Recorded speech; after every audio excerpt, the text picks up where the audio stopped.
Fairy versus Gran.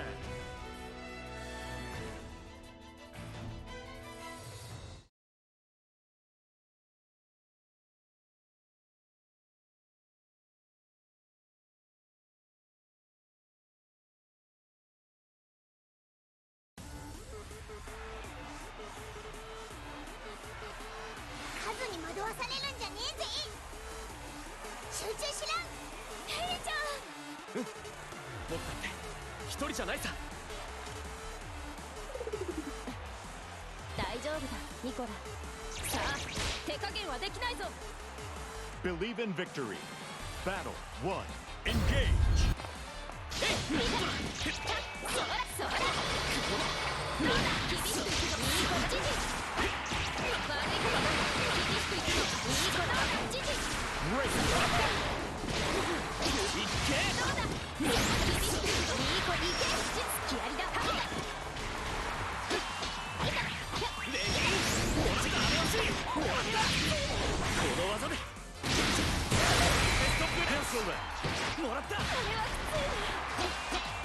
もらったそこかそこか厳しくいくぞいかないよレディーレイブ2連続ダメ押し Power of Gold Grand. I couldn't even tell. All right, we got the install going here. We're going to see the offense here with that. What's Marvin Pike going for? With the GG in, has a jump up to follow up. Leave it! Woo! What a comeback here. Marvin Pie putting it on the board, not out of the fight yet. Oh, against Bale here. Nice fancy footwork. All right. Oh, looks like nice throw tech there. Gets caught with the boot. Goes to the corner here. Check with the jabs. Close ends there. Maintains that frame advantage. Blocks the boot. Or, yeah, blocks the boot and gets wiped off the board there. That was EX boot got used there. All right, so next. I love this domination by Marvin Pie. Just not allowing this gap to get close until Bale decides to jump in. Yep. All right. Doesn't quite complete the combo there, and doesn't set up for a reset situation either. Must have been a little improper routing there. That was anti-air, expecting a jump over. GG did not turn out that way. You push away, got a lot of chip damage there. EX whip out on the floor. Really good awareness here from Bale to understand the cross under here, to turn around to grab him. Okay, nice. Let's see. Oh my goodness, the dodge! Nice dodge. EX boot knocked into the corner, finish off with closing. Was absolutely phenomenal. Excellent reads all across the board out here from Bale, from the cross under to the dodge opportunity during the super. Very good work. Oh, wow. Checking with those close buttons there. Push against the wall. Using those crouch M's there, maintaining that advantage. Damn, just have to hold all this pressure here against the wall as Marvin Pie. But like not even cracking though. Doesn't try to jump out in any kind of risky fashion there. Doesn't throw out a bad tech. Extreme patience. Very nice stuff. Sweep. You got on the floor. Oh, gets the grab. Has been trying to catch his Bale trying to block forward the beat. Getting pushed back towards the corner here. You know, Grand's skin is still so white with this gold color here. It's like disconcerting. It looks like his head is just like slapped on there. Don't like it. Might just be the gold that's just like offsetting the color, right? Yeah, very, very alarming. I do not like this. All right, gets the jump in there, checking with those close ends, uses the U, keeps close. Marvin Pie just checking with that 2U. It's that same patience again. It was pushed to the corner previously and was under no rush. Time is starting to tick though. That patience really paid off in that first round too, right? I mean, like just one touch away from death, and Marvin Pie just closed it out, like just by opening up Bale, like just a little bit at a time. Blocks the EX boot there. Nice spacing there from Bale. Right, yeah, a ton of fishing here with that 2U. Wow, it's the DP. Okay, down to 15 seconds here, so this is getting to that area where you got maybe 1 or 2 uses of your EX moves here. Bale's doing the smart thing here, doesn't have to go in. This is one of the problems that Fairy has here is that if you get a life advantage, you can force her to come in, and she doesn't have a whole lot of good approach options. There's that EX boot right into the super. Oh my god! Gets hit afterwards. Love it. You know, when you're wearing the Tims, you're protected from gosh darn near anything on your feet. So of course, close that gap. All right, back at it here. A lot of patience here from both players still. Not really rushing in to go. Oh, nice spot dodge there. I mean, that's how people have described war, though, right? Long periods of inaction and then a sudden burst of panic. So. Oh wow, that JU's wrist there. I thought we'd get a box in there.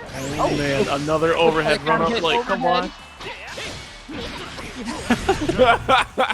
Thanks, Jeff. Thank you, Jeff. Jeff has had it. Jeff has had enough of this malarkey going on here. Marvin Pie can't control himself. 2L into the U. Wow, goes to the DP there and gets the sweep into the hula hoop. So it doesn't get the knockdown, but gets the space instead. Good blocking there. Oh, jeez. Oh, no. Wow, that boot was meaty on wake up. All right, all right. Close the gap right there with just boots on boots on boots. I mean, why wouldn't you, though? Ah, nice. That one was too close there. Gets hula hoops against the wall. Gets the wall bounce. Into the knockdown. There goes GG, not EX GG, so the setup's not rock. Oh, wow. Good setup there.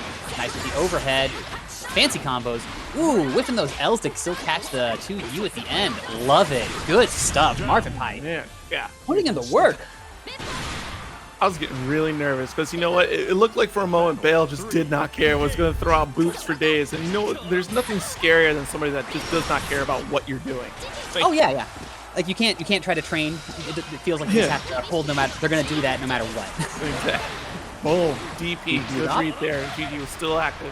Comes in the corner, blocks the overhead that time around. Use the close normal into the hula hoop to get a little bit of frame advantage, or not frame advantage, but get some space out of the corner. Side swap out. Ooh, back throw there. Would have expected a forward throw to try to get closer to the corner, but sometimes that's what you get. Catch with the JL? There wasn't even a mix off of that. Like, no pressure or nothing. Just a regular JL came on in. The angle was a little weird, so might not have wanted to go for the maybe. Oh my god. Game goes to Bale. That EX Fireball. We're up 2-0 over Marvin Pie. This F-rank player is about to beat a master rank? Unknown F-rank Gold Grand? What? The true boss of the game? All right. See how Midas Blue does it here. It's DP'd off. Okay, DP right back at you. Grant still got their DP up, but doesn't Marvin Pie get close, but not terribly relevant there. EX Fireball got thrown out. Ooh, sweeps on those extended hurt boxes there. Sometimes things hurt. It's like as much as Grant has all of his other excellent buttons, don't forget about that 2U. He's got tools on tools. The fastest 2D I've ever seen in my life. And I'm a soul player. Down. Like, come on now. Nice. I like the side swap with the EXGG there. Maintains the corner pressure. We get the juggle here. Is that going to finish it? Oh, not able to connect the second close H there to close it out. Come on now. Oh, that's got to hurt. Oh, no. Finally getting a glimpse of restoring your momentum, and then that happens. The drop. A heartbreaker. I'm crying on the inside for you right now, Marvin Pie. This is the worst. I ain't crying for no fairy players. Oh, okay. All right. Hold all this. Oh, drops the combo there. Does Bale. Gets the throw, though. Able to maintain the offense here. Hula hoop. Pushes out a little bit. Side swaps out of the corner there. Bale's not able to convert that into a combo. But still's able to... Oh, there's the sweep into the boot. Right back into the other corner. You thought you were gone, but I was just taking my time moving you to the other corner. And opened up off of Fireball. Let's carry it out to wrap up that third game. 3-0. Oh! Bale, please. This is too much. Believe in victory. Bale's cheating, though. Remember, Bale is cheating. Yeah, and like some people are like, is it really that big of a thing? It's if your visual cues are thrown off like that, it can be really disorienting. So like, I actually really feel for Marvin Pie here. What do you mean? It's the Gilgamesh skin for Gron. Come on now. Nice. Okay, catches with the overhead. I pushed in the corner here. Ooh, out there. Ooh, preemptive anti-air. There though. Are you kidding me? Oh wow, if that would have wall bounced there, I would have lost it. The bravery to keep running in that corner there. Just like EX Fireball keeps plus frames. What kind of monster is Bale? This is terrifying to watch. It's scary because like this looks like Fairy's an advantage here, but at the same time, like I know like one button into Super is gonna close it out here, and Grant has a number of ways to make that happen and get it lined up. Like there it is, right there. Wow. Bale takes it with the 2U into Super Skybound. I thought you called it Stupid Skybound for a second there. But... I was on my way to do that, and I just had to auto-correct myself. All right, Marvin Pie, here we go. Maybe this is a little bit of momentum that Marvin Pie needs. Oh no, not able to connect off the wall bounce there. That's so unfortunate. Good anti-air. Wow, the anti-air into the GG, into the EX flip. Keeps far away though. I've noticed this a couple times now. It seems like Marvin Pie is opting to keep at distance rather than using the EX whip pull to get Grant closer for the EX GG setup. Interesting choice. Yeah. This is a first to 5, to clarify for the chat there. Battle 3. Engage. Let's go. Come on, Marvin Pie. Make it happen. Yeah, let's get 1 point on the board at the very least. Please, Master Rank Fairy. Surely the Master Rank with arguably the strongest or, you know, at least in the top 2 of the game. Right, yeah. But, of course, fighting against the other top 1, like me. Well, this is more proof that it doesn't matter what your rank is, people. That's, oh my. Bale executes Marvin Pie. No games. No games today. Well, is this going to be a shutout? Is this going to be a shutout? Ladies and gentlemen, remember, of course, it doesn't matter what your rank is. It's but a number, but a letter. It's all about the player behind the stick. It's about the heart the double behind boost. the fingers. And you know, right now the only number that I'm seeing right there on the board is the 4 and the 0. Ugh, looking a little rough. A giant goose egg. Oh. Getting clipped there. Okay, doesn't quite get hit by the boot there. Catches with the anti-air. GG's out. Puts back into GG. Catches with the whip. Gets that close H for the follow-up. Doesn't follow it up with a further special there. Wants to retain resources maybe. Oh my. Wow, when I saw both of those come out, my breath caught in my chest. I was so scared for Marvin Pie. I definitely thought, like, man, if you didn't DP fast enough. Oh no.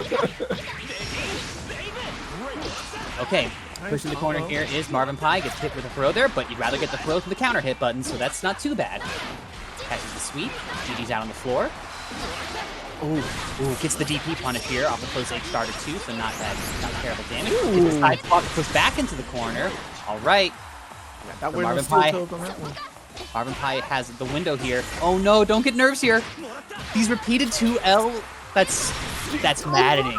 Come on. Okay, yeah, throws out the orb here, just tries to take control of the situation.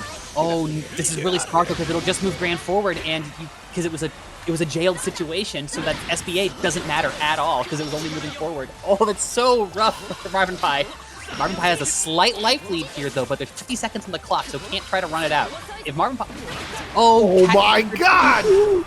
No! What? So Marvin Pie, I just want to see one. Stop it. Stop it. Mid-street DP knew that it was going to work. Well, it was really smart because use the Gran 2U to get under the angle of where where Beppo would have come out from, because Beppo comes out pretty high. That's old. Please, Marvin Pie, keep it together here. I believe. Okay, get a close H there into a nice little combo. GG's out. Nice. Catches the anti-air into the GG juggle. Is this gonna close it out? Oh, there it is. There we go. We got the board. Let's go, Marvin Pie. Marvin Pie is awake. Marvin Pie is ready for this bracket now. There we go. 1-4. This is how it starts. Was this a giant ploy? Like, they actually want to go the distance to, like, a full set? Like, I don't know. Would you want to fight Golden Gran for that long? I really don't want to fight Gran that long ever. All right, blocks GG, gets hit by the anti-air. That's like the third time that exact situation is played out. Yeah. GG gets blocked, but then there's the jump in, and the anti-air shoves back into GG. All right, sweet. Moving down the floor. Nice work here from Marvin Pie. Just controlling that ground space here, trying to make sure... Oh, nice. Gets the super cancel. We're going to see the mid... Oh, I thought we were going to see a mid-screen juggle for the kill combo there. That would have been so sick. Oh, nice DP. Wow, the bravery, too. That time, the 2U was close enough that Beppo was going to hit. If that 2U had been spaced out a little bit further away, I believe Beppo would have gone over, and that would have given him Right, yeah. All right, there's GG out on the floor once more. There's the whip pulled in, tries to shove back into GG, but hit with DP. EX Fireball has been used there. Oh, wow, what a challenge there off Right, there's the EX GG setup. Goes to the side swap option here, get out of the corner, not a bad call. EX Beppo says, nope, no thank you, get off of me with this jump over. Oh wow, the low altitude wow. spike. Yeah. I am shocked that thing didn't get clipped by the fireball. Yeah, I was really concerned about that situation back. Nice. Marvin Pie around here too, so this is getting into a situation where Marvin Pie can get another game on the board. Definitely has life lead here, playing really patient, staying full screen here, shutting down options from Bale. Don't count Bale out of this yet, though. Oh, absolutely. Because like right now, this looks like a massive life lead, but at the same time, one EX boot turns this into a game over. Nice. Close the gap, yeah. Takes it. Right. Staying alive. Absolutely. And it's a lot of those jump-in scenarios that it seems like Marvin Pie is getting a lot of mileage out of. Like, yeah. either, like, I'm curious, like, is Bale trying to condition these situations? And, like, I mean, it's one hell of a plan to, like, try to condition somebody by taking so much damage, you know, in a long set. But when you have a lead like Bale has, set it up, I guess. Oh, for sure. I mean, in my head, it's just that, like, there's a pendulum of the Gran player brain is just, like, oscillating back and forth between yes or no brain, and you can't tell when it's doing one or the other. Because it looks the same. There's the boot, pushed into the corner, gets the sweep. Ooh, tries to go for the close H on the wake up, it gets DP'd off. Not a ton of damage, though, from the DPs in this game in a lot of scenarios, so it's not the worst thing in the world. Especially if you're fairy, because then it's like, oh great, you reset me to mid-distance. How terrible. Ooh, that's a ball to your face, yep. That's nice. No, dropped it! No! Misses the DP. Okay, this is alright, though. There you go. So that must have been a button attempt there from Bale as they ran up, because they could have tried to use, they were in a run animation, so they could have done into a spot dodge or into a roll, so they must have tried to press the button if they got close there. That, and we've seen so many times Bale is just brave enough to just run in Marvin's face for at least a good 3 seconds, and Marvin does nothing about it. Yeah. Oh boy. You know, this is the thing. We were talking earlier about, like, it doesn't seem like you can condition. It seems like the boot's just going to come out no matter what. But this is the thing, though, in a longer set, is once you have been able to get a read on how that lack of conditioning is going to play out, sometimes you can try to make a counterplay. However, Bale is now sitting on match point. So whatever adjustment Marvin Pie needed to make, whatever read Marvin Pie needed to make, oh boy, I hope it maintains now. EX Fireball, keeps the frame advantage, gets the 2U for the sweep and the knockdown, and uses the roll to get out of the corner. Smart stuff. EX Beppo, please stay away from me. Oh, run up. The run up and get clipped by the close button? What was the option there, I wonder?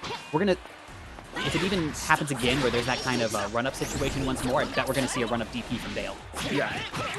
No way! Yo! Confirm off the JH in the corner for the EX boot with a wall jump?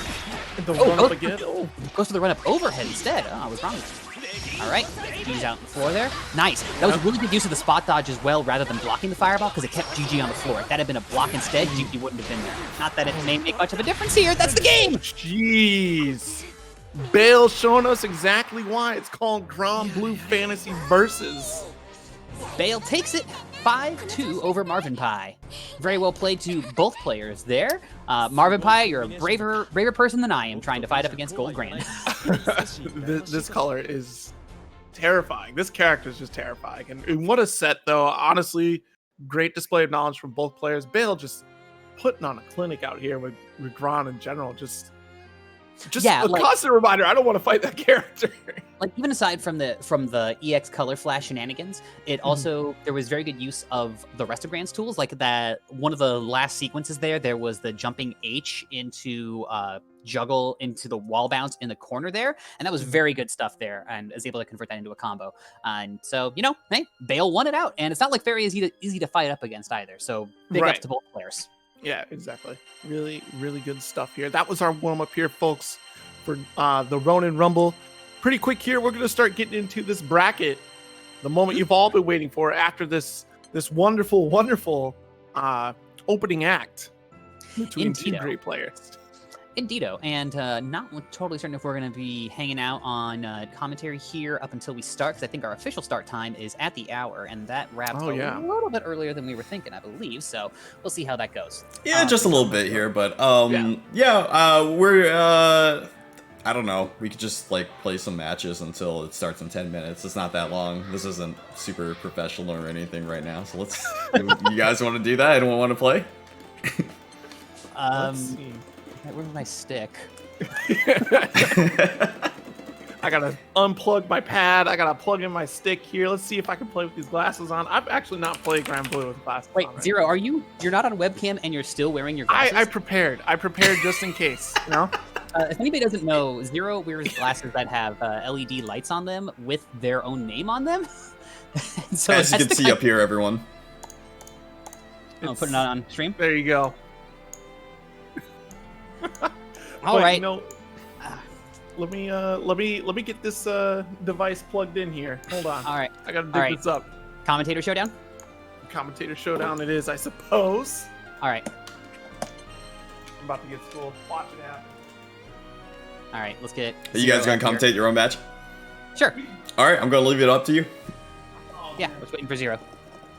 I had a first to 5 yesterday. I can do. Oh wait, Jed Zero wants to play. Yeah. That's for later on. Jump on. Jed Zero doesn't know that this is happening right now, so let's move to this setup over here. All right, cool. Zero, are you ready? Yep. Cool. Hold on.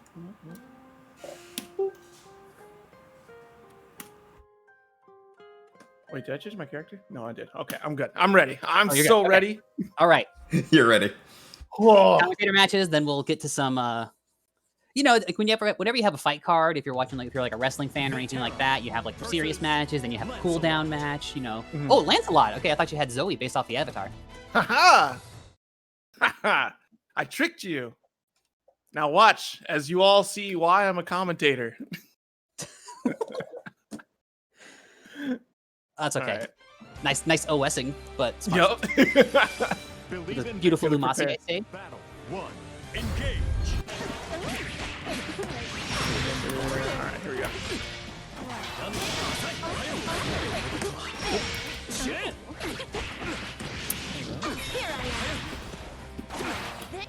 Oh no, this is not fun.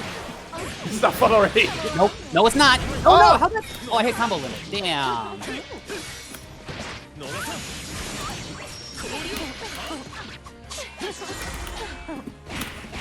Down. I hit combo limit. That would have been a perfect to start it off too. Damn. So sad. Fantastic. Battle 2. Engage.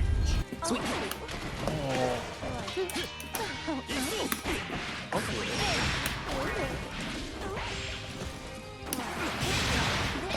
Great.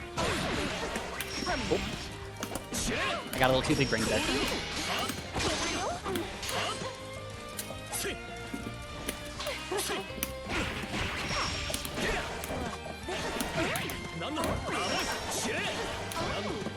Oh no. I haven't seen a single 2-2-H out of you yet. I'm surprised. I did a 2-2-H early. Oh, you did? Okay, my bad. There we go. Take my ass to the corner. I like this baby. 0. Oh, you got a hit. That's precious. That's so nice of you. Wow. Yay, 0. I gotta play Granblue again. Yeah. I'm trying to be encouraging. I'm sorry, Zero. It's fine. It's fine. I'm over here playing Dragon Ball, and now I'm trying to adjust to Granblue. Like, huh. Oh, it's the same game. Don't worry. Same netcode at least. Well, you know, Rogue, I am from Chicago originally. Well, not like originally. I lived there for like 10 years though. So yeah, the Chicago punish is ingrained in my system.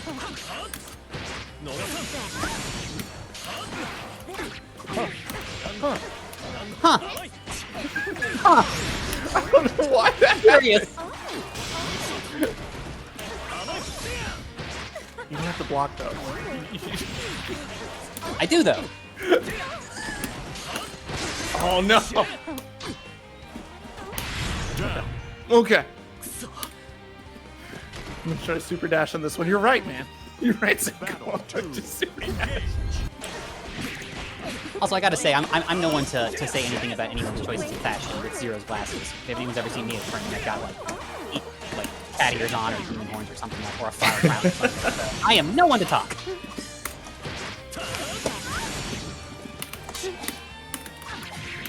Oh no. Yo, that was a stare down right there. That was very well articulated. Ooh, look at this pressure. All right. All right. Oh, okay. Okay. Oh no. I feel like 0 is the only land slot that as soon as he loses pressure, there's not an immediate like 2-2-H. I like it a lot. I hate the 2-2-H. I'm just like, no, that's, I don't want to get rid of Oh, this. what? It's Think animation? automatic damage. It's automatic pressure. Yeah. All right. All right. I think what are we looking at right now? We got like 4 minutes left over here, so let's go ahead and get everyone ready for the first match that's going to be happening, and I believe that is going to be in between. I'm not sure actually. Let's take a look here. All right. Thank you for the matches, Zero. That was fun to Oh, play. thank you. Thank you for reminding me how to play Granblue off of Dragon Ball. Oh, don't take the lessons from me, please. That's a terrible idea. I think the last game we played together was at like Frosty 2019. We played some Unist together. Yes, we played Eunice. You cooked me there with it was Phonon, right? No, I'm a Nanase player. Nanase. That's right. That's right. Yes, Nanase. Yeah, no. I have even less capability to do combos in that game than I do here. Oh man, that was rough. I remember that because I'm like, I totally don't know how to play against Nanase. This is gonna go well. Yeah, she's a weird one if you don't have the matchup experience, especially if you try to walk backwards. Oh yeah, no, there's so, and it's crazy because there's so few like Nanase players that like I have personal like reach to at least get practice on. So, like, I have to study up matches. Yeah, I'm on spectating. I am good to go. Yep, I'm spectating as well. All right. So, thank you for your patience, everybody. Thank you for enjoying these commentator matches. We're going to get underway here with our first match. That we got our players already seated down at the setup, so we're going to get moving. It's like we've got Jazdero versus Senpapi. Jazdero versus Senpapi. I feel like I've seen Jazdero before. Senpapi is a little unfamiliar to me. That name is not ringing a bell. But I'm sure both players will be bringing their best stuff to the table today. Of course, yeah. You would hope so at this point, right? All right. Oh, double fairy action. Let's go. All right. No. So Senpapi, it looks to be double S rank here, pretty strong. But as we saw earlier, ranks only matter so much. But let's get down into the action here. Okay, so fairy versus fairy here. I'm not too sure how this mirror is going to go because both sides have the DP option to blow each other's pressure up. Right. So let's see how it goes. Yeah, this is definitely going to be interesting here, especially like with the long reach that they both have. Like, I don't remember the last time I saw Dawson versus Dawson there. All right, Senpapi here with the early advantage, pushing Jazzero into the corners there. Nice, we got Gigi out on the floor. Blocks Gigi, holds the block, holds the stun from it. Boy. Nice little auto combo into the Gigi setup. What's the first option going to be? Oh, doesn't even respect the first option, just DPs right away. You know, though, in the doing that right out the gate there, especially while you're mid-screen, you're not quite in the corner just yet, and your opponent doesn't have super, probably one of the safer scenarios to do that in. So I really like that choice to send on. Blocks the overhead attempt there from the jump in to you. Oh, I like that spacing there on the dive kick with the GG as well. Didn't quite work out, but I like the intent behind it. All right, Jazdero here. Able to bring it back to a little bit of a closer match there before having the round closed out. All right, one round up to Senpapi here. Back to the action. Oh, goes to the kick. Yeah, big jump in, but not able to convert it into more damage or a knockdown, though. All right, GG's out there. Oh, turn here. Yeah, changes in the sides in the corner there. Ooh, gets the low. Interesting. So either went for a jump out preemptively or thought that the overhead was sweep. Interesting that there wasn't a GG toss right on the sweep. I suppose wanted to go try to get the meaty button afterwards. Wow, that was like 3 or 4 5 H's from Senpapi. Just swing it. Got that drill kick out of the corner there. Both fairies at the mid screen, relatively equitable on health right now. Senpapi only needs one round to close it out. Oh wow! Pulls in. If the setup is not blocked, oh no, okay, just goes to the spot dodge, expecting the DP. So Senpapi thought that Jazdero was going to play like, hey, interesting choice. I like it. Oh, just out of range. Was that just out of range, or was that because of the spot dodge? I feel like that was too far and it wasn't going to work. I think it was a little bit of both. Uh-oh. Oh, slight interruption there. A little bit of a technical difficulty. Just upset with the reach on that skybound. Holy cannoli, because it was just like, what? Not even like a fraction of a pixel away from connecting, and then just like the spot dodge on top of it, just to be safe was smart too. So. Oh, absolutely. Just keep yourself safe from it. Period. Oh yeah, good stuff here. Both fairies know how to fight the fairies, where you spot dodge after those normals, and you can just dodge out the EX whip or a lot of the other options. Nice. Well, just controlling the space here is super important. Oh, nice. Just in time before GG activates too. Wasn't going to really hit though, but still. All right, EX hula hoop, and oh, misses the 2U for the proper knockdown afterwards. Unfortunate. Gets the jump in here, able to follow up with the auto combo. Nice, gets the knockdown. Oh, no, doesn't go for the knockdown there, my mistake. All right, SBA's out on the floor. Really? Wow. Well, that had to... Oh, I think that was an attempt at... I think that was a bad SSBA input. Because if the SSBA had come out there, that might have hit, and then the animation would have got rid of the ball. Right. That's my guess there. I'm not too sure why we saw a 5 either else was. Yeah, it definitely looks like something else is going on there as well. All right. Ooh, nice. 2U from Senpapi gets the knockdown. Here we go. Auto combo into the hula hoop, trading a little space here. Toss that EX whip, using those mid-screen swings there. Oh, nice. Just opting for nothing. Just immediate throw right after the GG setup. Oh, boy. The counter hit. This is really going to hurt. That's going to do so much damage. Oh, not able to get the last follow-up hit to close it out, but does get the 2L afterwards, and that seals the deal. All right. 1 round apiece here. Senpapi sitting on set point currently. Gets the jump in into the knockdown. third time we saw a jump-in starter in the set. At like the 99-second mark, too. All right, EX whip, GG's tossed out. Seen a lot of players, maybe it's not in vogue to go for the explosion setup anymore. Seen a lot of players opt to not pull in. Yeah, just to kind of All right, we got the install super going here. Maintaining the advantage here, sitting on a perfect. Oh, never mind. Just as I said it. Oof. EX whip pulls it in. That'll close out the round and closes out the sets. And Poppy takes that over Jazdero. Nice little back and forth there in the second game for sure. It definitely seemed like Senpapi had like the advantage in the first game, and then Jazdero definitely had like a little momentum shift there in the second game.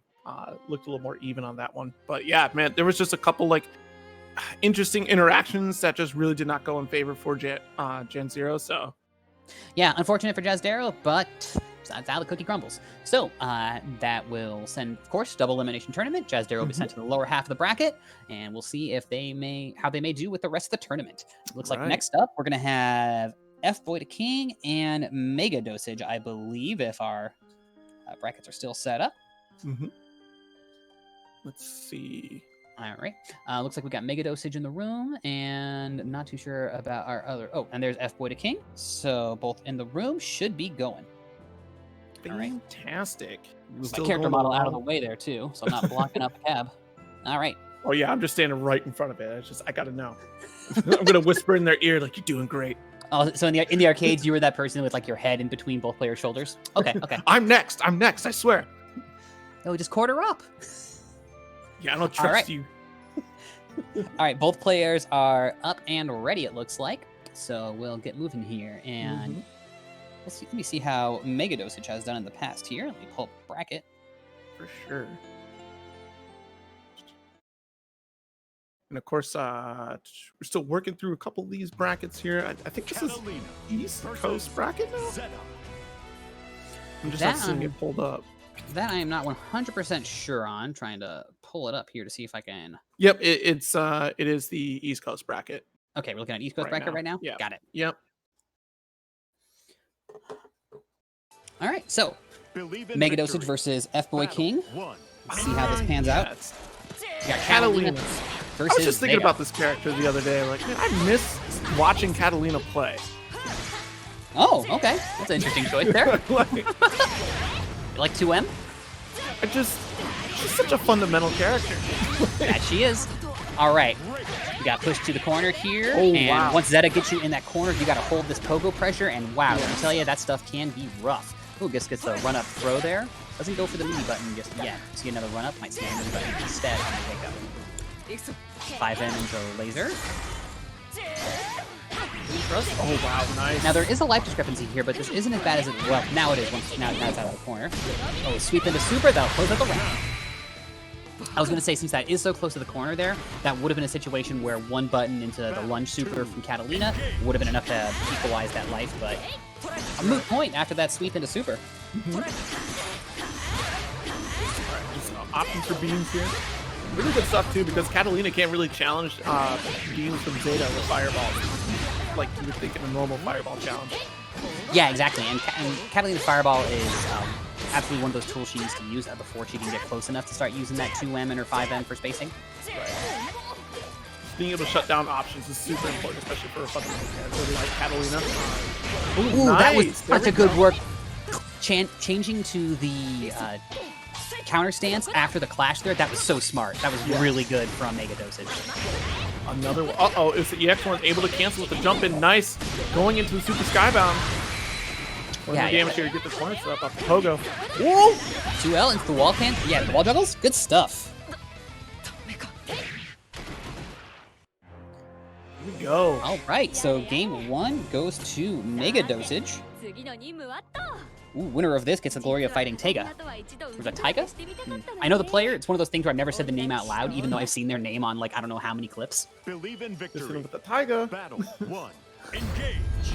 All right, here we go. Back at it. Mega Dosage sitting up the game right now. Pressure's on F-Boy to King to have to make an adjustment here. Seeing the fireball play there. And then I just pointed out earlier, the laser just shuts out that fireball situation there. So once you get out of range where you have to just do fireball and you can't just do the normal ones for fireball, it's a lot harder for Catalina to deal with that. 2M into the lunge. It's knocked down there. Whips the 5H, then goes into stance and complete follow-up. Oh wow, what a brave run up there into throw. Not a back throw though, Throw. unfortunately.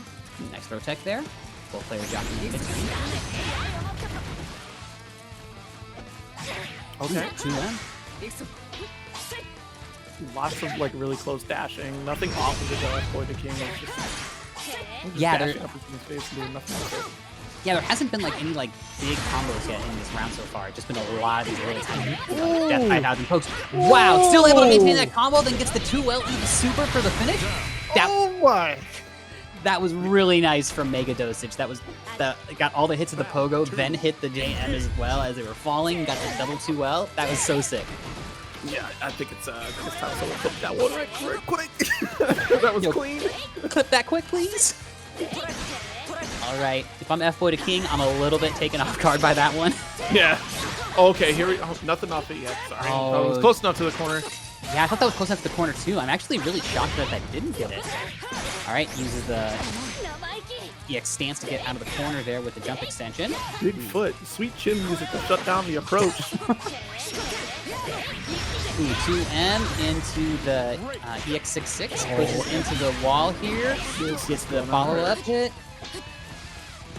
Just juggling back and forth there. I thought that was almost a shimmy though with that back dash.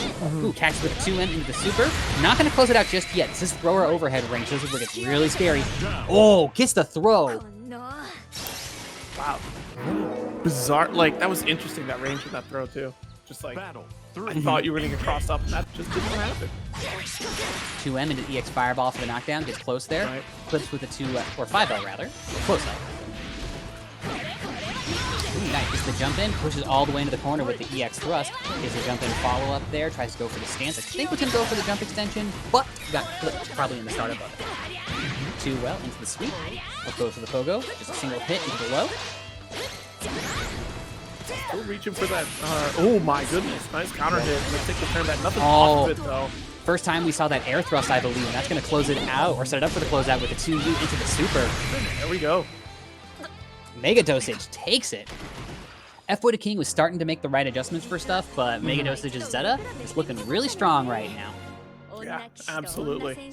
And Zeta is just like, that's a tough character to go up against, especially again, like with Catalina. Like that neutral game is just kind of removed in a way where like, yeah, Catalina has reach, but then there's Zeta reach as well. And of course, Pogo is definitely tough to deal with as well. Oh yeah, because like, especially if you're a player who has a character that has a DP and you're used to being able to lean on that DP to get yourself out of those situations, Zeta seems to have one of the stronger safe jump setups and more reliable safe jump setups that I've seen in the game. And so it's really hard to have to hold that pressure, especially if you're used to not having to hold that pressure. Yeah, absolutely. Jeez, that's a tough break. All right, looks like we got our next players coming up here. It looks like Choco and Origin Tree. All right. See how this one goes. Of course, we got the most powerful skin in the game for the avatars out here. It is too strong. Nice Abs Vern is intimidating in all the wrong ways. I had no idea that was an actual character in the gacha game. Like that was someone had to explain the lore to me, and I was like, there's this lore is behind? ridiculous. There's lore behind Bus Abs? Yeah, that's Vern's final form. And apparently it's ridiculously powerful. I don't like this at all. I don't either. What kind of game were you guys playing? Like, of all the unrealistic designs in Granblue, setting forward these unrealistic body standards, nice Abs Vern is the biggest offender. I just feel like Sora's is also like the fitness group from Mob. It's just always so positive about every gosh darn thing you do. I'm like, thank you, Sora's. Thank you for believing in me. All right, just waiting here for matches to kick off. We do have both players, and we'll see what they are bringing to the table. Yeah. And also, shout outs to one of our sponsors, High Fight, as sending us or trying to move some T-shirts for Footsies. If you haven't played Footsies and you are someone who wants like a distillation of fighting game principles, Footsies is a very fun time. It's available on mobile platforms and can probably find it in other ways as well. And it's a nice, simple, fun fighter. I approve of it highly. Oh yeah, it's always fun to watch that. This is going to be a weird matchup. I don't think I've ever seen this one. We got Origin Tree on Beelzebub, and then La Diva from Choco. It's going to be an interesting matchup because I feel like Beelzebub will definitely put in a show for La Diva, but at the same time, like if La Diva closes that gap, then it's definitely kind of going to be bad news bears for Beelzebub. Nice anti-air, of course, just waiting patiently for that turn. All right, gets the 2M into the wing there. I'm actually really interested to see this. I haven't seen much like tournament Beelzebub play, and Origin Tree looks like they are double S ranked, so I assume that they've been doing some work with this character. Yeah, body splash here. Okay. Ooh, nice. EX dive gets out of the corner. That's one thing that I like, and I've seen from a couple of Beelzebub players, is they really take advantage of his mobility with his dive, with his teleport. He has a lot of ways just to get around the game screen, and more so than a lot of other characters. Ooh, nice. Yeah, I would have got caught out by that headbutt there. Uses the charge dive. Doesn't clip the La Diva there, so doesn't get any plus range afterwards. It does get out of there. All right, slight life advantage on Choco right now. Oh, catches the big jump in with the JU. Uses the daggers for the knockdown. EX sweep catches low into the 2H. Nice. I love that. Oh, I love Beelzebub just simply because of the style of his combo. It just looks so cool to do. Oh yeah, he's like swinging around. I love that. We saw that big anti-air button again with that 2H. I love the way he flexes and the wings come out of his back. Yeah. Very cool. Attacks with 2N into just a single dagger hit there. Doesn't go into any kind of knockdown going yet. Serving the EXs perhaps. Jumps away and uses a... Wow! Hexes with the EX suck. Pulls in. EX daggers. Push him back out here. And that was off a command throw, wasn't it? Like, La Diva was setting up command throw and got gravity? Oh, the perfect. Origin Tree doing work. Yeah. Like I said, this is going to be a tough fight here with La Diva. If La Diva can't get in, it's a problem. And of course, like all these buttons that Beelzebub has just spaced so well that it's just like, it's going to be tough. Like, it's definitely doable, but like everything that we're seeing Origin Tree put out on the screen is just like, good luck getting through this wall. Yeah, right? Catches with the charge dive, pushing the corner here. And I gotta imagine too that Beelzebub, since a lot of people wrote this character off a little bit when he first came out, it's gotta be hard to fight up against a strong Beelzebub, because who else are you getting that matchup from? Right, yeah.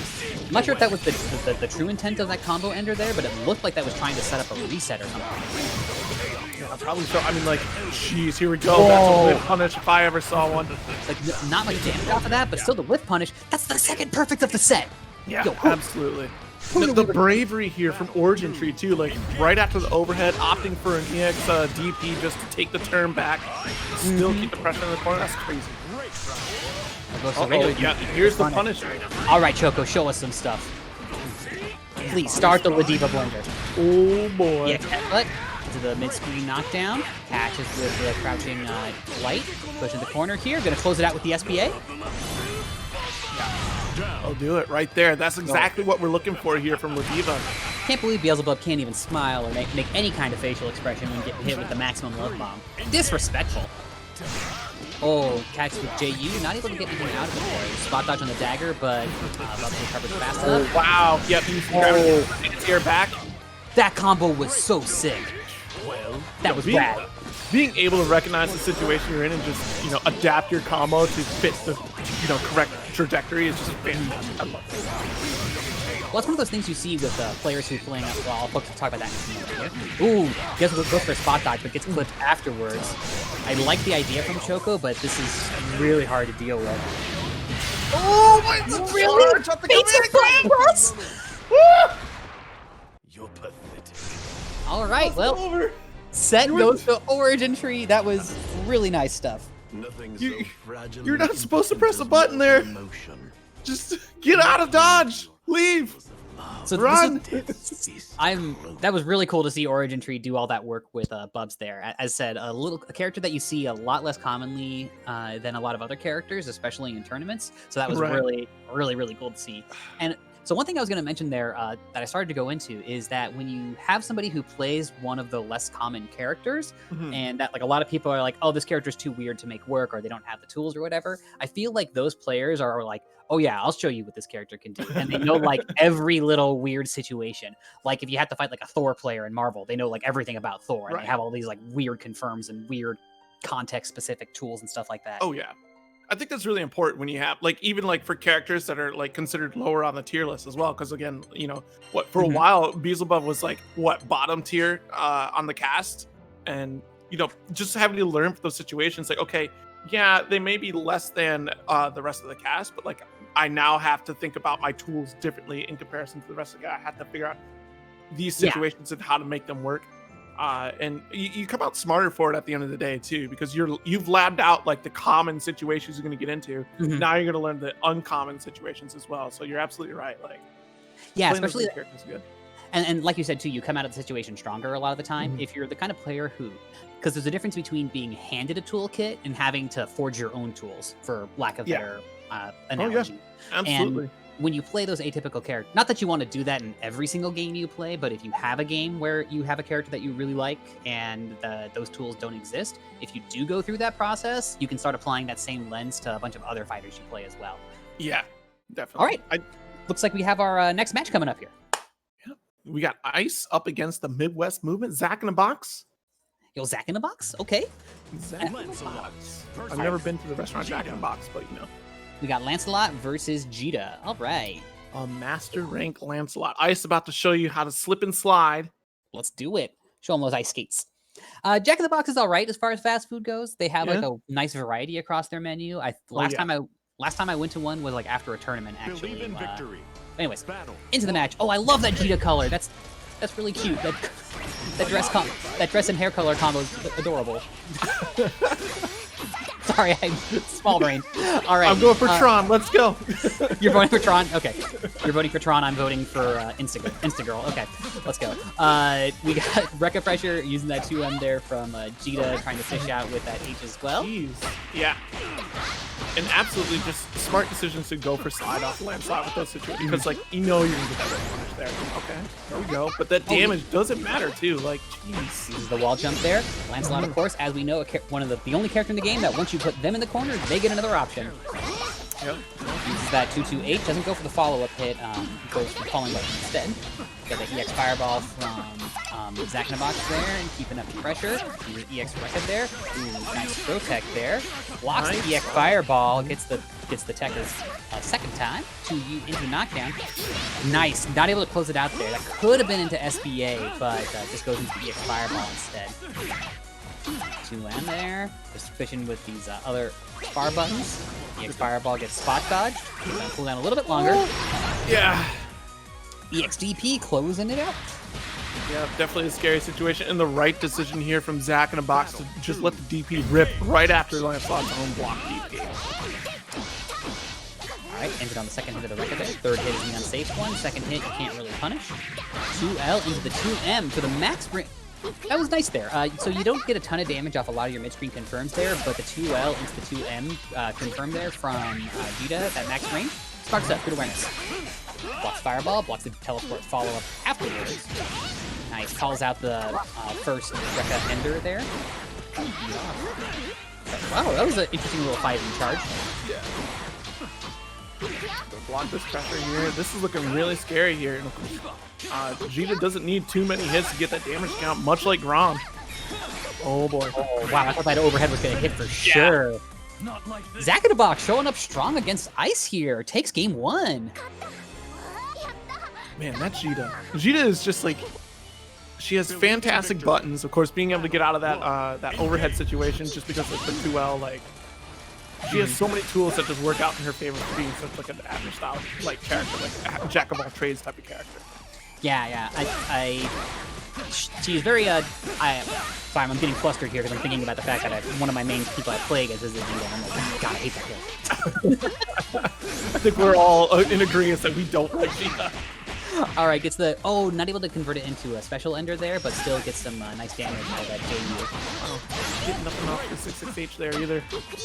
A couple times trying to throw that out there just to get out of bad situations, which is still good though. Okay. Oh yeah, well that's what makes it such a strong tool. It's not just a reversal; it also has utility. Whoa! It's close game. Yeah, it's gonna close out that round. There we go. Get out of here with your cute hair. Be gone. All right. What's the round start gonna be? Oh, nice. Okay, fireball round start. Okay, not a bad call. We are not playing Uni because that would have been assaulted and oh. Actually, the ranges at which you can use Metara's Hop over her fireball are deceptive because it's got like a fairly sizable vertical hitbox. Ooh, blocks the EX fireball, then gets the throw tech afterwards. Yeah, I like this. Give us a competitive match here. Oh, wow, what a challenge. Crush that 2L. Yo, that Rekka was on a counter hit? Okay. Ooh, EX Drill Blade. Gets the juggle here. Gets the one rep of the Rekka. Goes for the second rep of the Rekka. Goes for the knockdown into the reset. Or goes for the reset, rather. My mistake. Oh! Tries to go for the tech. Gets blown up with the overhead. That's one game apiece. Ice takes game 2. Ice is chilling right now. All right. You improved by one game apiece? Oh, okay. I caught you. Took me a second. I didn't want to acknowledge it, but I see it. All right. So, Zach in a Box opening up with another fireball there. Worked out last time. Goes for it again. 2-2L into the 5L into the Rekka follow-up. Nice confirm there for Jita. She has that. Her 2L is very good. Being able to confirm it into the Rekka there is a very strong tool. Oh no, that couldn't have been an intentional side swap. Now gonna eat this full combo into the reset, into the fireball setup. Oh no, another no, don't throw that! Yeah, that's unfortunate. Off of you tried to do the neutral jump throw. I saw it right there, and unfortunately you went forward. That's oh man, 2 combos in, and you're already looking at a life deficit. Yeah, look at that. That's huge. Oh no! That's gonna be it. That's gonna be it. Zach in a Box takes down another round. So now Ice is sitting on match point. Jeez, that's so. I mean, I've done the fastball to people, you know, to change the angle of the jump. I feel it, and seeing it live, like, man, that sucks, dude. That really sucks. Okay, EX Rekka here gets some carry towards the corner. Oh. Blocks below. Oh, nice. Just a nice little anti-air button. Ooh, DP's off out of the throw attempt there. Yeah, nice little gap opening there. JU gets hit, but not a counter hit, so not able to get the soft knockdown out of it. Nice Catches patience. too well on the 2M. Oh, nice call. Fireball still trades. Good, good. Zach in the Box just needs to stay out of the corner right here. So long as Zach in the Box can stay out of the corner and yes, good, good. So Zach in the Box getting out of the corner there means that it can't be ended in like 2 combos. Now there's got to be at least like 3 sequences to close this out at this point. Risk mitigation. Nice, the JU catches both sides. We got those protagonist buttons. We swing it on the way down. Let's go. I can't believe it. Look at this. We got the beautiful round 3 match point. Stage is set. Rosetta coming out, blessing these players with her presence. 3rd hit of the Rekka. Nice. I think that's the first time we've seen the 3rd hit of the Rekka on the block there, which you got to do it every now and again, and saving it to the last round when your opponent hasn't seen it yet. Good call. That thing is hard to punish as well if you're not ready for it, so unless you do it consistently, they're not always going to be ready to catch it. Call it out. Ooh, gets the overhead, but not a counter hit. Gets a counter hit after the overhead, though, so must be pressing buttons after that. So this is the same situation where we've seen Zach in the Box before go for the bad throw techs. So Zach in the Box either needs to change up their throw tech patterns here, or just get out of the corner and avoid the situation entirely. Nice! The air throw on the 2-2-H! You'll love to see it! Gets the late throw tech there, does ice. Push to the corner here. Zach in the Box uses the EX Rekka. Gets caught with the jump button off the wall. Possible the EX Fireball. There's a teleport. Gets a side swap on the JL when they're coming down. EX Fireball keeps the plus frame. Jumps and baits out the Gorilla Blade. Catches it with the JU for the juggle and closes it out. Nice work. Unbelievable. The ice started cracking right underneath Ice's feet. And slowly but surely, Jita just set it up. Drowned in the ice cold river. That's nice. That's the ending of 3 Brothers right there. Mark Wahlberg. Thank you for the Wahlberg joke. I was trying to think of a. I was trying to think of a Jack in the Box joke, but I couldn't figure out a way to get 99 cents for 2 tacos in there. Yeah, that's true. You already got the combo deal going on over here with Jack in the Box, so. There you go. True. Oh, there you go. Jack in the Box got the combo deal on that one, closing it out. There it is. All right. Very good stuff there from Zach in the Box. Ice, no joke. So big ups. I think that's the first time I've seen Zach in the Box play in tournament. I think I've seen a clip once or twice elsewhere. But yeah, that was very exciting match to commentate, because both players too. I think that's the first match that we've had on the stream where it wasn't a 2-0, and that came down very much to the wire. Yeah, no, definitely. Like, it was. I'm glad it hurts 0 PR. Lancelot players should hurt. Why should we hurt? Are you kidding me? Look at Gita. Leave Lancelot alone. At least she ain't jumping off the walls. Lancelot is an honest character, okay? Yo, we're getting very strong players here. We got another Master rank and a Triple S rank coming out right now. We got Gita versus Metara. So this is a matchup I've fought a lot. This one can be deceptively difficult for Metara because it's the same problems as she has fighting Gran, where a single button can turn into a lot of damage, but it's magnified since Gita tends to have farther range confirms, even if the damage isn't quite as big. And of course, the fish on deck is just all the worst. Reminds me of early IRC days when someone would slap you with the couch. I would love to see. My old heads know that one. I would love someone to get hit in the face with a trout in real life. All right, nice counter hit overhead. EX fireball for the juggle here. Wow, just attempt number 2 of the overhead. No interaction needed. Just, here we go. Counter hit.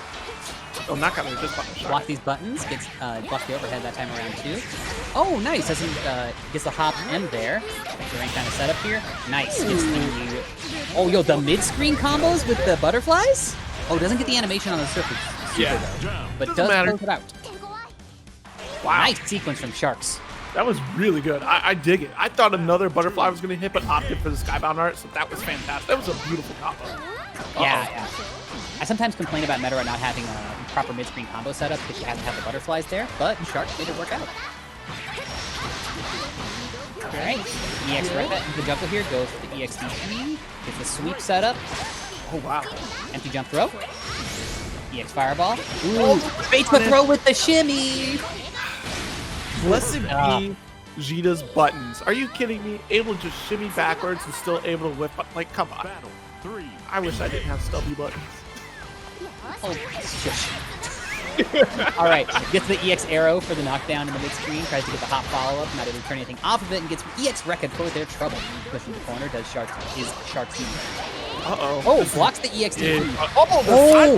That was so pretty. Got the side switch there for the combo ender. Ooh, hits the meaty arrow. Good stuff. Let's see the breathe. Please. Yo, that combo from Sharks Z was so nice. Not able to get it. I think that they could have routed to Skybound, but still worked out just fine. Yeah, no. Wow, I'm speechless from that corner combo. Like, just the nice, patient cross under recognizing the situation. Let it blow up, reset into another blow, 2 butterflies. Come on now.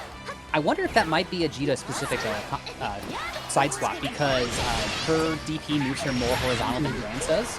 So it might actually be unique to Gita. I'm not totally sure there, but good stuff. I'm absolutely saving that for the future. Yeah. Definitely download that, take some notes. Blocks the JU. Just a nice little walk up close buttons here. If I'm Sharks Z though, I'm not too nervous whatsoever. After that previous round, blocks the DP. Now that's a punish. Oh wow, yeah. Sharks Z has absolutely practiced these DP punishes in the corner, because that wasn't even EX arrow that just happened to hit the lower butterfly. That was 2C hitting the upper butterfly. Yeah, very nice stuff.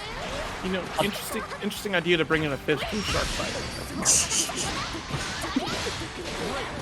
Let me tell you this right now, folks. If you ever see Metara drop her butterflies, please don't DP. Unless you see the start of that overhead, do not DP. I just got flashbacks with the Dragon Ball just loops with Bardock. Hello? Aaron's looking crazy out here. Oh no, not looking good here though. That should close it out as long as this combo is blocked. Actually, this is fairly. I don't know. That should finish. That'll finish. Sometimes this SPA scaling is not quite as much as you think it is, but that does it. especially with like true inputs on this one too. Like that's definitely gonna get that damage you want. All right, round up a piece. Let's see if Naji's able to stay alive here, or if Shark Z will take it 2-0. Ooh, EX arrow off the clash. A lot of times, Medora's best option if she doesn't have SBA is to go into her low arrow off the clash because it pulls her body rocks back a little bit. So it can avoid some stuff or trade on startup better than her standing arrow. Ooh, gets the hop JM. EX arrow. There's the setup off the butterfly. Oh, it's a close L into the 2L into the butterfly explosion, into the second butterfly explosion for the follow-up for the safe jump with the hop JC. Wow, this is hard to keep up with. So exactly, I was sitting here thinking like I got hit at least 4 times. Like, there's no way. Oh wow, perfect anti-air. Yeah, that 1C, you can just see it too. She just rears back. Got it. 1C anti-air, nice job. Nothing personal, kid. All right, well, Shark Z takes it. Naji Oki sent to the lower half of the bracket. Man, that is quite a set here. Sharks do just honestly, I'm a Matera fan at this point. Just watching Sharks play, like wow, that was. Oh yeah, I gotta go back and watch that match again for myself later on because that's absolutely had some material that I did not know Metara could do. I love that mid-screen you get the knockdown and then do 2L, 5L arrow shot, and if they block the arrow shot, you got enough hits done from the seal explosion to get the follow-up, and if Princess Elsa with the Yigi dress, that's perfect. Oh man. Well, excellent game so far. We're going into looks like West Coast winners already. Are we there already for West Coast? Hold on. Yeah, we're on round 2 winners for West Coast. Looks like it is Zanza versus Princess Elsa.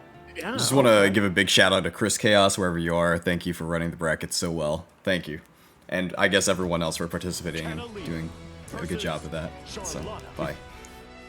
Aww. Yeah. Big ups to Chris Chaos, and of course, big ups to all of you for playing and participating and watching as well. And of course, big shout outs to the folks who have contributed to the Matcherino. There have been a couple of sizable donations, and so this prize pool is banging today. Please contribute yourselves as well with the Matcherino code, which should be in the chat. We're gonna get back to the match right here. Battle 1. Right. What is this Charlotta sword? I have not seen that one before. No, it's a piece of wood. All right, it's playing. Oh, it's got a little smiley face on it. It's got 2 smiley faces. Is that a cookie? Wait, she's got a pumpkin outfit. It's a cookie. All right, so this is the match, EXVP. So we've got Princess Elsa versus Zanza here. Zanza's on Catalina. Princess Elsa is on Charlotta. There's the EX lunge in the corner there with close M's for the follow-up juggle hits. Second EX flash kick that we've seen in the game. Oh wow, nice blocks on the cross-ups there. That's obviously the use of the guard button, or you're just really good at blocking. I'll give you both. I like the back throw and then into the side swap. So like, okay, I'm gonna put you in the corner, and I'm gonna swap out of the corner. Just keep it together.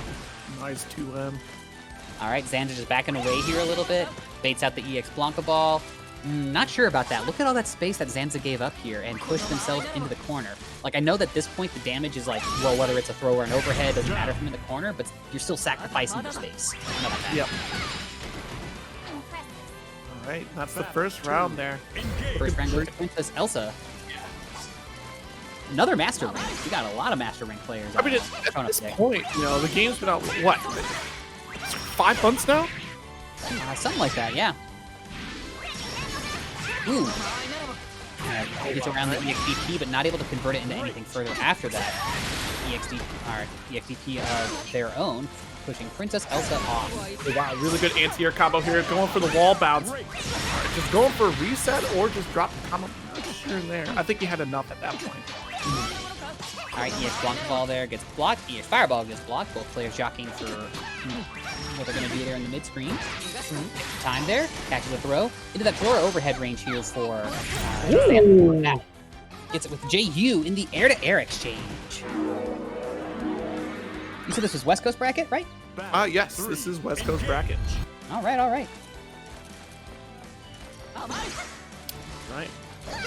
Oh, wow, wow. Big beefy 5'8". That 5'8", Charlotta, it's such a nice button too, because she leans back a little bit before she swings forward, so it pulls her body box back just a tiny bit, and then woof, she goes swinging. Right.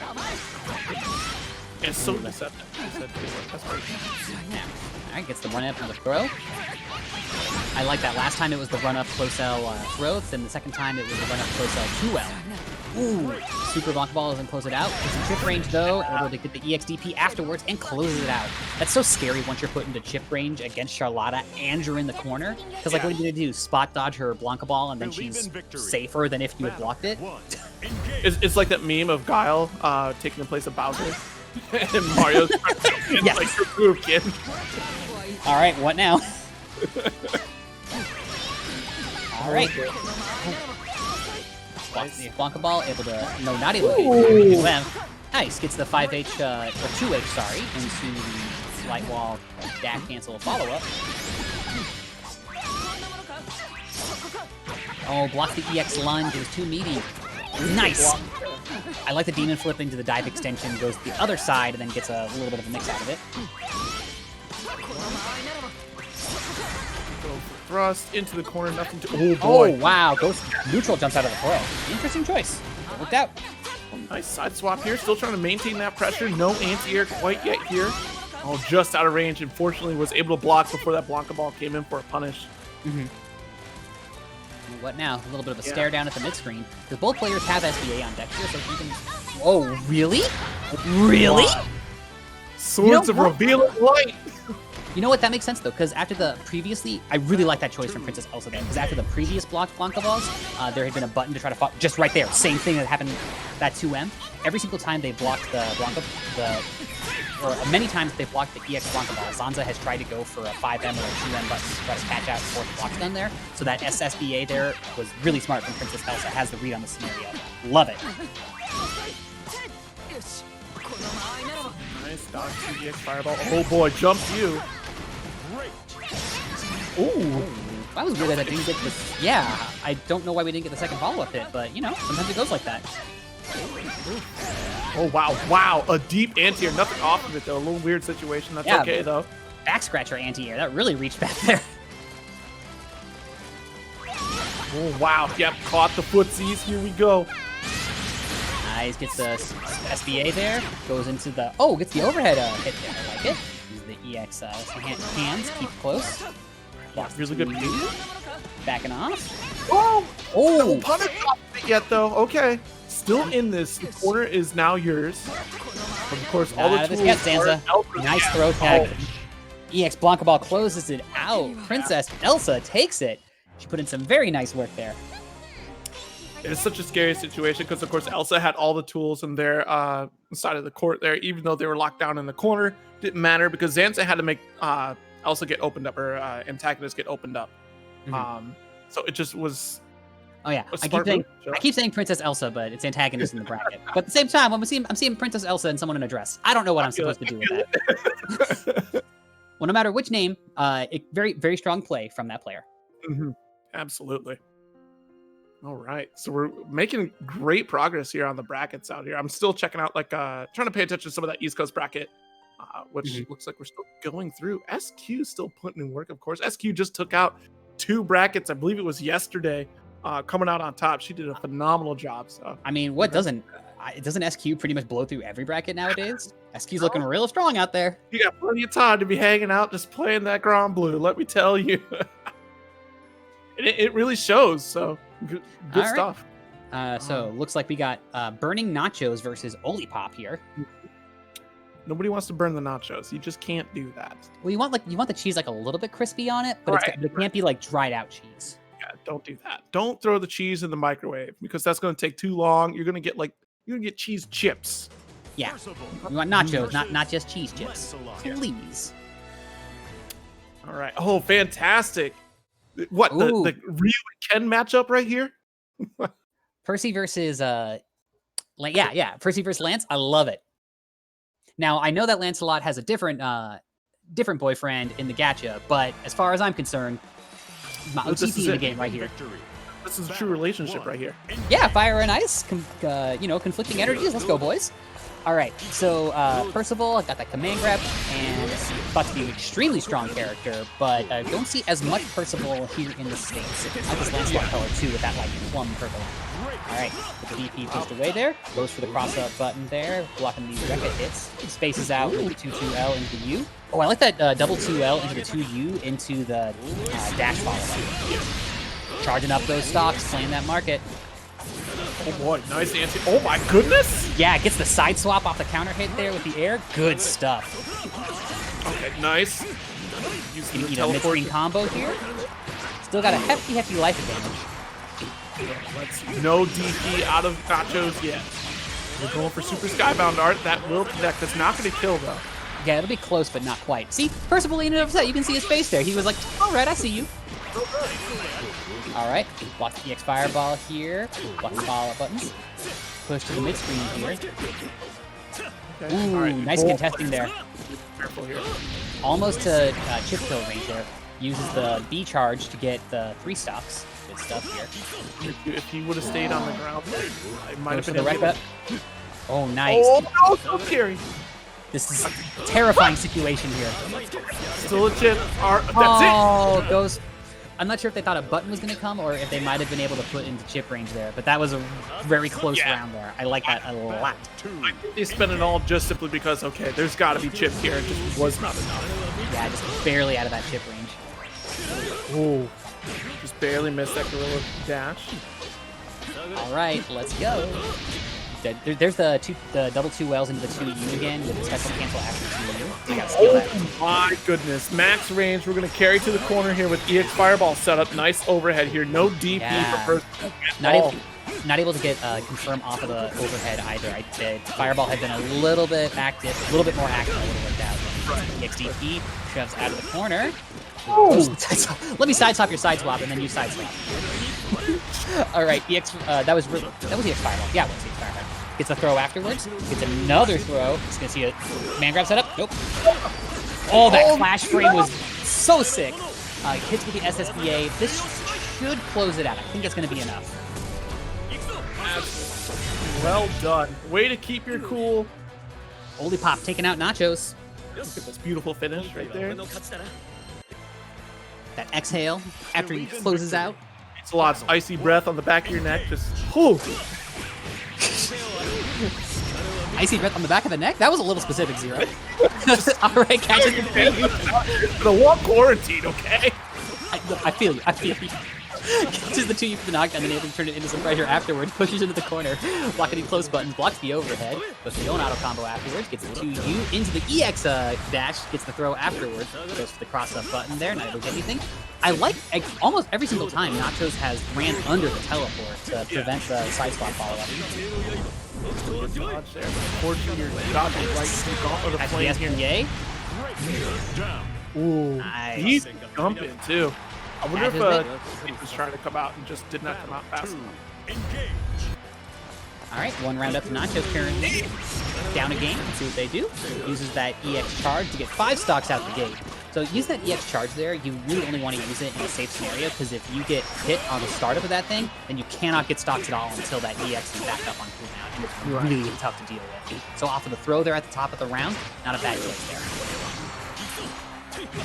Oh no.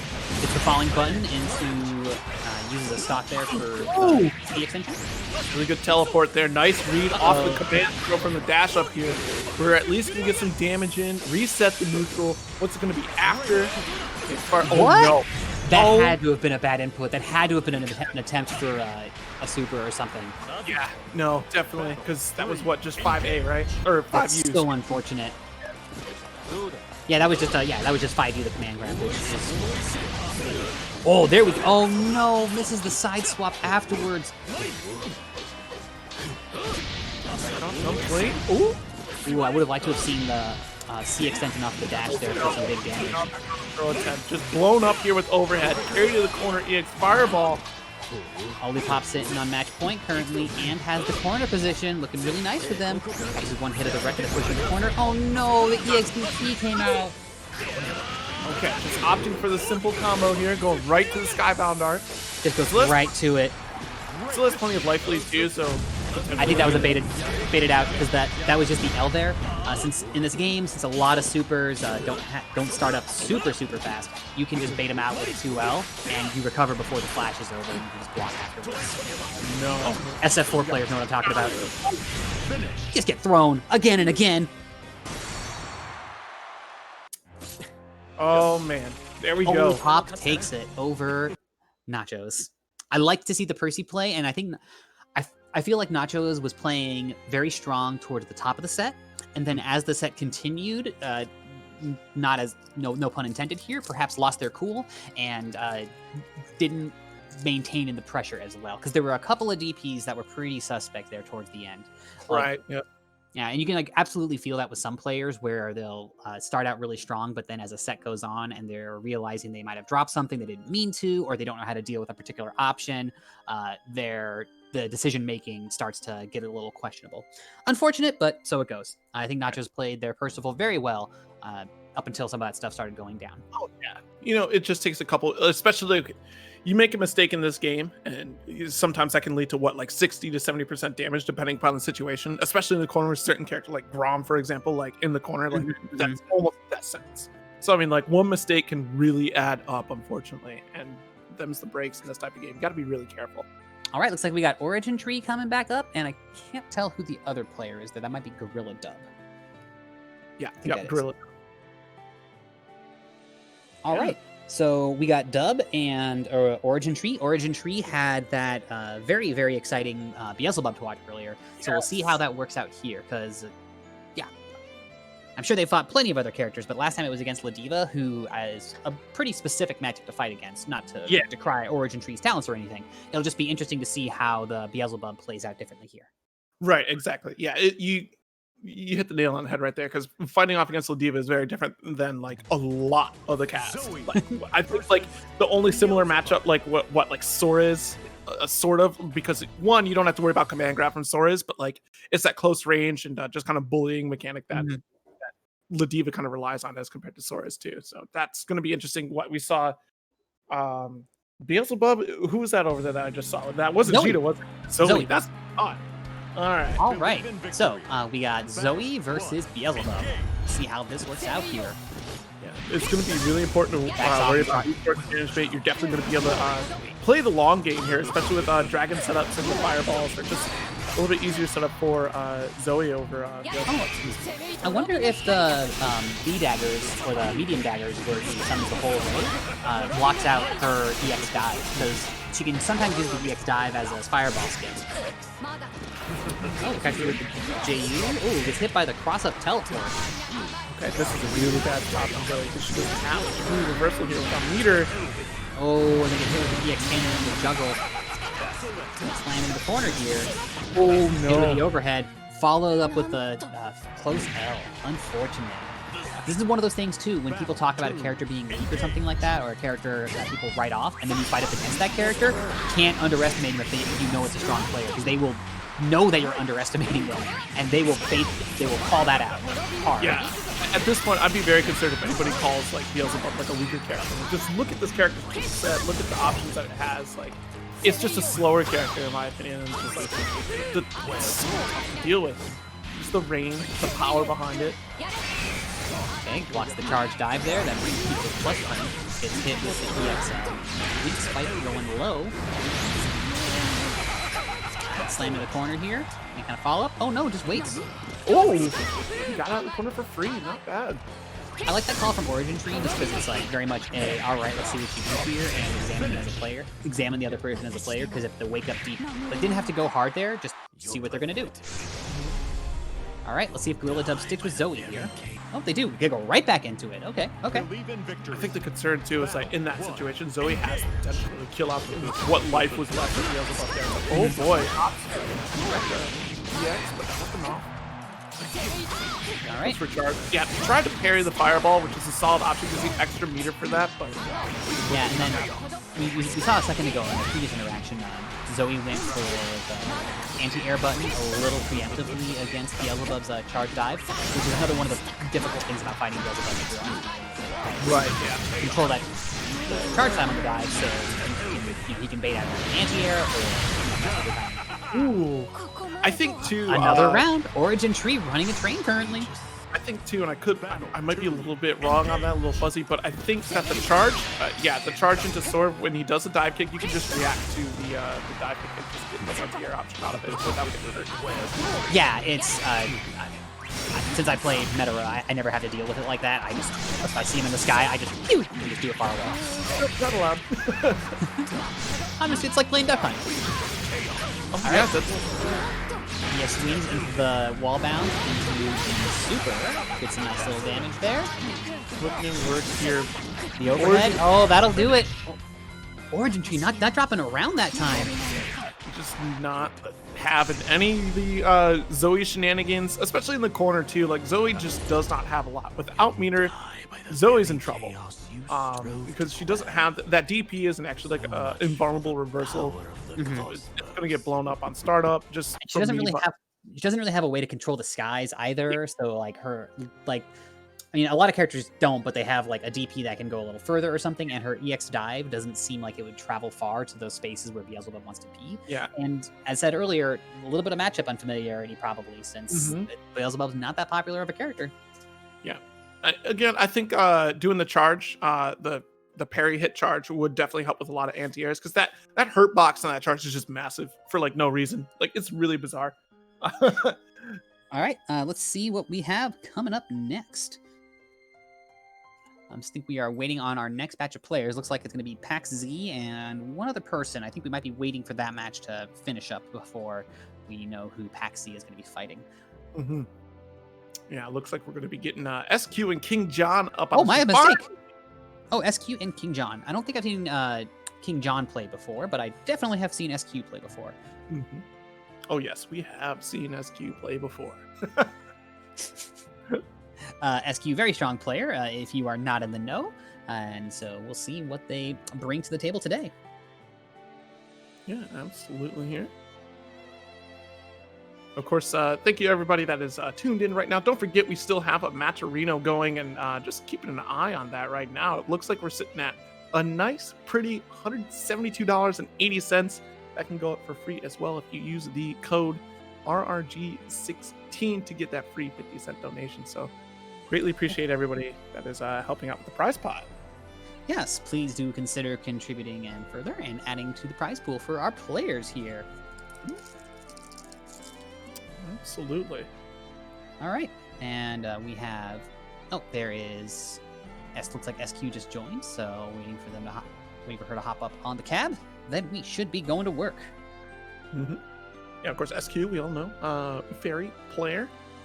It looks like King John. I haven't, like you said, I haven't seen King John play. They mentioned there might be a Lancelot player. All right, both players at the cab here. Looks like we're just waiting for the all clear, then we should get going. Yeah, and this is, oh shoot, I think this is winners quarterfinal of East Coast side. So we're getting down to the last few matches here in pools. Winner side is still loser side, excuse me, still, going along at a pretty solid pace. So we're making a pretty decent time out here. West Coast is, of course, almost wrapping up as well. We're still waiting on Pax and Lixit to go up against each other. The winner that will face Have a Nice Day in the winner semifinals on West side, and Senpapi Origin Tree will be fighting each other as well on West Coast winner side. Ooh, Senpapi and Origin Tree? That sounds hype. All right, so we got Lancelot versus Fairy here. Two very, very strong characters. Two very, very strong players. Let's see what happens. All right, SQ just controlling the space with the lows there. Fishing out with those lows rather than using the standing buttons, probably due to Lancelot's team being able to low profile a lot of those options. Exactly. You're controlling a lot of like the ground movement that Lancelot has, which, of course, Lancelot has a lot of aerial movement options, but I mean, like, the options that Fairy has to anti-air is just insane. So why take that risk? Blocking the EX Fireball there, baits out the throw, and then gets away and escapes with the dive kick. Nice work there. Oh, wow. Back with the throw, pushes the corner, blocks GG. Patient trying to walk up. Oh! Just wall dives into GG. I like the attempt. It was the right idea. Another anti-air. This is just looking bad. What a snowball effect here. Oh, no. If that would have comboed into... Oh, GG catches the SSBA. This is so unfortunate. You're just an avalanche of death coming your way out here. SQ is just gonna chill out. Full life lead. SQ just backed off now. Yeah, you put me in the corner and look what happened to you. Fun, wasn't it? Uh-oh, okay.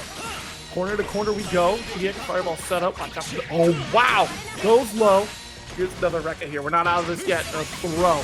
Trying to bait out the DP. Another low. That's not looking good. Wrap up right now. Yep. Skybound Art. There we go. A comeback. One touch of death away for King John. Going corner to corner. Work. Wow, it's not over till it's over in this game. Clearly. Yeah. GG set up. All right, let's lock things down here. Try to get a repeat. Nice. Like that 2U there.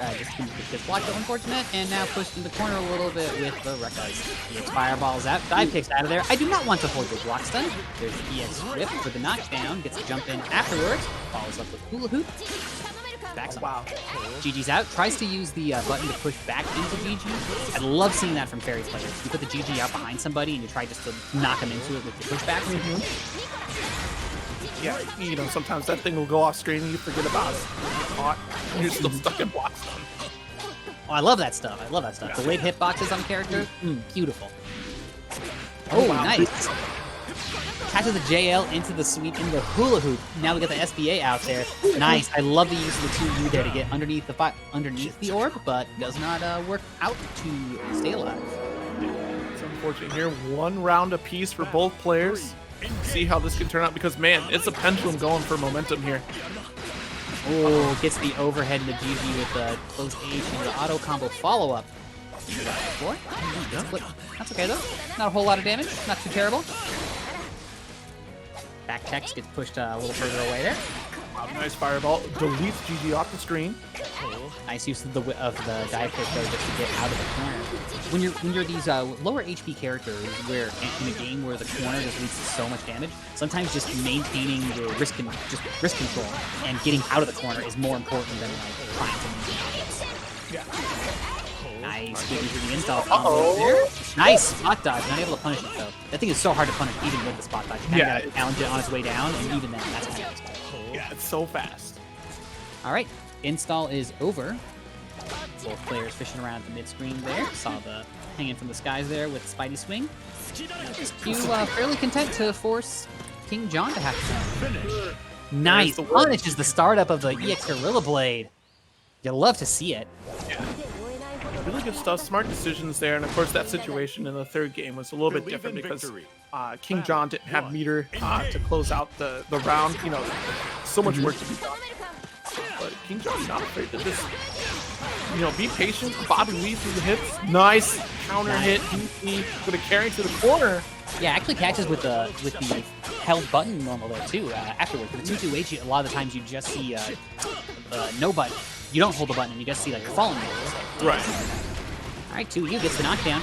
EX Beppo says, "Please, no, thank you. Get off." Oh. Okay. Family style reversals. Everybody gets some. Oh yeah, immediate Skybound Art here. Not going to kill, just be a hefty chunk of damage here. Reset the neutral. Gonna see an EX Fireball come out here. Or not, I'm wrong. We're going to see EX Fireball. Double JLs. Suspicious. All right. Oh, tries to get the 2H anti-air, but SQ's able to come down a little closer than that and hit with 2U into the knockdown.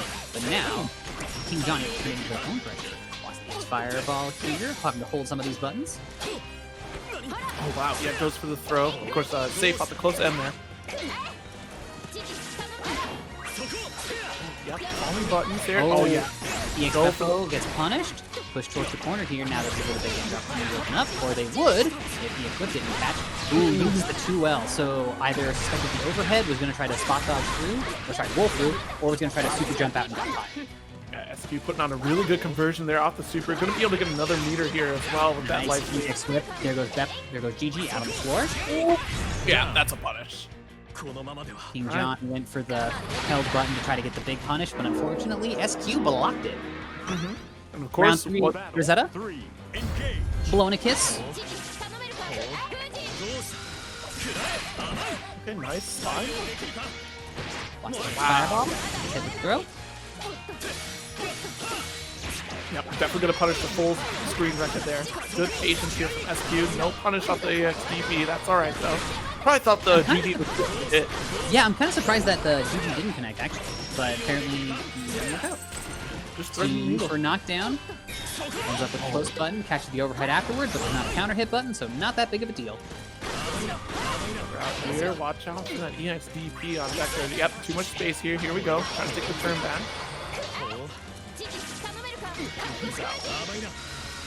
No movement for you. Just waiting for you to jump. Oh boy, the jumping. That's not the deal. It's actually an interesting situation here with GG versus Lancelot, because like you said, once GG's out on the floor, Lancelot really can't do anything because his fireball isn't fast enough to get to Fairy to force her to block, because it has that startup time on it, and then he can't try to Gorilla Blade through it or slide through it because GG's controlling the floor. So, good stuff. All right, Here comes the install. We're going to see some gap close here to try to run some offense. No, just keeping it safe, trying to maintain the situation. Oh, that's whack. I just noticed. She can still build a super meter while she's in her install. That seems That's busted. actually not okay. I mean, it looked like just like a tiny amount, so maybe it's not the full amount that she would gain, but it makes me wonder if that can be abused. And that'll close it out. SQ takes it.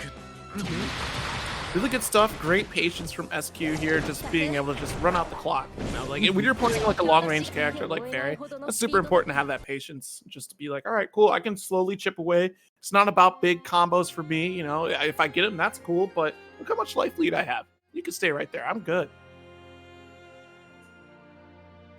All right. So that was SQ and King John. Mm-hmm. Looks like we're looks like we are waiting for our next match, which would be Pax Z and Yusa. And what was the other name of the other player we're waiting on? Looks like Pax Z and Tega is gonna be next. Yeah. Either Pax Z and Tega, which is those guys are from opposite coast, so that's what I thought. I was like, yeah. So Lixit then? I guess there's a picture out there. Oh, it looks like Pax Z and LIXT. I hope that wasn't a Lixt. I don't know. Guess we'll find out soon. So, all right. Yeah, Pax Z and Lixt. Yeah, because that's the winner's quarter for West Coast, and the winner of that will face Have a Nice Day at winner's semi. So that makes sense. Because it's Tega and D Nice after that, by the looks of it, and then we're gonna have Senpapi, and then the Origin Tree.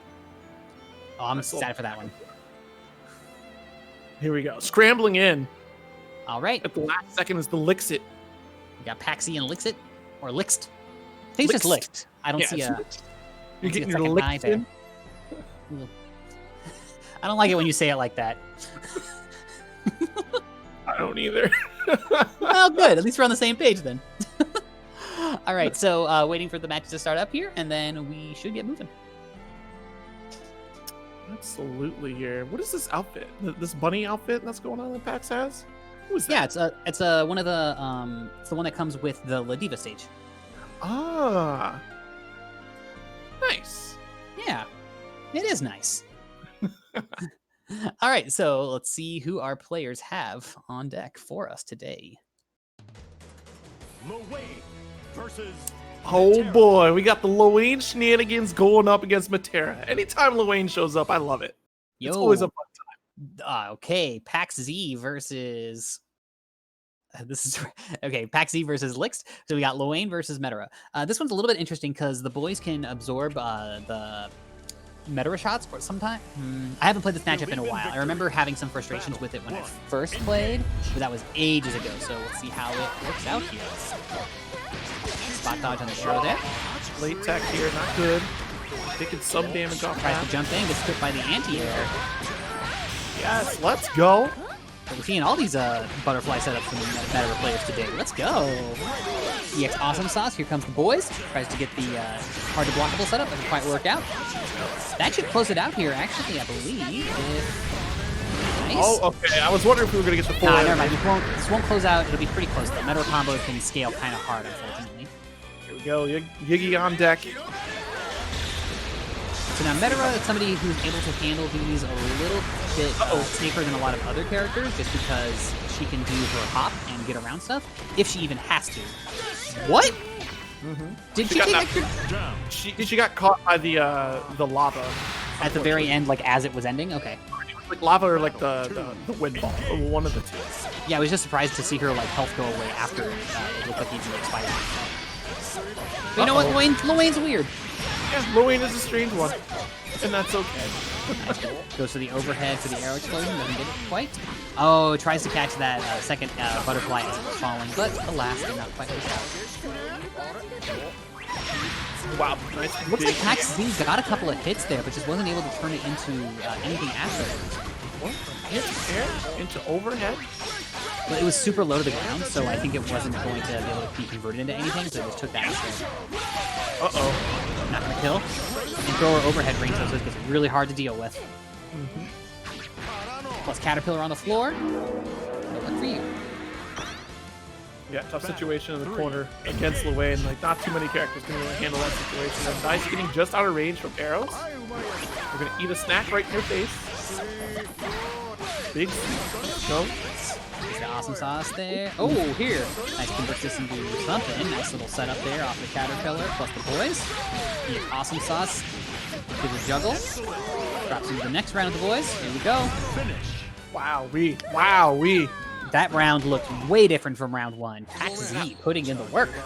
What an avalanche of a round. Like, it just kept rolling and rolling, just getting worse and worse. Right? Of course, I'm not even sure. Yeah, no meter for Metera in that round either, so there was no reversal coming out.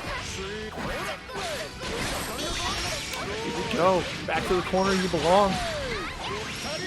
Gotta guess once again, opened up low. This is one of the scary things of Luane, like, similar to what I was talking about before with Beelzebub, like the players who know, like, Luane players can sense blood in the water when they feel like they've got you mixed. Yeah, absolutely. In that corner, and of course, really smart stuff to go for the party boys coming in for the Super Sky or Skybound art rather, because guaranteed it was like, all right, well, I got the armor, I'm gonna get another bar, even if this doesn't work out, you just have to dodge. And plus, too, Luane, since with how his 5U works, where you can get meter or you can get health back too, you can just spend that HPA a lot of times, and then it's entirely likely you'll be able to build up a second super by the time the round ends, and then you'll have Yiggy on deck. Ooh. No corner situations yet. Nice overhead. That's such a long reach overhead. It's a really weird one too, since it does that body shimmy, and it doesn't look like it's an overhead for like the first large chunk of the animation. He twirls the knife. I don't know what's coming. What is this? What is this strange catboy doing in my face? Magic. HPA as she jumps out and over. Nice. I like that. Saw the jump, did the HPA to hit with the anti-air party rockets afterwards. Yeah, very nice. Really excellent adjustment here from Pax Z. Pax Z just honestly puts on a show with Luane all the time, and I love it. All right, Pax Z takes that one over Lixt. Well, hey, you said it, antagonist. Well, hey, life treating you good? I'm just saying, if I had the opportunity to party with the Luane boys, I'd be about it. I don't know. I want to wake up tomorrow, like, without a headache thing. Not me. Oh, geez, I'm not saying that name on stream. That's not the name that they're playing with. Come on now. That's not what we're going for. We're Tega versus D Nice. Tega versus D Nice. There we go. We'll stick with that. I can't believe that. Oh, god damn it. I know, right? I think that's D Nice, right? That's playing with that name. Has not changed it at all since day one. Just kept playing it. Well, he changed it to another eater, but we're not going to talk about that on stream. I just wanted to correct the lore on that. All right. Well, at least they have a goal in mind, I suppose. Godspeed. Not perfectly placed over the name, just for the rest of it. Yeah, wait, move your Zoe to block the name. Let's see if I can fix this here. It doesn't matter. We're on a load screen. All right, game's live. All right, so we got D Nice versus Tega. We have censorship tools here. All right, so we got Fairy versus Taiga, or versus Lancelot. We saw this matchup just a little bit ago with SQ versus King John, so let's see how it goes here. Yeah, Taiga honestly puts on an excellent show with Lancelot. Definitely one of the Lancelot players I enjoy watching. Of course, we see Fairy after Fairy after Fairy, so I have no comment. We literally started the game Fairy. A name like that and has the Vern whip? Jeez. Yeah, with the magic ball. That's really cool, actually. Okay, actually, yeah, the Vern color having that magic model didn't say. Okay, nice, okay. Sweet. Nice 2U there, gets the knockdown, blocks the EX Beppo, pushing the corner here, gets that Rekka. Wake up buttons, nice Safari out here. Yeah, so the hoop says get off of me. We got GG out in the court. Don't like that whip head being so big on the Vern whip. Yeah. Do not like. Looks like some God, whatever the trippy thing from Winnie the Pooh was way back then. Heffalumps. It's like a weird Heffalump art. All right, there's a reference for you. All right, we got the Rekka's being pushed in the corner. No, I'm thinking of the pink elephant on a parade from Dumbo. That's all right. Anyways, we got the throw here. We're in that thrower overhead range against D-Nice here. Very scary place to be. Yep. Pushing, take it back. Just backing away here. Of course, 30 seconds on the clock still. You could just chill out with this little life lead because one mistake could just wrap it up for you, so I appreciate the patience of Taiga. Yeah, and like the chip damage would have to be substantial, and if she can't get close to do that... Oh, no! No! Why'd you do it? Why'd you do it? No! Whoa, doesn't quite close it out. Still has a little bit of life. Has to be very careful here, though, because this is into chip range, so any amount of... Yeah, had to stay in there. Sucks that they got clipped with the 2U with that cursed-ass smear frame from the Vern head, but if they didn't try to stay in, they would have been able to get normaled into a special, so they had to stay in and try to keep going for that pressure there. It's super unfortunate. All you had to do was be patient and just not go in. It's alright, though. We're still in this. Nice FP chunk of damage here, going for the knockdown. Yeah, pushing the corner. Checking with those close buttons. Oh, goes for the throw, but just too far away to make it unfortunate. Oh, yeah, there was a little bit of a gap in that Rekka there, too. Anything could have came out. Nothing, though. Honestly, D-Nice is just chilling out, not letting any DP rip. I don't think I've seen too many of them, like maybe 2 so far, especially with all the gaps that Lancelot's putting out there. Whoa, dive kick through the JU. Nice stuff. Catch it with the EX Gorilla Blade. Not able to catch the close H follow-up. That's so unfortunate. If that close H follow-up had connected off of the EX lunge, that would have closed out the round. Very unfortunately nice. Nice. Catch with 2L and closes it out. Battle 3, engage. Yo, Existence is a 6 song, Jeff. I don't know what you're talking about. Uh-oh. Hold on. Don't call Jeff out. I like Existence. Existence sounds great. I'm not complaining about Existence. Gita theme is the best. All right. Hula Hoop, 2U, tries to anti-air the, I think that was going to be a regular jump and not the dive kick. Doesn't quite reach the repeat. Yeah, Python counter hit was going to hit there. That's why they committed to the Okay, wow. Combo limit, and you're still going to have to hold this install. Oh my goodness, nothing off. I thought that was going to be bad news bears here for D-Nice. All right, both players fishing around here. Install is over. Uh-oh. Yeah, overcommitted here. Yikes, nice punish on the run-up here. Nothing off it, knockdown. Yeah, can't get too much of the off that there. It was just the 2L starter, and nothing was else on screen. Spaced out EX lunge there. Stay safe. Oh, wow. So brave. Oh, yeah. Not a counter hit. Oh, so close. It's still pretty close here. Blocks the EX whip. EX lunge is blocked. Tries to go for the anti-air again, but the dive kick just goes right over. Yeah, and now this is a really bad situation here for Taiga because you have to chase down this fairy with no corner at your back here, and that should wrap it. Oh, no, one more hit. Okay. I think we're going to see an SBA for a potential chip setup here is my guess. 10 seconds to go. Taiga has to make something happen here. 8 seconds to go. This is really hard to deal with. Finish. That's so frustrating.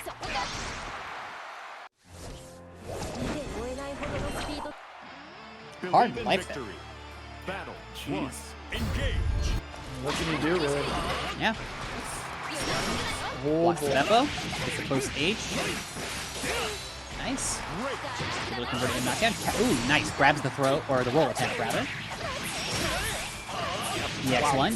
Gets a juggle here. And get the full proper juggle with the reset into the EX Fireball. Catches with the low into the SBA. Now that's the kind of round that you need to restore your momentum, especially if you had just dealt with that sort of timeout situation that was there in the previous round. Yeah, really good stuff here from Tega. I mean, especially, yeah, the last game was so close. So, yeah, that's going to definitely important. Nice. Oh, I don't know about that one. All right. Jeez. Ooh, clipped with the far, Okay. far ammo Lopez in the corner. Tries to go for the follow-up button, but just gets Beppoed for their cover. Yeah, Whip pulls in, uses the teleport to get out. D-Nice trying to stay on top of things here, though. Blocks the triangle jump off the wall. Tega, wow, I like that dash up there, just staying on top. Very good job of keeping that pressure. Ooh, catches the spot dodge with the 5L afterwards. Gets the juggle here off the buttons. Good stuff. There's the fireball out on the floor. Comes in with the overhead. Closes it out with the SBA again. That was the exact same setup that led to the round closeout last time as well. Wow, we put another game, and that was pretty quick there too. The last game was, a little bit back and forth, but here it looked like a pretty rough performance out there. Yeah, just getting right down to it. Battle 1. Engage. Right, now we got patience here until 6-6 end. I like using the 6-6 end there though, the gap close, as opposed to going for a jump in, which might have led to more damage if there wasn't an answer. Yeah. Okay. Oh wow! Just wow with the buttons. Okay. Trying to open up, get that DP out there. Fireballs out. Yeah. Wow. Opened up the fuzzy wuzzy. Yeah, blocks the first JL, does not block the second JL. Nice, goes for the reset afterwards with teleport attempt. Wow. That should wrap up here. That'll close the round. Take it. Ready for it now. Yeah, definitely like. Get out of here with your booty eating ways. Battle 2. Engage. All right. We got the lunge in. Oh, not able to get a conversion off the 2L there. I thought that was close enough to auto combo. Interesting. Just opted for one close and just nothing after. Okay, we're gonna get the conversion. Back to the wall we go. Off with slide knockdown. Gets the throw. Yeah, Tega is ready to rock now, and D-Nice is like, uh-oh. I don't know if I'm ready. Yeah, this should have been confirmed. Not close enough yet. See, stubby normals from Lancelot. Unfortunate stuff. Gets the throw back into the corner. Tries to go for the close H on wake up. Doesn't work out. Catches the slight button on the teleport afterwards, but neither party was doing anything. Trade might have been. Stuff's happening so fast, I can't keep track. EX teleport to stay in. EX Reckon to stay in as well. Wow. Spot dodge to punish the close 5H. SBA comes out, but no go. Goes for the wall jump. Tega is like just staying in and not being, trying not to get any momentum out. Whoa.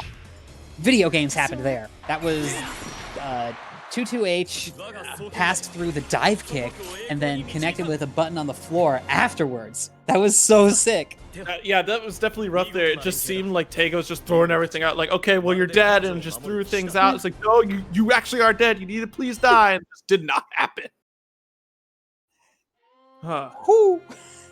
Yeah, the final scramble from Tega, closing out over D-Nice, moving on in the bracket for winners quarters. Well played indeed. Exciting stuff from both players. Mm-hmm. All right, so I believe next up here, I know we have it coming up soon. We're going to have Origin Tree versus Sen Poppy, which I am hyped to see that one. Yeah, Origin Tree and Sen Poppy. That's going to be interesting to see. We've seen enough Origin Tree. I'm like, I like these combos. Let's go. And, fun fact, Origin Tree has been 2-0 this entire bracket. Really? Yes. Wow. Okay. I don't know if, any of those other matches that we didn't see were rounds lost, but not a single game lost yet. Let's see here. So this will be Beelzebub versus Fairy, assuming Sen Poppy sticks with their same character. Right. Excuse me. And of course, have a nice day, Paxi. Still waiting in the works out here. And this is, of course, on West Coast side. Losers bracket is still progressing here. So yeah, honestly, like we're making great progress here for that next top 4 for West, and of course East Coast still hasn't been decided. SQ and Sharks waiting in the background as well. And these players are competing for some dollars thanks to the Vacherino donations from a couple of people. Thank you very much to those who did contribute, keeping our players eager and hungry. Yeah, up to $174 right now. Impressive stuff here. $174? Are you kidding me? No, I am not. I'm being very serious right now. Damn. $74. All right. So we got Send Poppy up versus Origin Tree. Fairy versus Beelzebub. Oh, we got another banger for you guys after this one too. But we'll stick to the match at hand right now. Look at the cloak is off. Oh my goodness. Yeah, they let the intros rock. Look at this. You know, this just reminds me for the final DLC character. I can't wait. I think I'm dropping everything to play that character. Who, Belial? Yeah, Belial. Nice. Well, I thought, I don't know if he's the final one so much as just he was the only Season 2 person now so far. Oh, he's Season 2? That's why we're still waiting? Oh, man. I'm like 90% sure that's the case. If somebody knows otherwise, please feel free to comment. That's right, yeah, because they did that weird thing with extra decades. Anyway. All right, let's go. So we got to jump in there, a nice throw break. So the charge dive.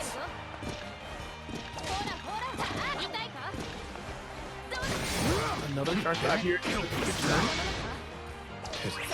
And the patience, yeah, because honestly, this fairy reach is going to be really tough for Beelzebub until he gets in your face. Yeah, this is one of those things. Like I mentioned before, how Beelzebub can move around the screen with his 5U and his dive.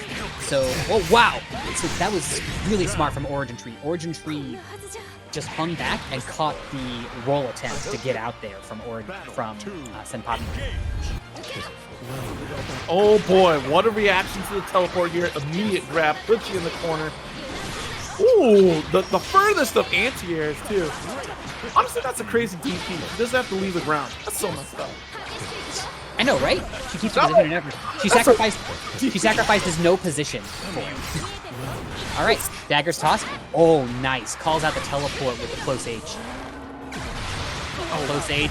That's a big starter too. So that will absolutely close that round out. That went extremely quick. Yeah. Battle 3, engage. Big anti-air. Yo, thank you, chat, for calling out the idling on the PS4 timer. Keeping us alive. We don't want to suffer that meta death. All right, you see the EX dagger toss here into the jungle. EX DP under, interesting choice. It does get the knockdown though, and if you have the pressure up, you're probably not going to need your EX DP, so sure, makes sense. Ooh, EX tandem. Pulls on in, into the SBA, closes it out. Origin Tree takes game 1. That's crazy. And holy smokes, look at that. We got a $24 donation to the Maturino, I believe. Shoot, I missed Trash Can Magic. I love this name. I have a t-shirt that says Trash Can Magic. You're a person after my own heart. All right, we see the juggle into the 2H with Tandon, then into the EXBP Ender once more. I really like the use of that EXBP Ender there.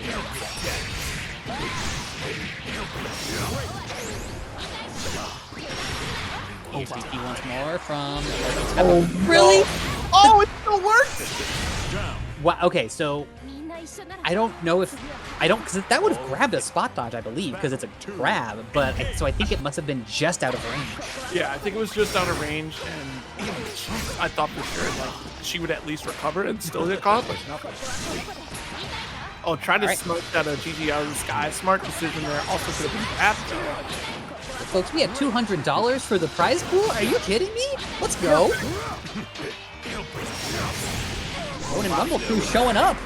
Absolutely. Oh no, misses the juggle off of the EX. What should I call that? The Tandon engine? The Vortex? I don't know. Vortex and the Tandon engine? Gravity well. Gravity well. Well, everywhere else I have not. Another server I'm on just calls it suck, and I'm like, I don't know about that. EX dive, gets knocked down afterwards, runs up with a close button. Could have got DP for that there. That would have put pretty close death range. But Origin Tree playing without fear. Sitting on 1 round away from taking it. Ooh, gets caught with a sweep, and that ends it. Alright, still 1 round away from match point here from Origin Tree. It's still out there. Send Poppy here, trying to get one up on the board. Send Poppy, and this is on the winner's side still. Yeah. I think winner's semis. Yes. All right, there goes EX Beppo out on the floor. Dive comes in, tosses at the wing, keeping that mid-range there. Dives over the dive kick. Oh, hey, it's the 2 characters that have dive kicks. How about that? EX Beppo's on the floor, or EX Gigi's on the floor, rather. Clips with the overhead, goes into the SBA here. Origin Tree's having to hold this. So now this is the thing when if you're playing a character who's one of the rarer characters. Once the other player starts to figure out your tools, you can quickly feel like you're running out of material, so to speak. Oh, wow. It's that Crow stand-up meme where someone's yelling, boo, get more material, then you look at your cards and you only got the same thing. Oh, no.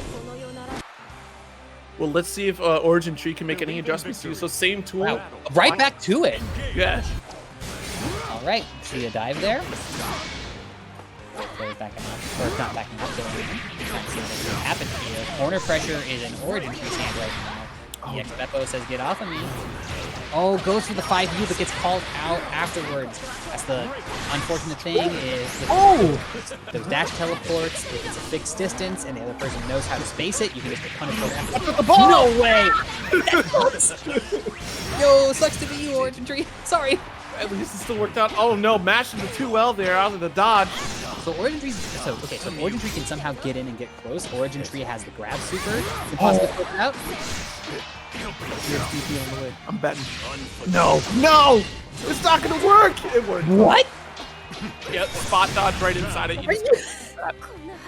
Holy cannoli. So it's active enough. So it's active enough that if you spot dodge it, it'll catch your recovery of the spot dodge. Woo!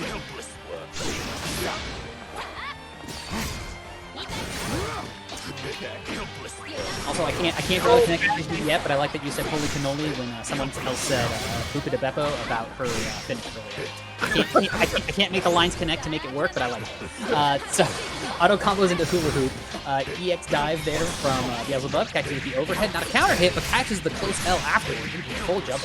This is going to hurt significantly. Not out of the woods yet, though. Full health here, so Origin Tree is able to get another bar of meter overhead to close it out. Origin has had enough of this malarkey. Good stuff, Origin Tree. And also, just to say too, that's one of the strengths of Bubs is that he had, since a lot of his specials are him like swooshing in circles, it can sometimes get a lot harder than you might think to get the read on which animation is which and getting hit by it. Yep. I would love to say that we're all strong enough to not just get blown up by the visual mix, but alas, here we are. I mean, the visual mix is always going to be devastating. No way. Yeah. Well, I remember like when Beelzebub came out and my friends were like, "Oh, I don't know how you get opened up by this character," and I'm like, "I'm getting opened up. I don't grumble." Yeah, people getting opened up by Beelzebub all day. Like. It's just so bizarre to see. I know, right? But, it worked out there. Origin Tree, strong player, able to win it out over Sen Poppy, who we saw do some work earlier. Yeah, no, definitely. So, good stuff here for Origin Tree. Honestly, like, put in a lot of work, too. Like, especially, like we said, simple moves out here for Beelzebub in general. And it just can be really dominating just when you know how to properly apply it. And like we said earlier, too, when you have these simple characters with like these larger moves, it's a bit of like you work with the tools that you have, and then yeah, and Origin Tree absolutely made it work. I am shocked that SSBA caught out there after the spot dodge. I don't think I've seen that before. Yeah. Also, I was saying that we had a banger coming up after this, and yeah, we have SQ versus Sharks. So this is Zoner versus Zoner, but we saw Sharks do some work with Metara earlier, and so it'll be interesting to see how that works out against SQ. Mm-hmm. Yeah, this will be really fun to watch. Actually looking forward to this next round. Sharks and SQ. Okay. Fairy Metara. Oh boy. Yeah, when this game was first getting announced, if Metara hadn't got added, I probably would have been a Fairy player, but Metara got the bow. And they have the same background on their profile icons as well. Wow. Minds think alike. These great minds both say, I want to stay far away. Yes. Oh boy. Believe in victory. All right, so now one of the distinctions in this one, or one of the strengths of Fairy in this matchup, is that Metara wants to be able to control distance, and with EX Whip, Fairy can just shut down that distance control, because EX Whip will pierce through arrows, and because it puts the arrow trade can't work in Metara's favor, even if Metara uses an EX arrow, and it also wipes away Metara's positioning. All right, checked with the low as the first option out the gate there. All right, Shark Z pushed to the corner. Both characters do have low health, but I would say Fairy tends to have easier setup into damage in the mid-screen. Not that Metara doesn't have it, as you've seen, but catches out. Oh, no, I like the attempt for the 2H there after it, but it wasn't a counter hit, so didn't have that juggle state. We're pretty even on health here. Resource leads over in SQ's side. Just a little tiny smidge. Okay, install. Not close enough for that button. It's all right.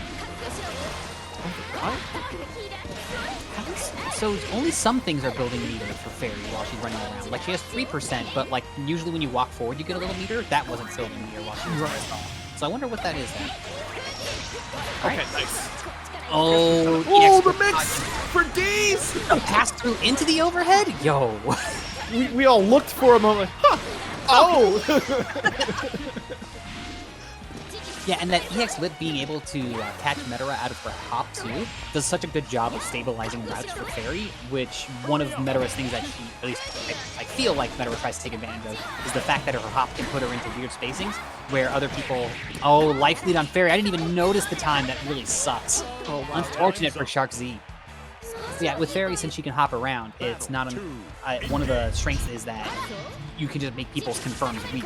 But when you've got EX Whip, who pulls you in and says, nope, you're right here now. Oh, nice. Can we get the DD set up? Freeze. Hold that. Oh, wow. They're not fighting for any of the openings here. Okay. Oof, yeah, gotta hold the butterfly. Good blocks. Unfortunately, the fuzzy on here. Good stuff here from Shark Z. Pushes all the way into the corner. Ends it with the standing M. Goes into the hop afterwards. There's the pass through. Doesn't go for the overhead that time. Oh, SQ is out here playing some like 12-dimensional chess. Catches with the overhead into the dive kick. Dropped the combo the first time, but you know what? Let's just go for it again. Goes to the EX hula hoop. Is able to do full combos here. Jumps in with the JL. Goes into a throw afterwards. The pressure is multiple 2Us. And then just takes the trade after that and still wins the round. SQ going up again. Really good stuff here. Really oppressive in the corner. Just SQ just being aware of just every situation that they're in is just like really impressive. Just the mental stack that SQ is able to maintain is like super impressive. Really awesome. Yeah, like SQ never really like looks or feels panicked in the matches I've seen so far. And it's always fun to watch her live too, because like you can see like the gears turning while she's thinking about like, okay, what's next? Here we go. Like really thoughtful about the approach. Like here, for example, good patience to open up. I really like that. It's like when you see a player who plays a more reserved style, you can kind of see that sometimes. Not that SQ doesn't have what it takes to turn on the heat, as we can see right there. Yeah. Kaboom! All right, one round sitting on match point. Oh, block slide. No punish, that was too far. Loop goes to the air arrows. I'm surprised I haven't seen more of the air arrows from Shark Z. Shark Z probably knows this better than I do, but it just feels like that's, since Fairy can't get you in the skies like that, it feels like you can try to zone around and make her have to go in. Unfortunately, though, with this massive life that SQ's going to have, it's not relevant with the big jump in with the dive and follows it up afterwards. It gets that whole combo. That is really, truly, superbly unfortunate to be caught in a situation like that, especially counter hit into install to just close it out, and that chunk of damage off that DP, and then another reset from up on high. Like, oof. That last combo was oof. Yeah. Oof. I'm reeling over here. And of course, that does mean that SQ moves on to the top 4 side of East Coast bracket. So we'll be seeing her play a little bit more with a polite bow. Yes. Thank you for the games. Yo, it's a good thing that your name is ibuprofen, because when I heard she needs it, I get a headache. Dang. Bars? I'm sorry. I'm sorry. Oh, man. All right, so we got, looks like Pax Z coming up again versus, what is that, Have a Nice Day? Yep. That's exactly it. It's Pax Z, Have a Nice Day for West Coast side now. Alrighty. Winner of this also decides for top 4. We're in the semifinals side now, so we're getting right down to it. And of course, shortly after, we'll have your top 8. It's our last, how many more matches do we? 2 more. 2 more, okay. All right, we got 2 more matches here. So first up, we got Pax Z versus Have a Nice Day. Pax Z we saw a little earlier. I want to say Pax Z. Who did Pax Z play earlier? Or who? Pax Z went up against Lixt. Oh, okay, gotcha. Yep. And then Have a Nice Day, we got on, I'm guessing, Charlotta, I believe? Yes, that is correct. Yeah, because the pumpkin style, which is interesting. I'm surprised they have the Halloween outfits already. I figured they would have saved that for later in the year. Still pretty early on. That's all right, though. Well, actually, supposedly they were saying if they were gonna, in an old interview, they said if they were gonna add any costumes, they'd make it a whole new character. I am skeptical if that's going to be the case, but, you know. I mean, okay. I like that mentality. Instead of new costumes, whole new character. I mean, that's fair. Dragon Ball's doing something similar, just add more Gokus. Well, like, their thing was, like, if we were going to make a... Oh, Paxi played Lil Wayne. That was it. I was trying to remember which character. Oop. But, yeah, no, they said if we were going to make Swimsuit Grand, we would just make Swimsuit Grand a whole new character. Oh, okay. So they're going the Goku route, then. Yeah, instead of Goku Black, it's Goku in trunks. Wait, no, not swimsuit. I should have phrased that differently. Grand swimsuit. Grand Rambo. Ooh, I love this color from Have a Nice Day. Yeah, with the green sword, with the green dress, good stuff. Oh yes. All you color coordinating players out here. I love it. What can I say? I mean, I did the same thing. I mean, you heard my... I know, right? Yeah. Everybody has to have the aesthetic. You heard my brain shut off when I saw the Vegeta color that Zack in a Box had earlier. All right, let's go. So we got Luane versus Charlotta here. 2 master ranked players going at it. See how they do. Got slide into Awesome Sauce there, spaced appropriately. So EX Charlotta ball pushing the corner here. Nice trade into the flash kick for the knockdown. Oh, hits the combo limit, but still gets the knockdown out of it. Not the best timing, or best OP timing because it ended a little prematurely, but still able to turn it into some pressure. Definitely a significant life lead here for Have a Nice Day. Let's see if this continues. Oh, wow, just with the parry, no punish off of it. The EX hands there, stays on it. It's the auto combo. Oh, nice. I like that. Turned the auto combo a little bit short and just did the flash kick instead to get the knockdown. Good stuff from Have a Nice Day. Massive helm breaker here. Battle 2, engage. Into the next round we go. No Catalina tank for you. Yeah, Ronin Rumble is actually just like the Truman Show, but just for one player, and no, will not tell you which player it is. Oh my. All right. EX Charlotta ball. I'm so mad that JL hit cross up. Like that JL came out the moment she jumped and it fell all the way down. All right. We got going into super here. Not gonna put. Yeah, still some work to go. Needs either one really good opening here or a couple of smaller mixes. I'm not gonna lie. I'm getting real irritated watching Charlotta just be Charlotta. She's so much royalty. It's just like, how much more royalty do we need? Is she actually royalty in game? I mean, the flash kick? So because really? of the crown? Yeah. How? How is she this good? The point blank flash kick on Yiggy, and then she suffered no damage through that whole sequence? Nothing. What are we fighting for? Oh, so that's where the 0 name comes from. Okay. I read you. Uses the 5M to close it out. Good stuff and have a nice day. I'm not gonna lie. If you did that to me and I was Iggy, I'd unplug the controller. But GG's. All right, that's it. Okay, that's it. Okay, character change. Taxi's changing it up. Oh man, I'd change it up too after that. The point. Paxi is driving over to Have a Nice Day's house. So how dare you just? It smacks Have a Nice Day in the face. How dare you do that? I'm having a terrible day because of you. Not a nice one. All right, so let's see what the character change is going to be here. What am I fighting for? Why does this keep happening to me? All right. What's the Okay. point of going on? All right, I'm done. I don't know when it's going to stop. So I didn't want to say anything. All right, so change up. The change up is to Catalina. Okay.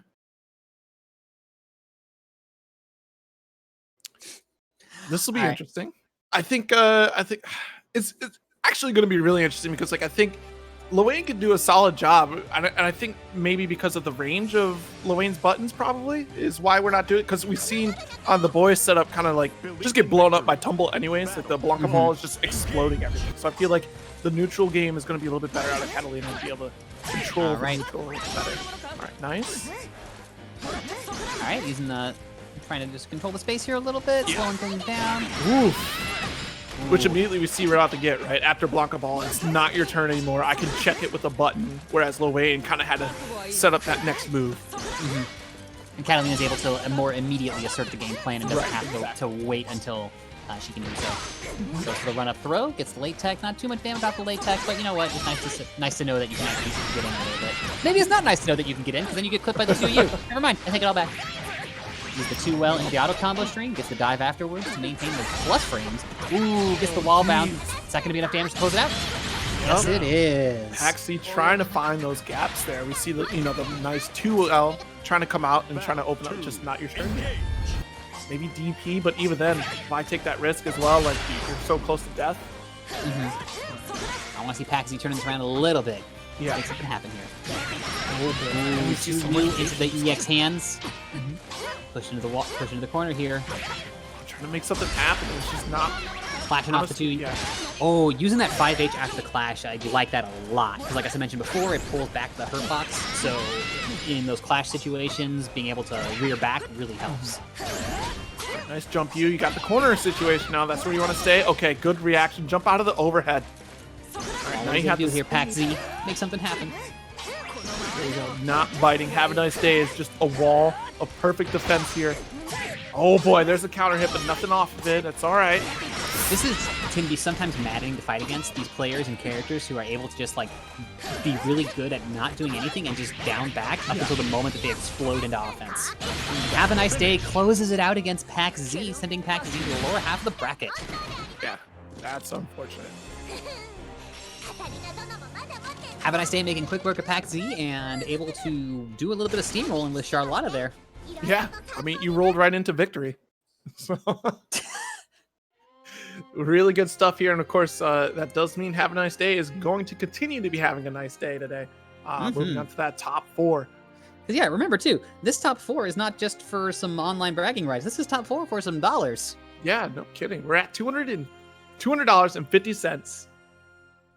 So it's still slowly but surely rising. Of course, we have those quests on the side as well that can do. And honestly, one of them is just to follow and retweet Ronin Rumble. And if you're not following and retweeting Ronin Rumble, take this opportunity to do so and put in some extra free coinage there. Yeah, I mean, there's hit it plenty up. of good little quests. Like you can follow Jeff the Hero if you wanted to, and you add 20 cents to the pot. Come on. All right. So we got Marvin Pie versus somebody coming up next. Let me see who the opponent is. Ooh, Marvin Pie versus Tega. That makes sense because since Tega's already here. Okay, great. So this should be Fairy versus Lancelot and Marvin Pie. We saw in our first of 5 that opened up our broadcast today. So let's see how Marvin Pie does here. And it'll be this match, and then I think one more after that, and that'll be, I believe that'll be it for our session. But until then, we got another match right here. Ooh, these two very closely ranked in the master rankings. I got to imagine that these two have clashed before then with that in mind. Oh, yeah. So we're going to be seeing Marvin Pie make another attempt. Hopefully Marvin Pie is warmed up. You're not facing against a gold Grom this time, so it's winnable. You don't have that OS anymore. And this is what, the third time we've seen this match, I believe? Oh, wow. Just round start. No. Yeah. I'm not doing nothing. You do something. I'm not doing anything. You do something. Bring it on. It's like a 2. Oh, I see. I had that much different. I had it as like saying, "Oh, where do you want to go? Where do you want to go to eat?" I don't know. Where do you want to go to eat? Oh, yep. I love this fairy color too with the chain. That looks really cool. The chain matches her hair. I know, the chain is actually terrifying. I didn't want to be touched by that at all. Oh, that's not half as terrifying as the Vern head. Oh, yeah, that's true. All right, so both players here, we got Marvin Pie pushed into the corner here, hit by that close button. We got the EX Gorilla Blade into the juggle here. We're going to see this dropped into the reset with the EX Fireball. There it is. Nice. Doesn't hit Confirm out of it, but able to get the pressure. Gets a throw. Thrower overhead range now. This is the scary spot. Good protection there. Opting to go for the second hit Rekka. No anti-air quite yet. Staying safe with the Gorilla Blade. Marvin Pie there. Oh! The whiff punish. Here we go. Let me just... Not even like a whiff punish. That was just shut down. That's footsies. You just dive on in. Second that whip. Pulls in the EX whip. Oh, throws GG out, but nope. I'm just going to 2-2H out of the setup. I do not want to deal with GG. Not today. Oh, whiffs the button. The timing was a little bit off there, and so Marvin Pie was able to convert that into an auto combo, or sorry, the auto chain, and get a knockdown. Out of the corner here. Playing around the mid-screen. Fishing with that 2U. Look at that, slowly walking down Marvin Pie into this corner here. Just pushing button nice. The pressure. All right, going for soft knockdown. Oh, close M. There's the frame traps here. Nothing off of it. Damage is mounting, though. And Big Chill doesn't have to worry about it. I'm going to stay at this range. I'll close the gap when I feel like it. I'm on no one's timetable, but Leon. Go for the FBA punish? Nice. Was that on reaction? Did they know? Oh, yeah. Oh, yeah. With the easy inputs that are brought to you in Granblue Fantasy Versus, of course, that's on reaction. Good stuff. Believe in victory. All right, Tega up a game. Marvin Pie down a game. All right, nice. Another slide here. Yeah, Marvin Pie trying to employ what we said before with some of the Lancelot players. They're just trying to control the ground game, so Lancelot can't use those horizontal or the ground options. He has to take the air a little bit more. Oh, wow. Oh, interesting. I wonder what the button was after from Tega there, because I'm surprised that clash didn't continue to clash, because that was just right into the next hit of the auto chain from Marvin Pie. Oh, Marvin Pie with a slight health advantage. Hoops off. Jumps around. Button after the side swap. Oh, nice. I think that was a bad input there. I think that was supposed to be an anti-air, not the 2M instead. Right. Okay. Oh, wow. Big hook. Whoa! The conversion. Really good stuff here. What was that interaction? Oh, wow. I'm going to have to watch that on playback there. That was unbelievable. SBA is out. Balls are bouncing. Back into the SBA. Okay. Yo, that was so sick. Surprised we didn't see a use of the 5U there. I suppose the 5U probably would have drawn out through that entire string, whereas the multiple buttons afterwards were allowed for a little bit more mix and pressure. Good stuff.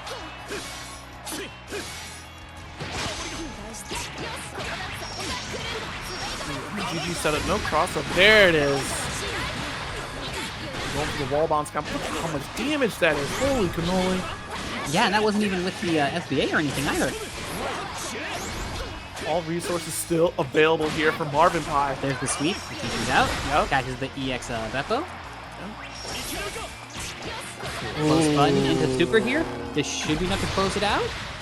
Oh, not quite. Okay, there it is. There was it with the EX hula hoop. And takes a round, or takes a game. So now it's 1-1 either side. Let's go. Wow, really well done. And of course, like, geez, that massive damage from Barry is absolutely absurd. Like you said, no resources really spent on it. Just a couple EX moves and what? Yeah, still had still had SBA available, so didn't even really need to do a whole lot else there. Spidey swinging. Oh, we just hanging out. Well, let's just hang out with this guys. Yep, just chill out. No big deal. Okay, got the close M. Able to get the full combo in the corner here. Just that juggle. Nice, good stuff. Drops it into the reset. Gets the falling buttons, catches it with the second L. Ooh, that was on standing too. So I wonder if Marvin Pie tried to press Marvin Pie must have tried to press a button in the middle of that string there. Oh wow, not quite, but close enough. There we go. That'll do it. That takes the round. Battle 2. Engage. Wow, Trash Can Magic calling out the Midwesterners. I mean, I'd call us out too, so I'm not mad. I'm just observing.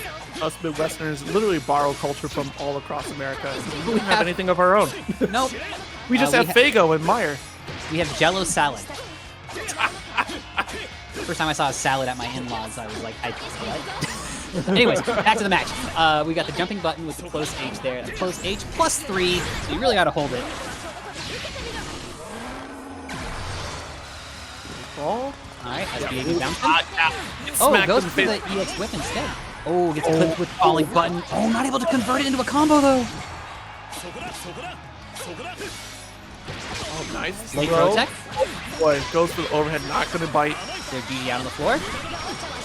Gone just in time too. Match point for Tega too. And Tega got SBA on deck here. At 2H though from the extended hurt box. Yikes. Oh, close. Needs one nice opening here, and Tega can close it out. The patience. The stare down, throw overhead range. This is the scary spot. Gets the throw again. Tega closes it. Well done. Look at this Lancelot play. Yo, someone doesn't know where Portillo's is. Someone ain't been to Combo Breaker. You know what? It's like when people say In-N-Out is a fantastic burger joint. It's actually not. You're all what? wrong. It's not good. It's not. Wow. You speak facts, you know. It's just not good. All right, guys. I think that's gonna close it out for now. We do have a match that's going off stream, but we're gonna be setting up for top 4. But we do have some wonderful events that we want to show off at the same time, and maybe give away a few unnamed codes. Who knows? Let's go ahead and swap to the sponsors here. All right. Up first here, we got Casa Fridays here. This is actually a skilled run. Let me see if I can fix this on the fly. No, I screwed it up. Oh, well. Anyway, Casa Fridays, everyone. So if you like Street Fighter V or if you like Granblue, come check it out. They do it every single Friday. They've been doing a fantastic job. They work really, really hard on their aesthetic as well. So, you know, come give them the support that they would love to have there. And, of course, we have Footsies.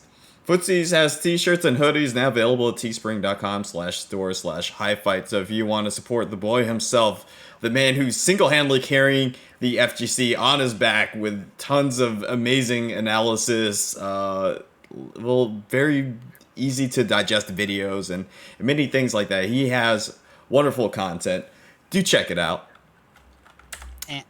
Footsies is a godlike game too. Play that stuff. Footsies is amazing, and we might have some codes in like 2 minutes when I'm done reading all this stuff here. So, Ronin Rumble and Holiday Matsuri. You know, obviously with COVID going on, this is looking more and more maybe a little bit different. But I can tell you, I can promise you that Holiday Matsuri is going to be doing a very big event that everyone can participate in, even from home. So keep an eye out for that. We will actually have a lot more information later on. And, you know, if you like games like Nidhogg, Mario Party, things like that, there's a way that we can make it all work. So just want to put that out there. All right. And, of course, my boy Sonic Soul, we love him. He's a fantastic human being, so full of fire and passion and all that, and he is doing his own weekly tournament. It's actually tomorrow, 7:30 EST. Mostly East Coast tournament, but we have some people from Mexico stop by. I think some West Coast people stop by as well. He does a fantastic job. It's all grassroots over there. If you like having fun, and his commentary is some of the best, I'd say. But check it out. Join his Discord for the bracket. Let me see if I can get this. Levitation. Bada bing, bada boom. There you go. So check that out if you are interested in some more Granblue action. I think we have one more here. Yeah, so Ronin Rumble. Keep in mind that we have this on... we've been doing it every other week instead of every Sunday. I want to do a test PC bracket. I know you guys probably don't play on PC since that's why you're here for the PS4 version, but next Sunday I'm going to be running my own PC bracket. It'll probably just be a smaller type of thing. I just want to see how it does run overall, so we're just going to be doing a random thing. But yeah, if you guys have the PC version, you're more than welcome to join. I'd love to see a lot of crossover from PS4 to PC, so... I think that is that. Yeah, it is it. Yo, commentators, fantastic job as always. Thank you so much. Thank you for having us. Greatly appreciate it. Greatly appreciate all you guys watching. Thanks for tuning in. Thanks for watching the matches with us and enjoying the content as well. It's been a pleasure commentating with you. Where can they follow you all? Oh, I'm sorry. Well, Oh yeah, I was just saying, delight as always. Commentate with you, Zero. If you do want to follow me, I'm available on Twitter at swellchum. SWELLCHUM. Feel free to give me a follow. I do fighting game stuff and post occasional selfie. Yeah. And of course, you can follow me at Zero Syndicate on Twitter. Of course, I do stream every week on twitch.tv/Zero Syndicate as well. Where you'll see me do some fighting games. I used to do fighting game analysis as well, but right now I'm more focused on just like the other games like Monster Hunter, Gundam, and Destiny right now. So Yo, you are on that Destiny grind. I see you posting about Destiny all the time. It's tragic. I was supposed to quit and I just can't. I feel that. But yeah, thank you very much for having me, everybody. It's been a delight, and good luck with the rest of the tournament, and hope to see you all in the future. Later days. How do I do this? Oh, damn it, that was live. Wait, do you still need us to talk? No, I got this. I'm just trying to find the button. There it is. All right, we're on break, but the mics are still hot. All right, then. I'll leave you to it. All right, thanks to everyone. Appreciate it. I'll see you guys next time. See it.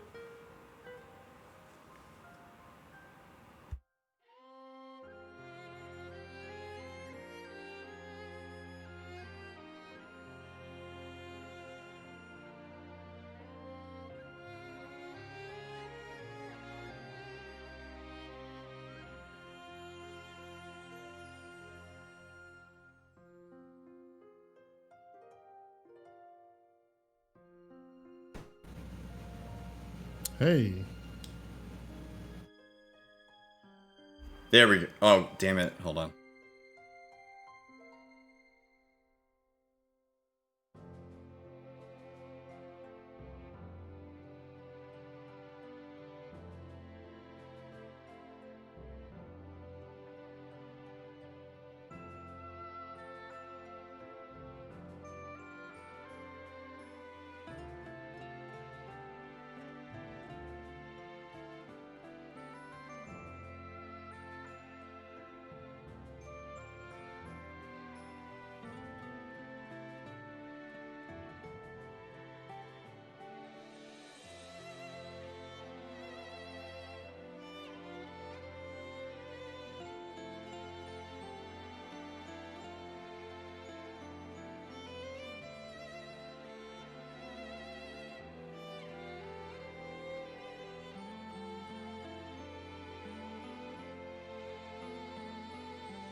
Yo, welcome back, Skyfarers, good people of Ronin Rumble Granblue. This is the top 8 section of the event, and I am so excited to be here.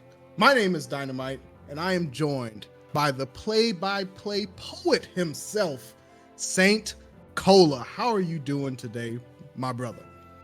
Dog, you know what it is. A, I'm good because you always bring me in with the best hype, right? B, I'm out here watching some great Granblue action, and we're at the top 8, right? We're at the finals, we're at the finale to see, who's be making it through. We got a lot of killers out here, just as we do every single week. And with the meta evolving as it is, people kind of getting ready at these team tournaments and things like that, taking what they've learned from the mini events that we have and pulling them to Ronin Rumble. The action is only going to get better and better as we go along. Who do we have up first, Dynamite? So we're going to start off with the top 4 of the West Coast for Granblue. We got Origin Tree versus Have a Nice Day with that Charlotta, the mean little queen. And then on the other half of the bracket, we got Johnny versus Pax Z or Pax. And that's going to be an interesting one too. But then over on the East Coast side, we got SQ, the Fairy Queen herself, versus Taiga. That's going to be an interesting too. And then on that side of the bracket, on the bottom half, we got Najee versus King John. So I mean, look, like you said, there's killers all up in this top 8. This ain't going to be free for anyone, and I'm looking forward to it. That means the match is going to be crisp. Yo, I'm seriously said the word Johnny. I was like, yo, let's get it, because last time Johnny was up on the stakes, he was creating a fuss. When they said Grand didn't have any sauce, they didn't know about Johnny. But we ain't gonna say that just yet. They didn't know about the captain's on. choice. But we're gonna get that Origin Tree versus Have a Nice Day first. Charlotta versus Beelzebub, and we know Have a Nice Day gonna want to be all up in that grill. Absolutely. I mean, you look at a character like Beelzebub. He's so weird. I just talked about this yesterday at a different tournament. He is the type of character where he has all these tools, and they're great by themselves, but when you put them together, the game plan kind of falls apart a little bit, right? Because he's got to be very particular in what he does. He doesn't really pump out the damage a lot. He's got a lot of ways to keep you out as a zoner, but there are many methods around that stuff. And with the recent changes in the patches, it's not really looking like he's a strong character. In fact, he's probably one of the weakest ones. But yo, to see him in the top 8 like this must mean Origin Tree's out here grinding. But Charlotta, not a fun matchup. I'm gonna tell you that now. No, it's definitely not a fun matchup for most characters. I mean, she gets in your business and stays in your business for the most part. Nice 2H there. Go ahead and anti-air a little bit. Another one for Origin Tree. Says, I got something for you. Hold on. Wait, let me reach into my pocket. Yeah, let me find out what's in here. Okay, to get the confirm, yo, staying in. Talk about with the dive though. Yo, see, Origin Tree just kind of backing off, using the zoning game of this character and trying to find a way to get in. Oh, what a punish with the 2H there. That's the toes. Meaty lights there, off the wall, and straight into Skybound. Now, we're not wasting no time, Cola. We're getting straight to business. Yes, sir. You want to do that, yo. Get that lead up, and yo, it's smooth sailing. No pun intended. Tree getting pieced up in the corner here. The EX, the pickup, the finish. Not just yet. A lot of scaling on that combo, a lot of hits. Wake Up DP had to do it. Had to do it to him. The Hoover, she says, no, I use Swiffer's only, no vacuums here. Have a Nice Day knew how to deal with the karma. Said, it ain't gonna hit me, bro. It ain't gonna hit me like that. I don't believe in karma like that. Another one. He said, did you forget? Let me remind you. Let me get you on the wall here. The EXDP. Get the knockdown. I love it. Hard version right here. Staying in with the pressure. This character is all about that, and all that chip will be adding up. Yeah, Origin Tree trying to feel his way out, but it's not working. He can't feel a damn thing. My man senses are diminished right here, getting pieced up in the corner. Breaks up the DP. Have a nice day. Knew it, and the jump in. Yo, my man was on 24-hour lockdown. No phone calls, no meals. You're going into solitary confinement. Upstairs to your room. Don't come out until I say you come out. Have a nice day with the first one. All right, let's see. Origin Tree. Trying to get it started here, a little bit more momentum. We say it all the time, but currently, the way Bubs is, you don't want to get to a life deficit with Bubs and have to try to come back because the damage usually doesn't work that way unless you get some big starters. And now, Origin Tree finally out with a decent start to the round himself. Another anti-air saying, stop jumping. I'm reading all of it. The books are checked out of the library. Absolutely. Here we go. This is where Bub's supposed to be. Let's put you in the corner. This is where he's going to be able to play his game. Super. I don't think that's connected. Yes, it did. Yes, it did. Origin Tree is able to land it. Have a Nice Day was just, too active. Motion was just too much. Got pieced up for it. Origin Tree looked a little bit more solid, but he had to have that lead, right, Dan? He had to have that health lead. He had to be able to get going because if you're not getting going, you're already being stopped.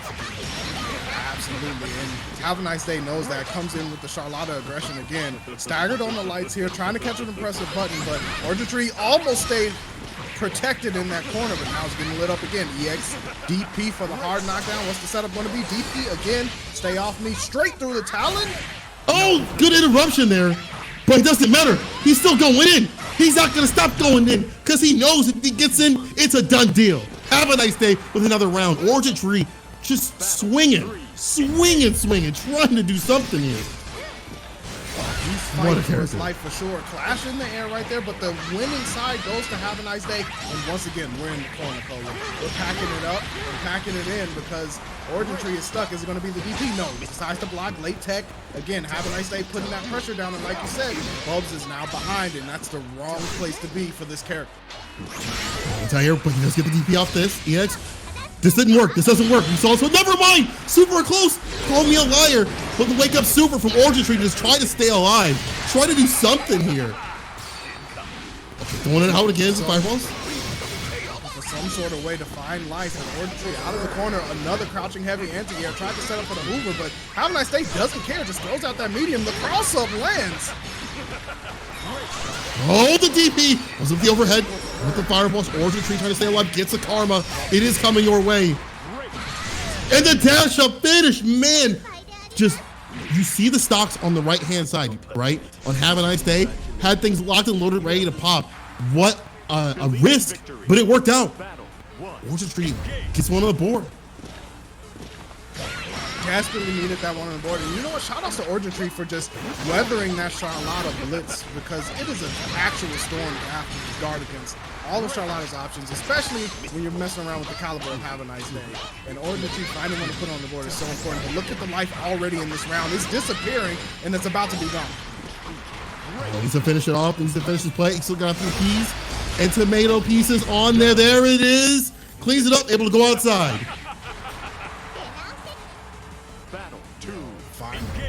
Have a Nice Day coming back around, but Origin Tree looking to find his way out of troubles, trying to stay out of that corner. Double dive kicks there, but Have a Nice Day once again forcing the guard situation. Tried to run away. Where you going? I got you on lock. You can't get away. Lock, no key. Okay, the trade, but it doesn't matter. The multi-hits from Charlotta just going in right here. Gets the throw. Empty. Yo, the low, the pickup. This is looking terrible for Origin Tree. You gotta fight back, my bro. DP gets baited. He knew he'd been known, man. He'd been here before. He'd been known. Have a nice day.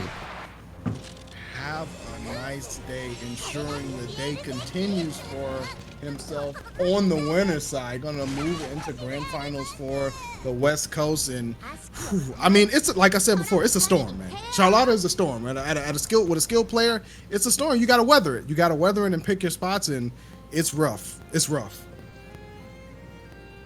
How do you weather the storm of that kind of play, though? Have a nice day. Understanding, you know, the constant pressure of this character, the constant power of this character, it's so difficult because on one hand, you want to be able to deal with all that and, you know, find your way with the reversal, but, you know, Beelzebub isn't able to kind of keep that consistency in the neutral as much as Charlotta. So I can definitely see why Have a Nice Day was running the game plan and your Origin Tree just out there trying to find moments, trying to find things to happen. Yeah, you know, and despite the fact of it being 2-1 in that match, you know, it goes to show you Have a Nice Day understands how to put on the pressure. We saw not only multiple DP awareness blocks, right, to just run up and block, but we also saw incredible staggers there for counter hits while Origin Tree was stuck in that corner. And you know, it's just like you said, you know, you really got to start off, especially against Charlotta, on that strong foot, because if you don't, it's going to be a very hard time for you. But you know what? Origin Tree not out of it yet, still in losers finals, has a chance to win back to a run back situation. But we're gonna jump on over. It looks like we're going to go back in. That's right, because this is the finals. It's got to get to 3. And I forgot that too. I got mixed as well. So we're going to go ahead back into the match. Everybody got mixed. We're all getting mixed out here, my friend. That's just how it be. Listen, yeah, that's the thing. Is like with so many tournaments going on, it's so hard to remember, you know, different rule sets and things like that. We do a little different here. You know, as we said before, there's East and West. We're going to be going through those brackets to see, you know, who's going to be the champion of the East and of the West, and have them come together and fight. You know, that's doing things a little bit different here. We got a different flavor. You come here, you get different kind of sauce. Yeah, that's the thing. I mean, anybody getting here at this stage is definitely a player that is strong, knows what's going on, and can make those adjustments. And we're going to see right now if Origin Tree can make that. It was 2-1 when we stopped, but we're going to get it going. Nice crouching heavy there into the Hoover. Another heavy just for something to think about. But Have a Nice Day not deterred. And I've said this before, Have a Nice Day, one of those Charlottas that is never scared to jump, really. Especially when things are going their way. Have a Nice Day is in the skies. Absolutely. I mean, that's a good thing. You want to be able to check this character out of the skies. But yo, get checked with this super, though. Didn't get out, but you're still in the corner. You're trying to find a way out. But the neutral jumps, everything working out for Have a Nice Day, especially from the air approach. DP, get off me. You need more. He's not going to be deterred. Have a Nice Day, don't care. He said, I got that master rate for a reason. Yo, I've been in the trenches, grinding it out. I'm never going to stop pressing forward. It's all about that pressure for Charlotta, and Have a Nice Day is making it work out. Good DP there on the media tip.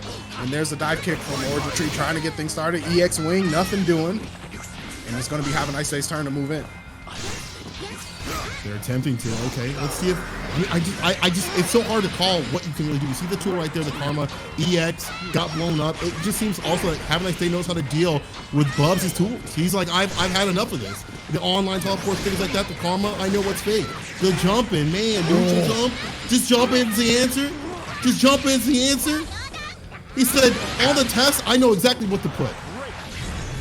And the low to finish it out. Have a Nice Day, strapping up the Nikes once more and just doing it.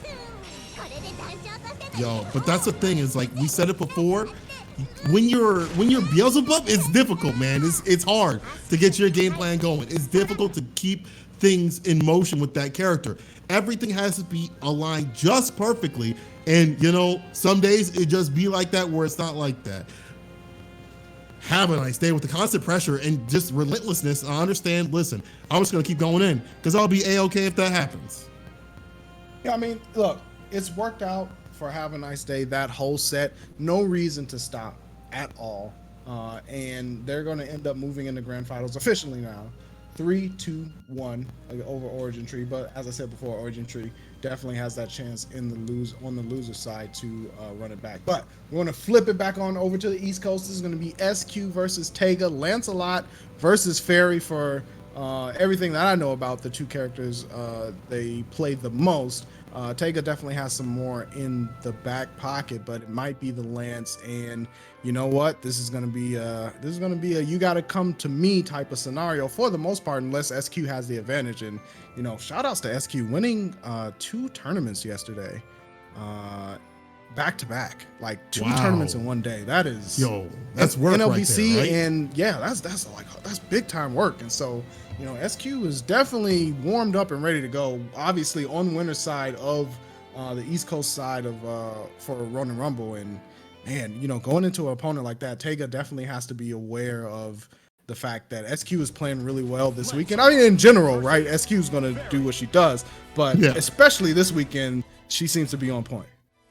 Yeah, man, you got the heat like that. It's only going to get better for you as you go through these brackets, through these tournaments and things like that. So I can't imagine like if you're fighting SQ like this, like when she's powered up to the maximum, has just feeling herself. She's like, listen, I know I'm nice, but yo, Taiga though could be the one to stop it. Let's see what happens.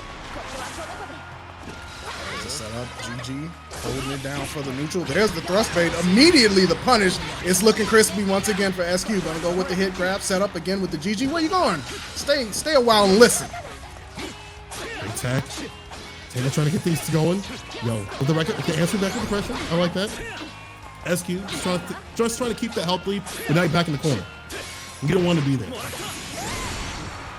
Yeah, here we go. Taiga going for the meaty overhead, nothing doing. SQ holding down the defensive. Nice and crisp. The air throw, where you going? I wasn't done yet. Taiga taking the turn back, pushing SQ back towards the corner, but here comes SQ. Nice loop there. Got a good bit of chip damage down as well. SQ spacing it out. Not trying to get aggressive on, but Taiga wants in. He wants the doors open so he can play. Not going to happen this time. The dog into the mini dog. That's a 2-for-1 special at PetSmart. And here comes SQ to try to finish off the round. All you got to do is just tap him once. All you got to do is just get that one hit. There it is, the drill.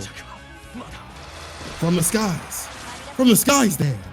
The air drill, and you know what, man, like we said, it's going to be a rough match against Fairy for the most part at this level, but going up against SQ is a whole nother thing. Here comes Taiga, though. Going to try to put that pressure down again. Spaced out the thrust this time, not to get punished. The drill, and we're immediately out of there. Absolutely, okay. But the EXCP, I got one of my own. I'm good. I don't need yours, I got one of my own. And this one, you know, even though nerf in this patch, it don't matter. Still a great tool.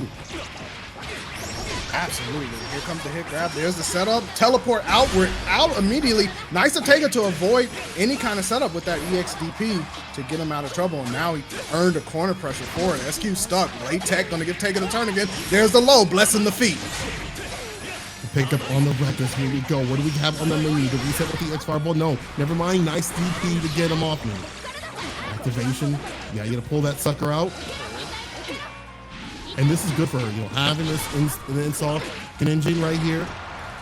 Taiga's trying to stay alive. Yeah, definitely EX thrust, not punished, but got blocked. However, gets the low, converts immediately. We're going into the Skybound now. Taiga needs that round. And that right there, people, is a down. Taiga looking to, he's tying it up here, but you gotta put the matches though. I need to see more in this round. I need to see matches. Oh, there's the low again. SQ not down back and in time, and here comes Taiga, another low, but wow, SQ Abare right out of the string.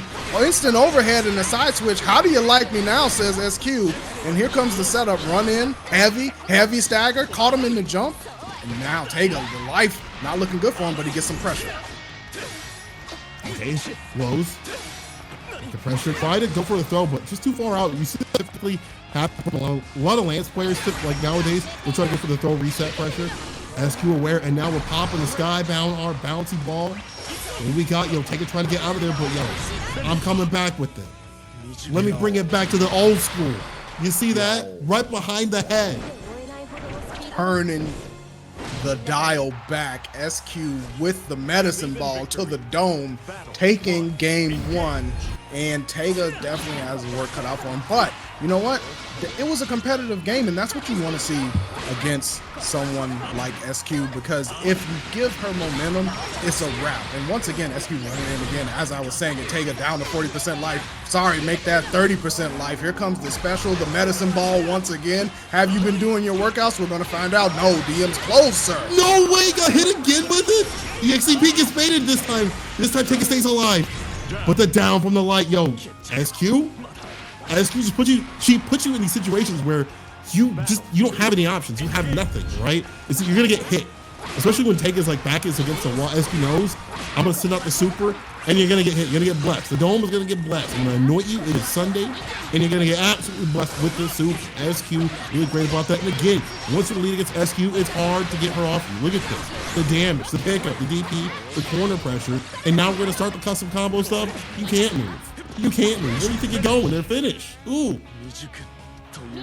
It says it all right on the screen. Finish. SQ, one of the strongest fairy players out there, and one of the things that she does that I really like is that not only is she not afraid to hit that light button and Abare out of situations where normally fairies would just try to block it out and create some distance, but SQ will go in on you. Like, you think that I'm going to stay at this range? No, I'm going in. I want to put that pressure on you, and like you said, that is the key to her putting you in situations where, what do? You know, you're just like, well, damn, I'm here now, right? Like, I got no options. I got to try something. And it puts you in a terribly, terribly rough spot. And it capitalizes. SQ is able to capitalize on that and keep that momentum going. Absolutely. I mean, this is not a character where you want to let her have the lead, especially when it's so difficult for you to get in. I think that Lance, though nerfed in that aspect of, like, you know, the Gorilla Blade and stuff like that, not as strong, he still definitely has some tools that, you know, allow him to kind of push forward the neutral. But, you know, SQ's so great, her defense is great, and not only that, her rhythm, her pacing is really great too. Knowing to keep that, you know, that same energy, that same heat throughout the entire match is a very important key. Fighting games, you know, the DP, man, she's got the awareness on the deck. Yo, fully eyes open at the moment is SQ. Tega having a hard time just finding a space in the armor to get something down. Here we go. Speaking of down, corner pressure here. Tega goes for the little mini shimmy. Nothing doing, but gets some damage down off of the late tech. And finally, Tega gets a turn to run a little bit of that mix. What kind of Chex flavor are we doing? We're jumping over the dogs. He already ate. I'm not going to feed him again, says Tega. Bro, too many table scraps, you know, get a little too chunky. Tega going in for the finish. There it is, the down. Tried to answer with something. It didn't happen. SQ finally getting smothered. This is the return. Are we seeing Tega figure out something in this match to try to keep the heat on? EXTP, never mind, gets baited. Now you've given SQ all this rhythm, all this pressure. Blocks it out, but you push it to the corner, and we know what's going to happen. When that meter gets popped, you got a whole lot. Definitely looking to get activated, but here comes Tega, getting a little bit of pressure down. SQ just walking back, keeping it chill. Already has a little bit of life lead. Oh, the punish on the whip throw. Nothing big, but just enough to kick him all the way back. You got to start from square one once again. We didn't count the reps in the beginning because I didn't say go, says SQ. Pick up off the super. Okay, the corner push. Heavy, yo, the stagger stab. Oh, yeah, just poke it out, just poke it out. Yo, SQ knows just to, you know, lane this out. We don't have to go too far with it. There's the down. Once that life lead is that huge, there's nothing that SQ needs to do. She's already looking at 21 on the table. I don't need another card, I'm good. I got an ace and a 10. It's over, it's over. SQ, yo, the full range on that. You see the EX to pick up, and now you're stuck in the corner. Like, shouldn't Tega. Getting pieced up here, and you've eaten so much health, even though you escaped and she's chasing you down. You don't get the lead for free. You gotta pay the toll. You gotta pay the toll before you leave. You absolutely gotta pay the toll, or you will be charged a week later. That is just the way it goes. Tega trying to advance forward regardless, and SQ getting knocked back to the corner. But look at that life lead once again. Tega's got a lot of work to do, and here comes the install. It's scary because with the install, you're kind of able to keep on that pressure and kind of return, you know, the focus of the match for yourself. Like you get to start your offense, right? Now you get to start your own offense. Like when you pop that, it's like, listen, I don't care what you were doing. It's about what I'm doing. Even though, you know, SQ didn't get that much, and just a great lead, and that DP is going to help out. Put the GG on the ground, just playing the spacing game. Tega gets a jump off the heavy. Strap up the Reeboks. We're going in, pump up all the way, hit that basketball on the lip of the tongue, and we're in. But SQ's like, nah, we're good. I'm going to keep you there. All dogs definitely go to heaven. And there's some in hell, too, because when you fall down, GG was waiting for you. Waiting? They said, beware a dog? Nah, yo, Tega just kept walking. He opened the gate. He said, nope, I'm good. That's an old sign. I didn't see it. Got snatched up. Immediately. And you know what? It's nothing to take away from Tega's skill. That is first it's a hard matchup. Then it's a hard matchup to play against when it's SQ on the other side of the screen. Big ups to SQ for showing why those two tournament wins came yesterday. Not over yet for Tega. Still has that loser's final side to try to make a run back. But right now, SQ is looking molten, right? Absolutely on fire. Absolutely just ridiculous. Like, oh man, I am you know, SQ, it's one thing to play Fairy, right? A lot of people are going to complain about Fairy. You know, obviously the sweep is ridiculous. Even though she got nerfed, she's still probably one of the best characters in the game, undisputedly. But it takes a lot to play a character at that level and play against top level players to bring out those things in a top level character. You know, to make that strong, it's no easy feat. I think with that character, you can't be messing up. You can't be out in the streets lacking. Okay, you got to have the piece on you. SQ definitely got that. She got the gat. Yeah. The character is strong. Like there's no debate about that. But just because the character is strong doesn't mean you just automatically get in the top 8s, right? Like you can still get destroyed. So, you know, SQ doing everything that she needs to do to stay on top and that's why you see her placing in these top 8s and winning things like Ronin Rumble and NLBC, because it's not, you just don't pick the character and then roll your face on the buttons, even though we joke like that, right? But like for real, you can get tore up if you make the wrong decisions. And that's what it's all about. That's why you continually grind out and keep yourself on point. Speaking of which, we're going to be moving back to the West Coast side to see a little bit of that Johnny versus Pax. Johnny versus Pax. You guys wanted to treat you, if you remember what happened last week, or maybe it was 2 weeks ago. I don't remember. Time is just doesn't exist. Okay, time is not a thing right now. But whenever it happened last Ronin Rumble, Johnny was on the sticks. Y'all were going crazy, going wild, because Johnny is a wild player, and I mean that in the best way. He plays the kind of Grand where you cannot tame him. He is unchained. Out, straight from the jungle, unchained, just swinging out here, and he honestly makes that character look super strong.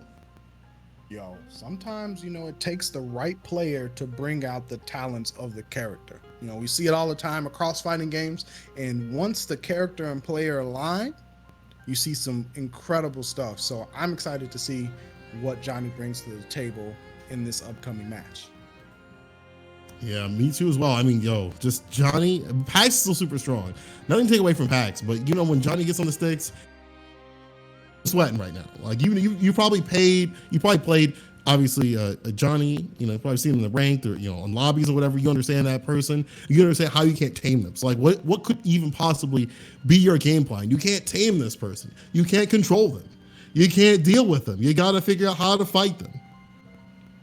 That's the key. That's going to be the key for Pax. Like you said, taking nothing away, Pax definitely a strong player, but you need to come in with that game plan because you know, when you have someone coming in, like you said, out of the jungle, free, escaped, it's really rough to try to condition someone like that because they're of the philosophy of they're just going to do it anyway, right? And you think like, okay, this is 3 times in a row. There's no way they're going to press here, right? And then counter hit, right? Like you're like, and wow, I don't believe it. I don't believe it.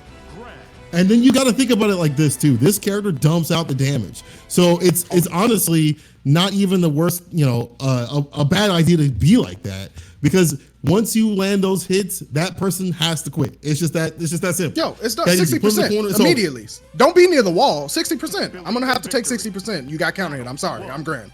Welcome. Say it on the. It's on the title of the. It's on the title of the game. It says it right there. Granblue, man. It lets you know what it is. Nice crouch and medium there just to get the anti-air on the jump over from Pax. And here comes Johnny. Fireball canceled. There's the boot. Immediately blocked because it was safe range. Nice guards here from Johnny. Going to try to fire back. But Pax, a little bit of a life deficit, but he does not want to get near that wall. There's the standing unique. And here we are, the pain zone. This is where you do not want to be, especially on a deficit.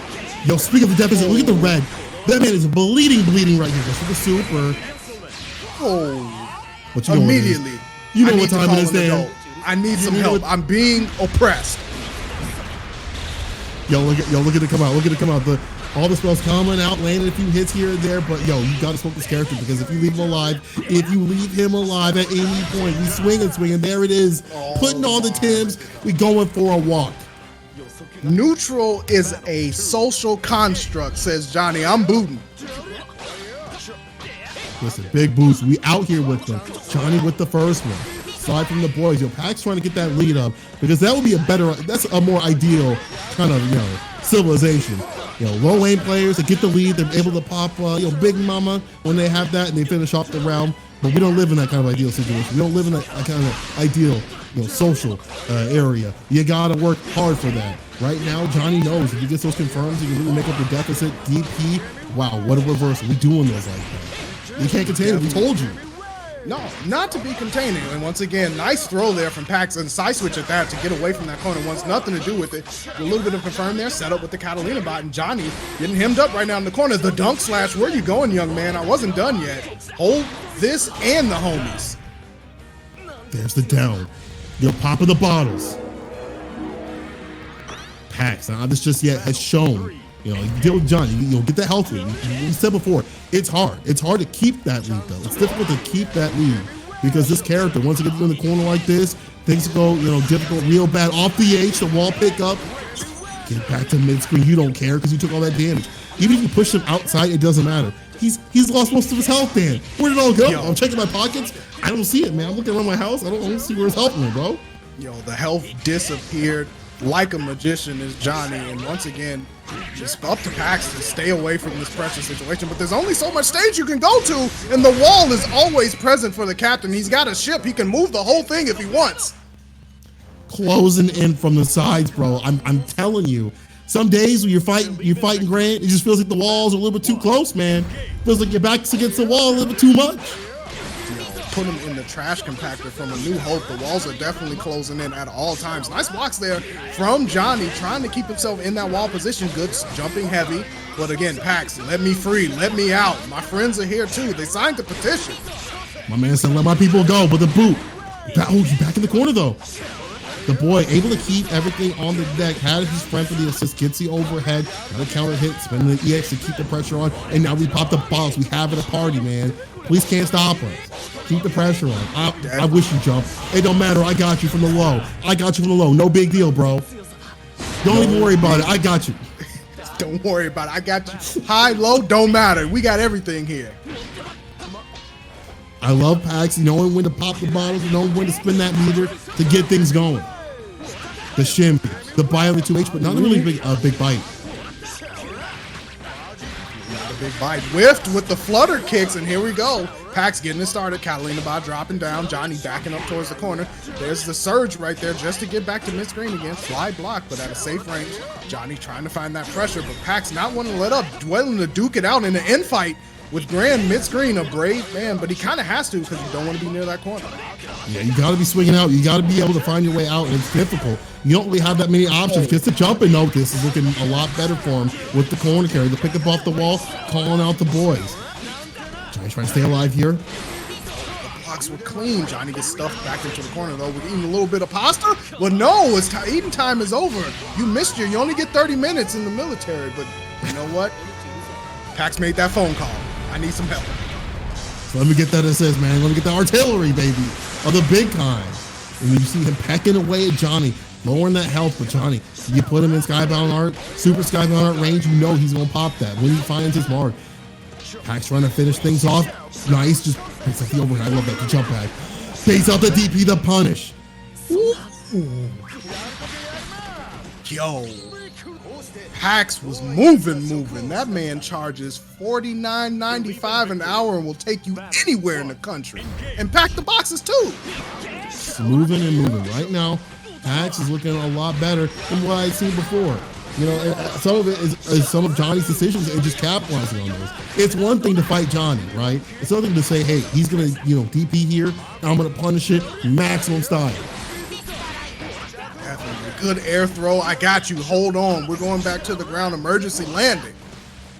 And yo, I gotta give credit to Pax. There's out of the 2H there. I pretend like my 2H was worth something, and he didn't. I love that he doesn't put himself in bad situations, and he finds his mark. He can jump in and able to cross up with it too. Now set up the Catalina bot, the constant pressure, the bot, the boys. We all out here. It's a party. Yo. My man said it's under 10 people. It is allowed by the state. We're good. He said, I checked the rules, man. I looked at the rules. I'm good to go. It's a low. Send out the bot. Overhead gets stuffed right there. No big deal though. Johnny again, just willing to just going with the pressure. But I think that the issue is Pax just finding these moments that all just add up. That's the thing, right? And he hasn't been deterred by EX boot. you know, he's gotten bounced off the wall a couple of times, but it hasn't slowed him down. It didn't put the weight in his legs that normally some people would get once they get a couple of off the wall combos, and that's been so key because Johnny, despite being confident enough to just do it, hasn't really had a target to land because Pax has stayed so active. There's the parry there. He said, I seen it all. I read the script and I knew it was coming at the minute mark you jumped in on. Bro, that's a good thing. Is you know when they want to go for that. It's kind of like these characters or these players can kind of get a little linear with this character because you know he doesn't have that many mix-up options and things like that. You know what he wants to do. But the thing is, if you get hit by it, it's gonna hurt. Dan, if you get hit by it, it's going to hurt. And this is a ton of damage. Not enough to kill, but one more option. Baits out the throw, the punish. Johnny. The regular jump. Johnny says, I'm not done yet. You can't lock me down just yet. We're going to round 3. Evening things out, Johnny making a few less risk here and there and starting to pay off in dividends. Dividends are certainly coming in looking nice and clean, but it's not over just yet. Pax trying to find its way to get this round and lock things away. It's going to be up to Johnny to really start putting down that pressure that we saw really at the beginning of the set. It's been all Pax so far in this round. Okay, meet him in the air with you. Jump you again, over and over again. Just throwing that out because you know that they can't anti you. They have to be grounded. They have to kind of use the walk speed and the dashes to get through. Nice 2H. There we go. An anti that can definitely work out. And now he's keeping the pressure on with the box. The boys again. Overhead connects. Not a counter hit though. Ooh. Not a counter hit. Johnny didn't press a button. There's the EX slashes. Immediately calling out the homies. It's a party once again. Johnny's like, no, this party is dangerous for me. I didn't even get the permission slip signed. Oh, I'm sorry, sir. I gotta go. And he smoothed on through the whole thing. Johnny just, so just confident in himself to jump around one of the strongest areas of this character. And into the super, able to bring things back. Oh, you kidding me?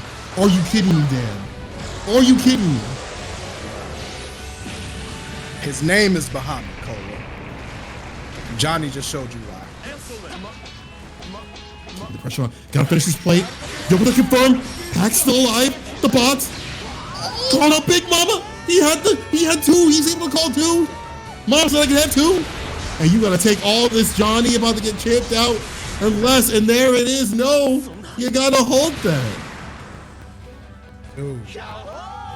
Imagine living in a world where you call your friends over and mom's making the pizza rolls in the oven. It's a wonderful life when you're Luane sometimes. Man, that was the play from Pax has been so powerful in terms of meter management, understanding spacing, and also his defense, his general defense. I don't mean like defensive options, just his defense in general, just being able to know how to get out of maybe bad situations that might lead to something terrible, or just I'm not going to be pressing here, just staying patient, knowing that you make those moments happen. Money's gonna fall in that lap. It's gonna rain, but when it comes to that character, it's gonna be a difficult ride. It's still top 8, man. You got a lot to work for, but it's great to see the variety. We've seen a lot of low tier characters. We've seen the Bubs, right? We've already seen the Lil Wayne. We've seen these characters, at least in the Lil Wayne's part, right? Smoke the Grand. Yeah. That's what you people wanted to see. You didn't want to see the Grand go through. I love Johnny, y'all love Johnny, but I know y'all wanted to be seeing some Lil Wayne action. You'll be seeing more of it throughout the bracket here. And we're gonna be seeing, actually, it looks like some Bubs back up on the deck. Back up on the decks, we got Najee versus King John on the loser side. For the East Coast, whoever wins this is gonna be able to do the do-si-do with Tega. So, it's definitely a hard road from here on out. Like you said, this is top 8, so nobody's free up in here. This is you gotta work your way to the top, and it's gonna be up to Najee or King John to decide who is going to go to losers finals. But man, like you said before, Pax doing the things, man. You can't say anything about it. Battling through, it's not easy to win that matchup as Lil Wayne against a Grand player that knows what they're doing. So shout outs to Pax for that. But we're gonna get the Jita versus the Lancelot. Najee obviously playing Jita at a master rank level, knows what to do, knows how to lay down that pressure, and in similar ways to Grand, Jita will carry you from the mid screen to the corner, even on block, really, with her Rekkas. So you got to be careful because she can definitely put out the hurt as well. Absolutely. I mean, this character, a lot of people kind of forget about her. They kind of forget about how strong she is. Like, you know, Grant's still, he's still strong, right? But they forget about this character also being great, having a good, great fireball, being able to charge that up, the Rekkas, being able to play at a better mid-range than actually Grant is able to. And you know, the deadly rave combos coming out if they land it. But here we go, the pickup outside Najee. Still staying in front. Just confirms not finishing his plate though. Just backing off because he wanted that Gorilla Blade. You knew it was coming, Dan. You knew it was coming. Yeah, absolutely. I mean, it's only a matter of time. The clock is always ticking on the dash for us. But conversion off of the medium into the EX, into the deadly rave. This is going to be a ton of damage, plus a little bit of Oki on the side. You get some dipping sauce with that fish. Yo, hit me with 2 of those. Going in, gets the throw. They taking a little damage with the wake up buttons. Go right to the super. Yo, Najee, gotta be blocking, my friend. Definitely. You thought it was sushi, but it was really sashimi. We don't even prepare it. We take it raw. We ain't cooking a damn thing out here. Not at all. It's gonna work out for him. That's a very good. Very good spot, but yo, that was a very tight match. Let's see how things progress. Now she's going a little bit more fire pressure. And I agree, kind of being able to use the fireball pressure is kind of a smart move in this match. We should be able to kind of scope it out. Maybe force, the aerial approach, and then you get to get those DPs or the anti-airs and things like that. Kind of command the space, but yo, you're one Gorilla Blade away from being in the corner. You see what happens here, bro. Definitely. There it is. Speaking of which, the side switch immediately cancels into the Skybound Arc. Going to get a little bit of Oki on this. And it is looking pretty good for King John at the moment, but you got to be careful. All the skills are available for Najee. He went for a swing, but it's going to be a punish. Jabbed out again. Yeah, that was a brave move to do, but King John trying to capitalize. But here comes Najee. Life is low. There's the finish. Oof. Close stuff, man. You don't want to let this character come back. You see the meter on the side and her damage that she can output? You don't want to let her come back. No, not at all. King John doing everything necessary to get one game on the board because, like you said, Vegeta can make it happen. There's the DP from Najee's trying to get that stagger, and he does. However, immediately a counter hit for King John, pushing Najee back towards that corner. And a DP again, but stuffed by the fireball. Oh, that was dirty. That was disgusting. Call Mr. Clean. I can't be watching this. I gotta take a bath after this one. Grimy stuff out here, man. We get grimy out here. Okay, the backboard here. Going in with the combos. Man, I'm telling you, this character still has the corner play, right? That's the thing.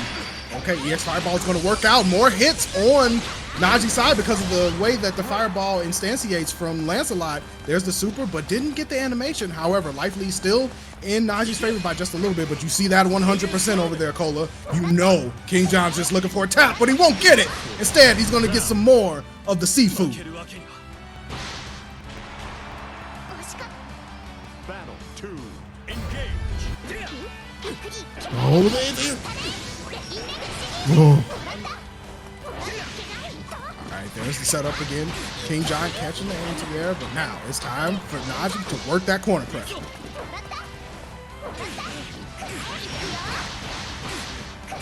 Another conversion here. EX Fireball.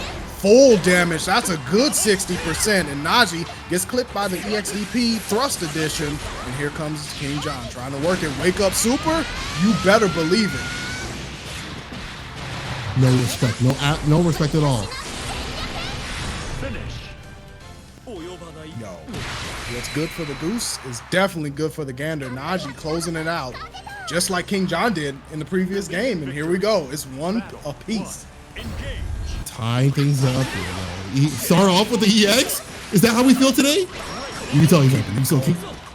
King John angry. He said, listen, you pass this, can't be swinging at me like this. I'm coming in with it.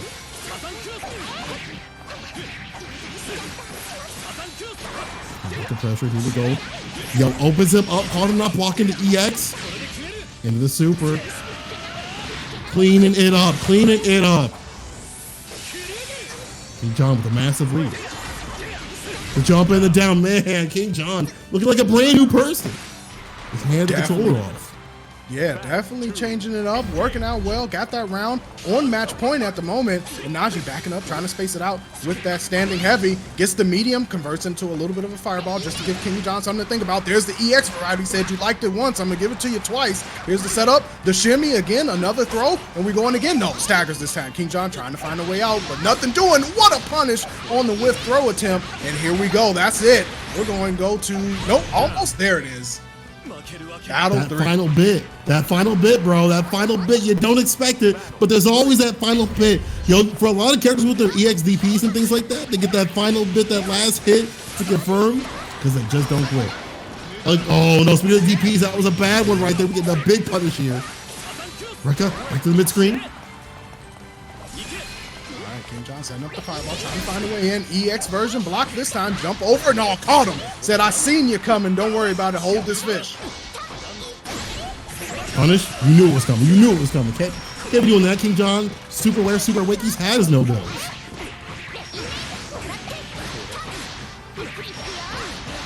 EX version of the records. Here we go. We'll go ahead and get that pressure going. King John on the defensive. Najee just looking for a tap. Running to cancel out. Whoa, the gorilla. the gorilla blade. The jungle. From the Congo itself. My man came from the forest. You heard him thumping, dragging those knuckles. And the fists were out, ready to go. Lands it in. Y'all, King John out here. They know what they want. Just did it. Listen, Lance players want one thing, and it's disgusting, okay, people? And they land it, and they get it, and they get it done. King John. But the timer was up. He heard the oven timer go, beep. Oh, I got to do it. It's got to come out of the oven, hot and ready. Hot and ready, delivered fresh to your door, $3.99. And yo, speaking of $3.99 and such, if you got any spare change on you, or if you can, just run them codes. Make sure to hit up the Matcherino, !Matcherino.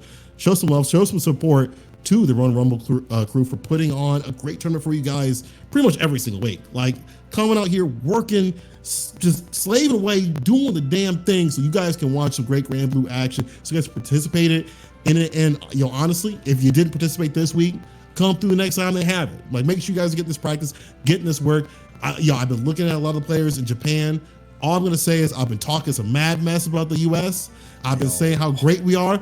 Don't make me look like a fool. Please do not make me look like a fool. I'm just saying, don't do it. Don't do it, please. Yeah, because you know they're gonna slide up into your DMs, Cole, afterwards if bad stuff happens. They're gonna be like, yeah, you was talking. You was talking. What'd you say? What'd you say? You were mentioning something? You said about who, about what? But honestly, you've seen the variation in the play from different regions is always great. And you know, I'm loving the play all across the board. And I'm gonna love to see more of this Ronin Rumble action as we get into it. Dan, who do we have up next? Yo, we're gonna go ahead and go with that Young Losers Finals Origin Tree versus Pax. And Wayne back on the station versus Beelzebub. And you know, this is actually a matchup I don't see often, obviously, because Beelzebub just doesn't really get selected a lot. We got a number of Waynes here in the States, but not as many Beelzebub. So this will be an interesting one, really, because you know Beelzebub does have the dive kick, and that delay on the dive kick can really avoid a lot of the pressure situations that Wayne can set up. But we've seen it before. Pax stays on the move. He got roller skates on his boots because he's never in the same place. The great thing about Bubs is that he has that teleport, right? He's able to kind of skate away from the danger. I think it's going to be really important, especially when, you know, Big Mama comes through. Yo, the meat ain't frosted, no big deal, man. I've already walked out of there. I'm already at my friend's house. She can't throw the shoe from here. So Beelzebub being able to have that warp will be super integral, I think, in the getting out some of the pressure, and maybe even mid-screen, to be honest, against his character. Tries out the Catalina boss and things like that. Yo, the 2H though, and to pick up off the air? Are you kidding me? The conversions, Origin Tree, showing what he's got with this character. Immediate swings right there. Pax getting buffed over the head. EX wing is blocked. Goes straight into super, does Origin Tree, not wasting any time spending the ammo. But now, despite having the life lead, gonna have to block for just a little bit. Jump back, giving Pax a little bit of room. Maybe something to do something a little devastating with. But you know what? The EXDP is blocked.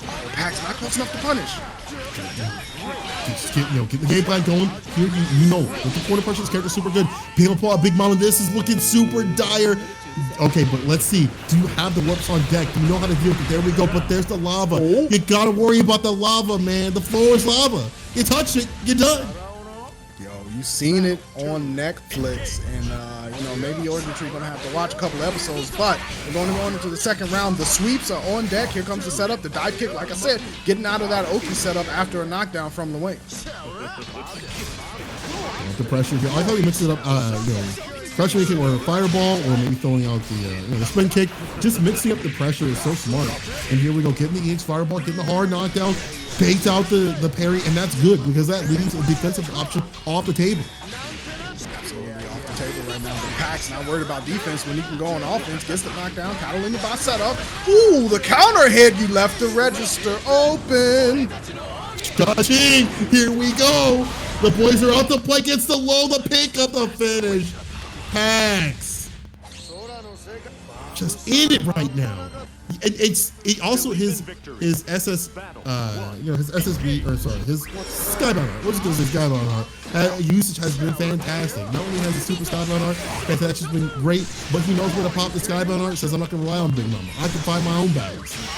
I'm my own man. I can do it on my own. I'm a big kid now. Here we go, the EX pressure in the corner, pick him off the wall, the 2H. All right, to the super. That's gonna give him a big lead, but yo, Pax, you didn't even need it. But as Origin Tree, this is fine. You have all this health to play with, so even if Big Mama's called, like, you know, you're cool. Pax is looking to get out of was plus for sure. Nice pressure off of the dive kick, but here comes Big Mama, and it's gonna be up to Origin Tree to keep it clean and crisp. He has a lot of health, so, you know, if he doesn't get lit up too much, it should be fine. The dive kick to avoid gets hit by the orb.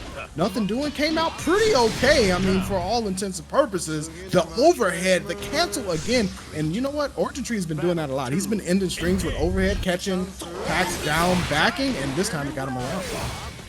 Things like that are things that you have to think about if you're Pax, right? And you got to be doing these overheads and connecting. Oh, stop the domes. You got to watch your dome. You got to watch your head, man. Put the hard hat on. You come into the construction yard and they say put the hard hat on. My man's walking around with Smith on his head. It's your own fault. Nice 2H, gets the karma picked up. No, the air to air gets the EX back to mid-screen. The damage adding up, but Big Mama coming through. The phone call is called. Once again, Origin Tree had a decent bit of life. Here comes the green orb into the heavy confirm off of the unblockable. Yo, you know, the full salvo. That's rough. That's really rough right there. All right, you can keep it on. You do the next round after that one. The next round. 2H, good pick up. Here we go. We see before the EX for the corner push. I love that, but I don't have a big damage to it. So parry to kind of put things back to mid-screen. Throwing off the other boys, Catalina bot too. Block this out. Overhead, that's not blocking it out, but the XTP gets baited. We whiffing throws out here, double up.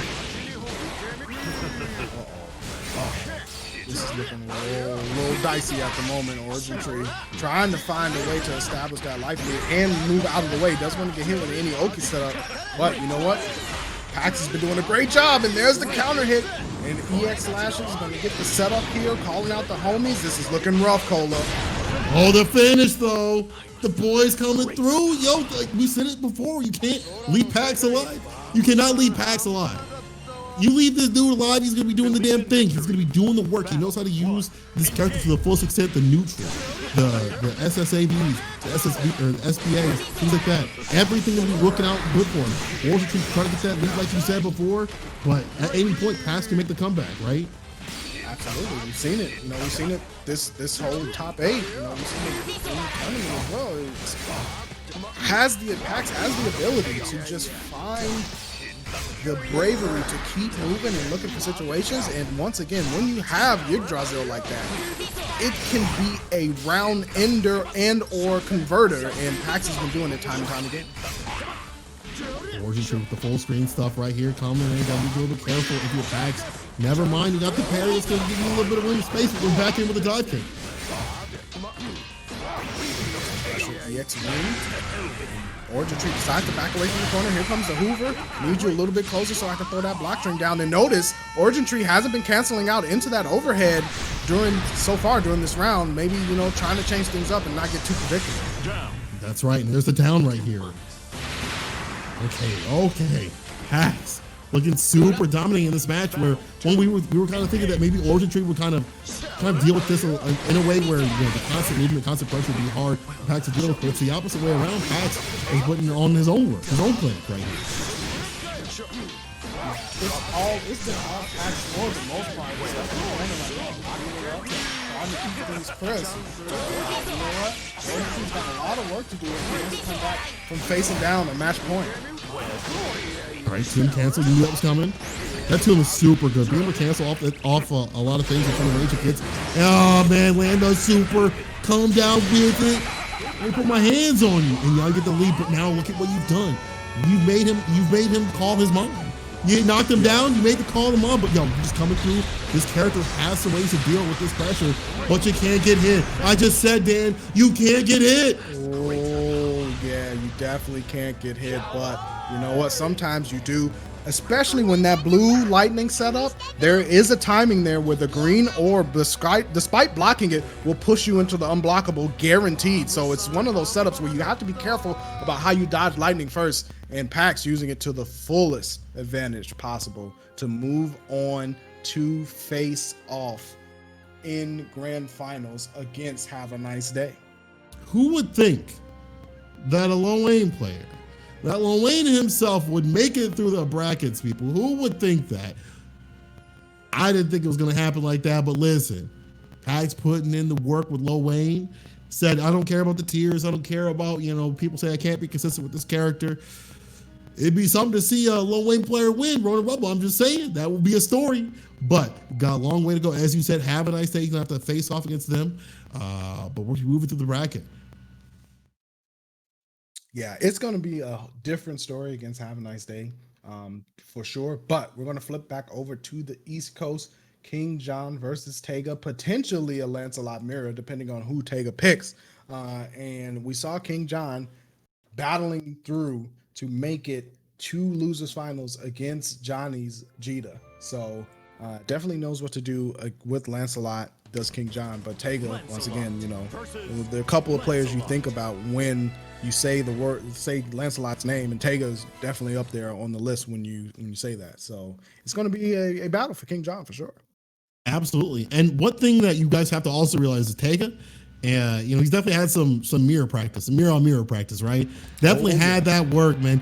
And you probably had that work, you know, probably before the season when everyone was running Lancelot.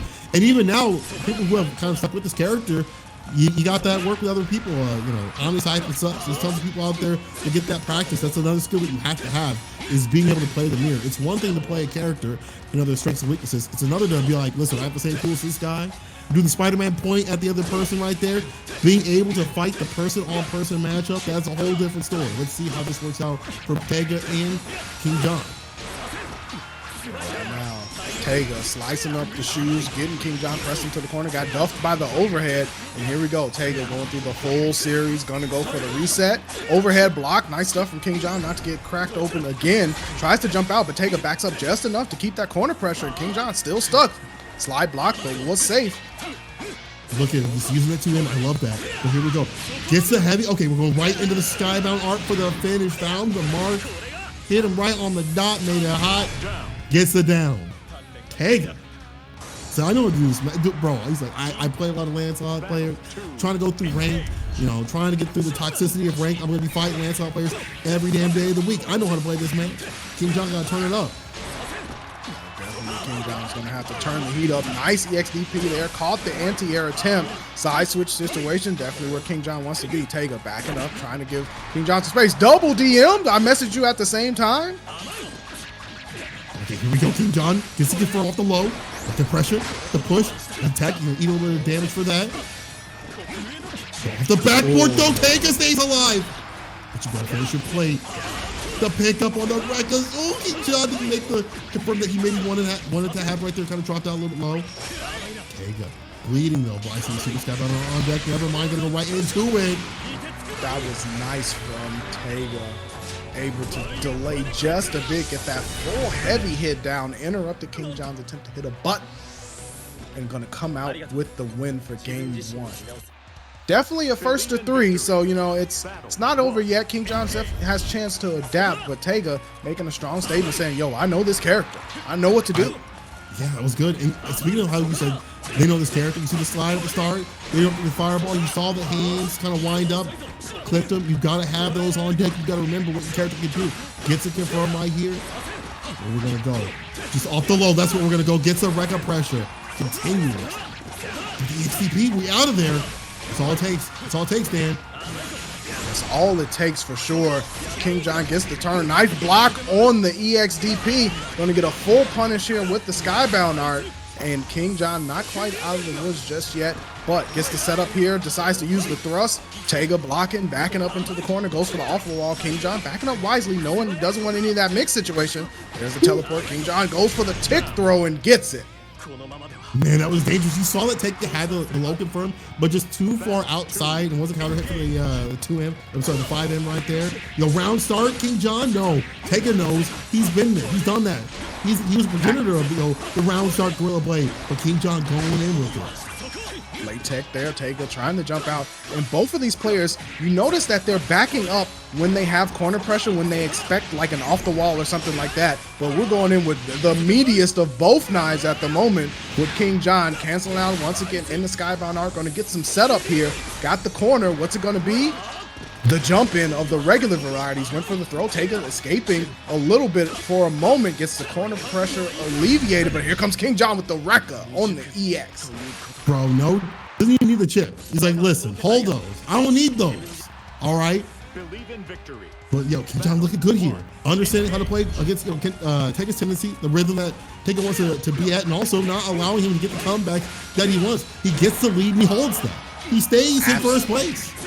Definitely staying, in first place when he has that life lead. Time things up. Nice throw there to the mix-up. And notice King John really hasn't gone for any EX fireball setups on Oki. Instead, he's just going for jump-ins. He's going for staggers, things like that, keeps things a little different. Let's see if later on in the set, if he goes to it. But for now, it's working out really well. You can see the life lead heavily in his favor.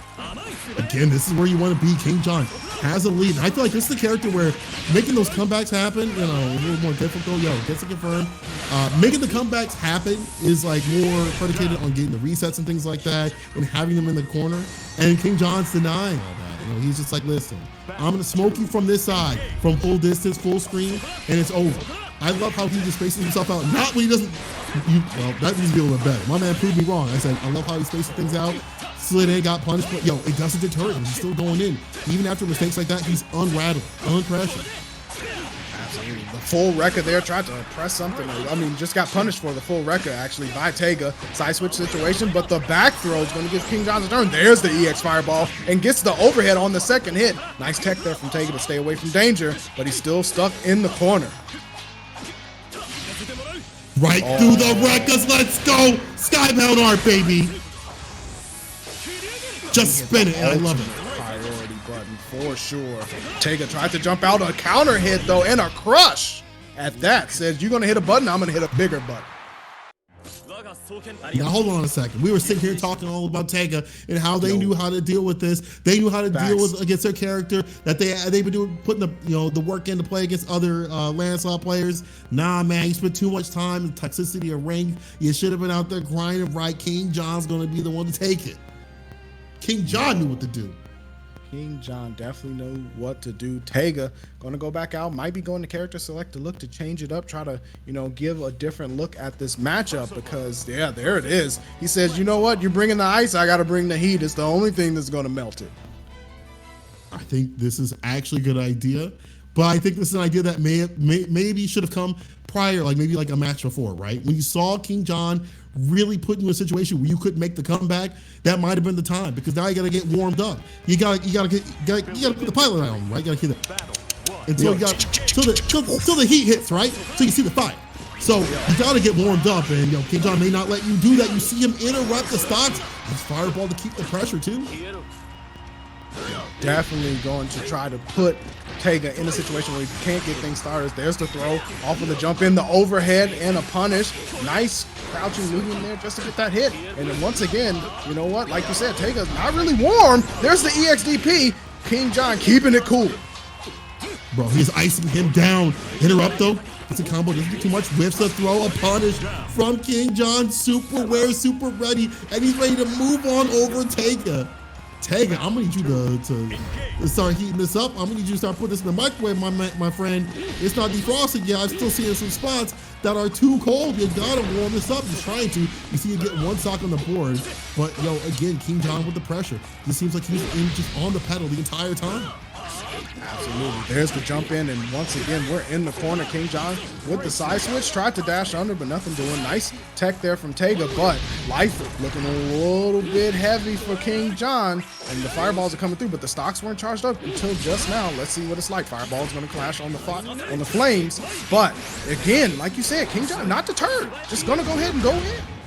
All these plus frames. Here we go. Tega just taking some of that back, but just backing off.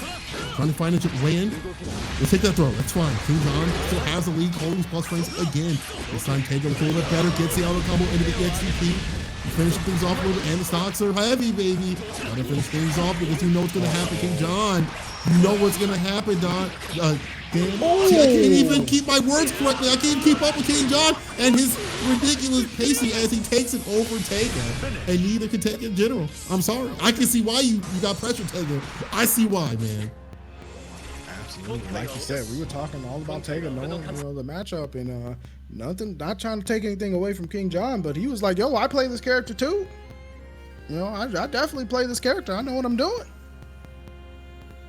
Powerful stuff. Yo, King John undeterred by the Percy pick, a character that a lot of people have kind of moved over to because they've gotten a lot more powerful and kind of had that as a backup. And honestly, I feel like that's one pick that maybe would have did a little bit better if that was picked earlier. But hey,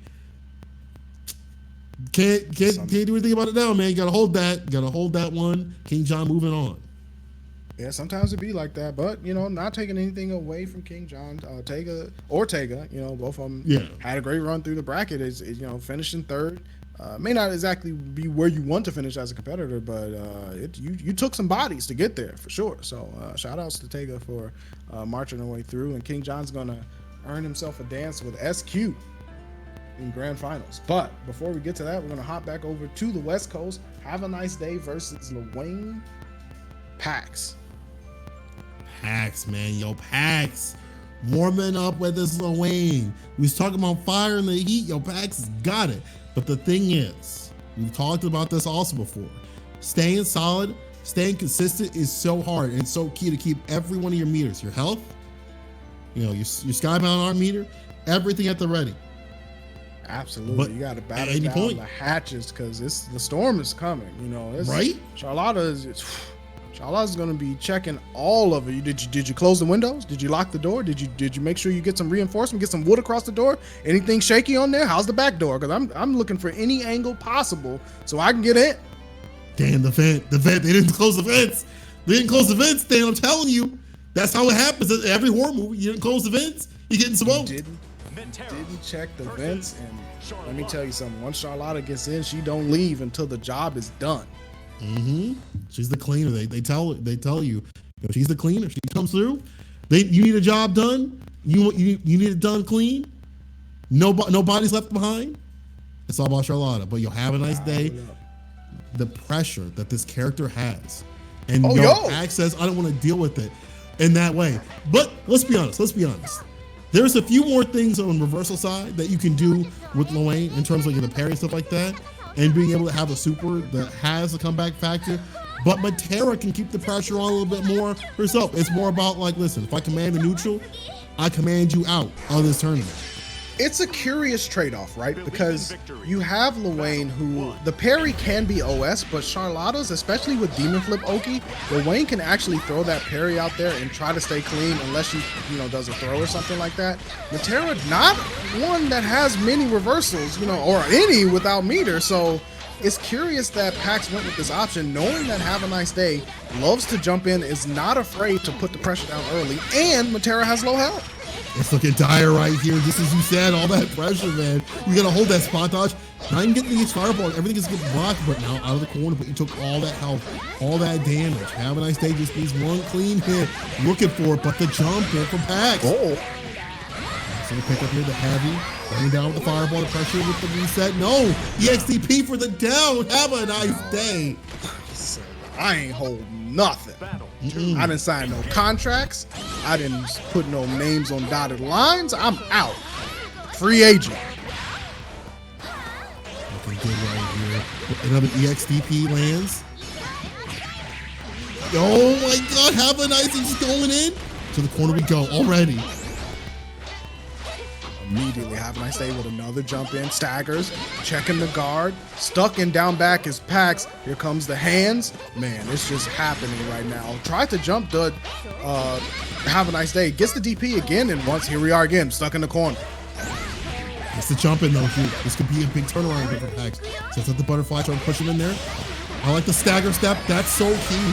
Pax very confident from this character. Yo, the gets a corner push with it, but the jump in, have a nice day knows. You see that one bit, and we've seen Skybound Art come through, Super Skybound Art, sorry, come through and cut through. Anything that people want to do from Have a Nice Day, we'll just swing that out. Yo, wash your neck.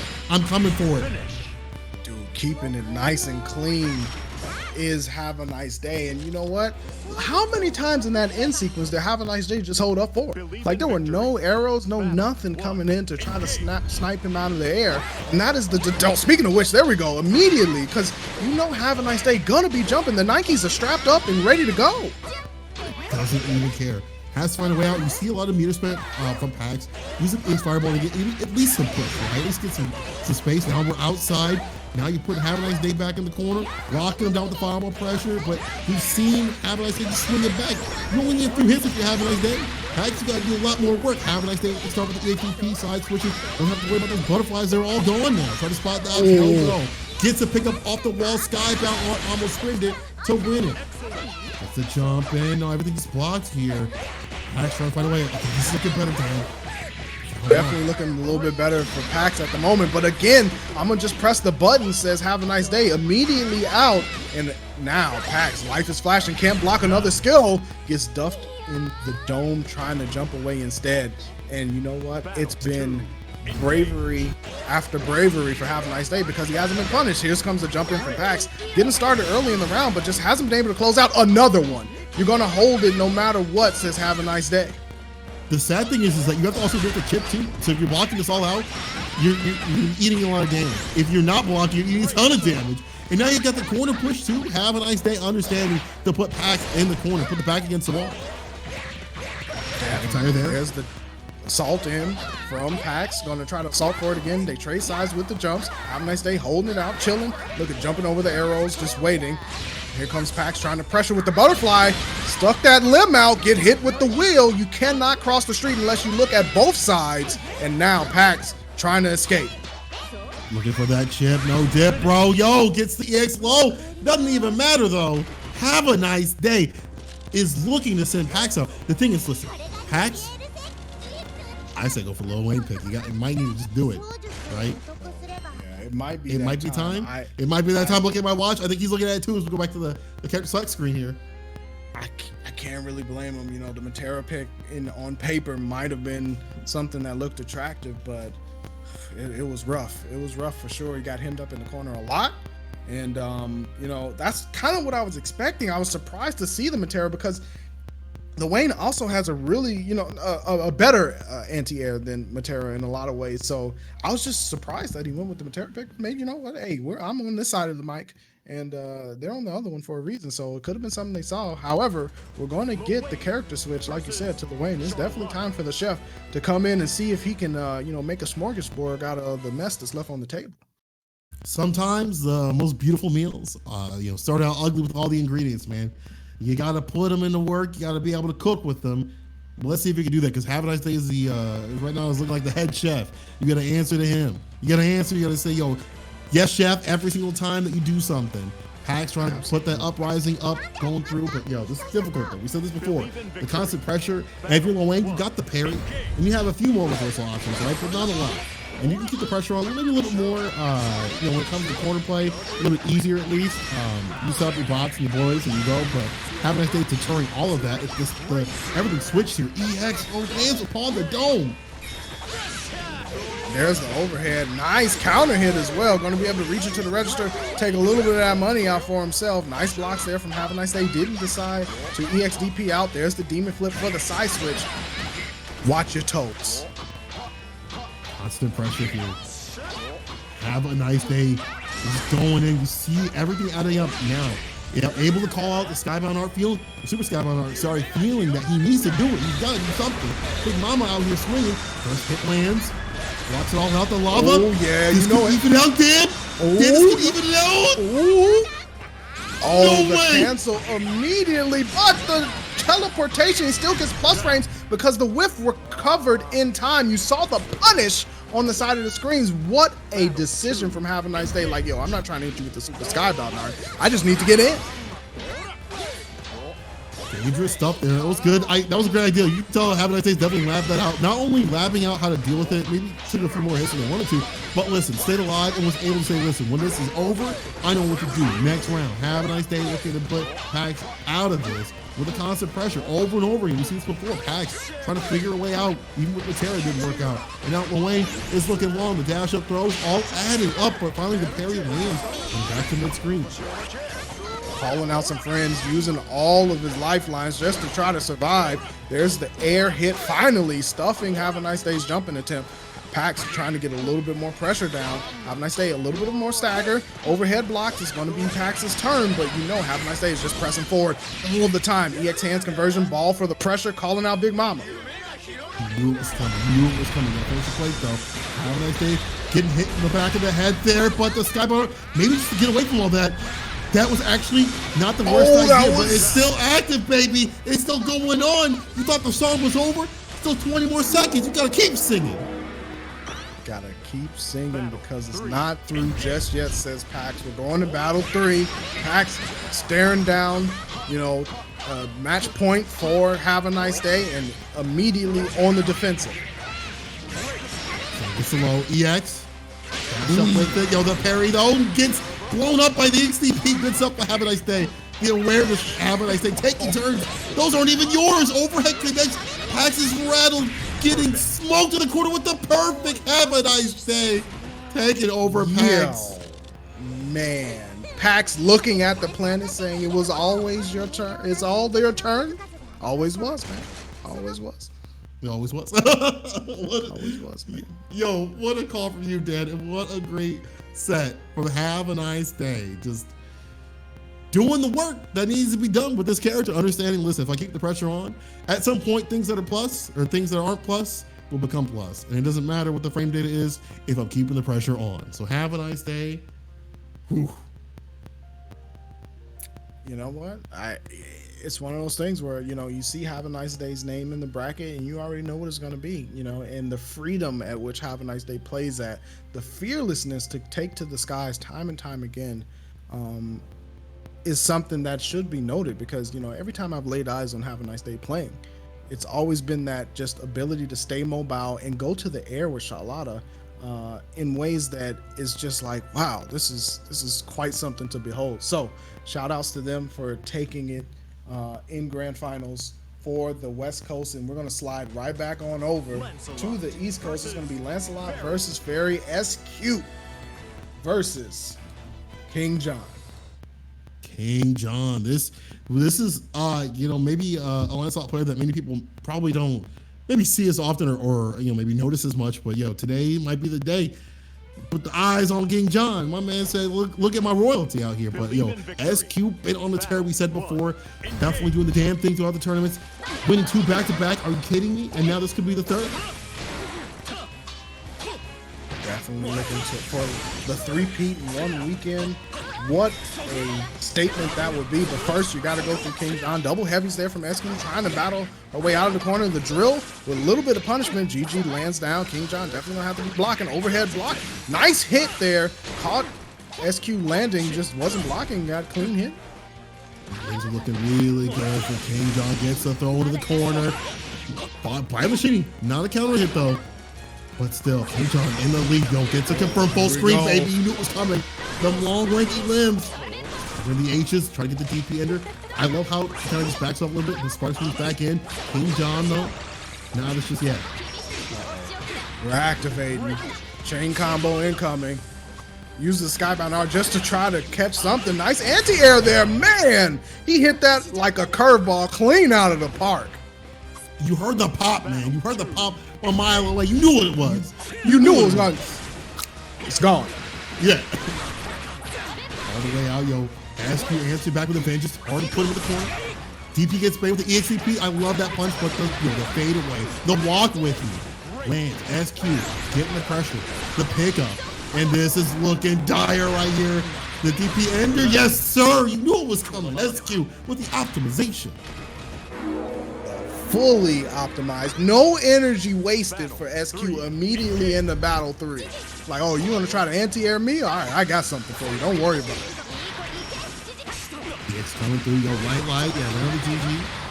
Boost loop. Yo, pick up DP. Look at the damage the character can use. Once you got all the stocks going through, and you put the corner, you gotta chase her down. The game starts anew. The block. Definitely.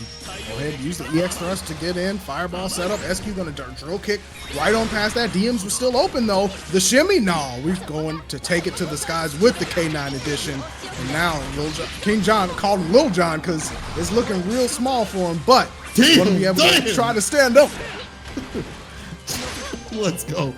SQ got, yo, finish off King John. We've seen King John come back, but not today. Not from that. It ain't gonna be like that. SQ prevented that. And that's the thing, the EX whip is so much more powerful in this matchup because you can't be throwing EX fireballs, out willy-nilly. Those get caught up and they don't get to continuously go. So like, Lancelot players gotta really think about using that, and fairy players, I was gonna say SQ players, but fairy players get away with that a little bit more often. King John getting the pressure, put him in the corner. Definitely gonna get that corner. There's the EXDP. Step off him, he says. SQ throwing down GG. EX teleport, you're still gonna have to hold the GG. SQ has shooters everywhere at the ready. Instant overhead after the low confirm. This is looking rough. Activation, get the custom combos going. Block, punish, knew it was coming. And this is super bad because you put her in a situation where she's usually in a situation where he has the custom combos, so we make the comeback. Speaking of comebacks, John with the super, pulling that sucker out. Had to do it off the backboard. Not gonna kill, obviously, but gonna put things back to mid for both players. Here come the stackers, but again, a drill kick, not even challenged by King John. And Fairy's just been jumping away out of the corner time and time again. Here comes GG, fireball set up, the jump over, oh, just blocked in time, does King John. And he's trying to get in there, but the dogs, they go upwards every time. Open the cage, open the cage. SQ though, gotta finish this off. EX pressure, but just the walk back light. I love SQ not overextending, not over pressuring yourself. Saying, listen, all I gotta do is just do the moonwalk back and hit you like that. That's it. That's good for me. Oh, went for the unique, the sweep, and got the connection. Now King John backed up into the corner. Here comes GG, gotta hold it. The mini jump and then into the teleport. However, another light. SQ so clean with her ability to just check with the light on a character that you normally don't think is just gonna be popping you with those standing lights. Absolutely. SQ is just getting in that lead, getting the health lead, and just staying there. And it's so hard for King John to come back. To swing back right now, SQ just able to play this nice and patient game. And again, as Lance this season, it's a lot harder to kind of get the income. You got to play a little bit closer or mid-range if you want to do his Gorilla Blades or anything else to try to come in. It's a little bit harder. Get the offense started. Gets the slide though. King John going in with the normals, everything blocked though. SQ is back walking again. And just King John's not chasing her down. Definitely. And now SQ has Skybound Art ready and available, can choose from the medicine ball or the install, whichever one's going to work the best. EX fireball, drill kick again, not even bothering with it. The hit grab comes through, going to cancel into the flames, the sliding through, tries to jump in. King John just going on the offensive because he doesn't have a lot of health left to block. He said, I just don't care, man. I might as well. This could work out for him. This guy was gone. Like, he was able to push her all the way to the corner, but you got to finish your play. And you see the DP on the deck could come out at any point. SQ gets caught, they try to press something. Not finished just yet. King John getting a little too spazzy, but it's working out for him. My man was on the pop rocks, lands and confirms and does the deal from the very precipice. King John. Putting the crown back on, and that was just a round. Look how hard King John had to work. That was just one round, Cole. My man was on 10. He had every sort. My man had the 2 scoops today. He had 2 scoops when he woke up with it. But here we go. My man's about to put 3 on the board, trying to get everything going with the throw pressure. And this is hard because you don't want to tech against his character. If he opens you up and you tech, you get blown up for that, you're going to eat a ton of damage. One of his best routes is speaking of routes. We're going to see some reckless on the deck here. This is looking nice, man. That's definitely looking like there's the EX Fireball into the low. The old Lancelot classic going to cancel into the Skybound Art. King John says, I'm royalty. You got to give me at least one. That's how it be, man. I don't, listen, I don't, oh wait, yes, I do make the rules, says King John. He says, I do make the rules. I do make the rules, all right. Answered back, trying to stop SQ, and you got to do that. But it just seems like King John is definitely having to fight a lot harder than, SQ does. Yeah, absolutely. The wake up low is going to get GG off the field, but SQ, again, with the life lead, King John at the deficit. Nice anti-air into the hit grab. Setup time. What's it going to be? Instant. Instantly, they say. Yeah, all over the sides, but like the SQ with a deep 2H. You saw the confirm that came from that whole situation. Everything working out for him really well here, and now gets to confirm. Needs one more hit. You see the cuts and combos. This is going to be a chip, no dip situation. Doesn't even need it, just gets hit with the low. No Cheetos, Doritos, or Fritos for you. That's cute. Looking super strong. Yeah, definitely looking super strong. Looking to go up 2-1, but King John not gonna make it easy. All dogs go to heaven. Step back, sir. Hold this GG. I need some breathing room, and now it's up to King John. There's the clash on the sweeps. However, SQ still got the advantage until that happens. Out of the jungle comes King John for some pressure. Let's bring we are. SQ gets the overhead to pick up the H. They're calling out the dogs here. We got the Skybound Art to pick up the H move. We get more damage on the deck there. You knew it was coming. And you see him just be able to back off, let everything restock. Come back in stock, come buy it. King John says, I ain't got no money. I'm royalty. I don't need to pay, baby. I don't need to pay.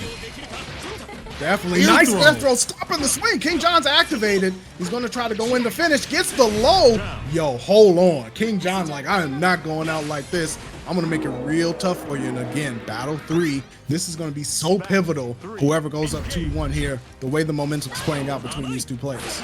You do not want to go down either person. King John definitely fighting for his life here.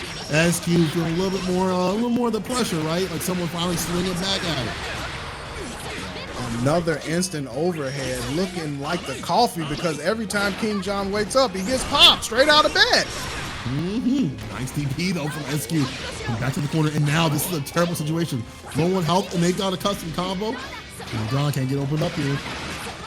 I just said, but he did finish the combo. Finish the combo. Just still alive. But the finish, you saw him trying to go for an air throw or something, anything, grasping at absolutely nothing. SQ up 2. Believe in victory. Battle 1. SQ looking real strong, but King John's been able to battle back each time, and it only takes a little bit. Wake up lights here, gonna get King John a knockdown, gonna run towards the corner, backed up a little bit, thought an ESDP might have been coming, stuffed out of the air, but again, there's that light button from SQ, able to keep King John away.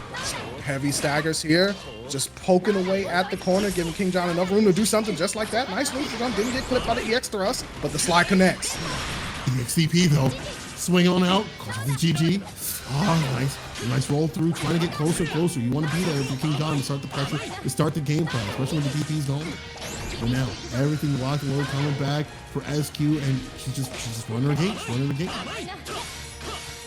There's the pressure off the records, the punish. He went for the full one, but SQ was like, I don't need the whole meal. I'm full, just want the sandwich.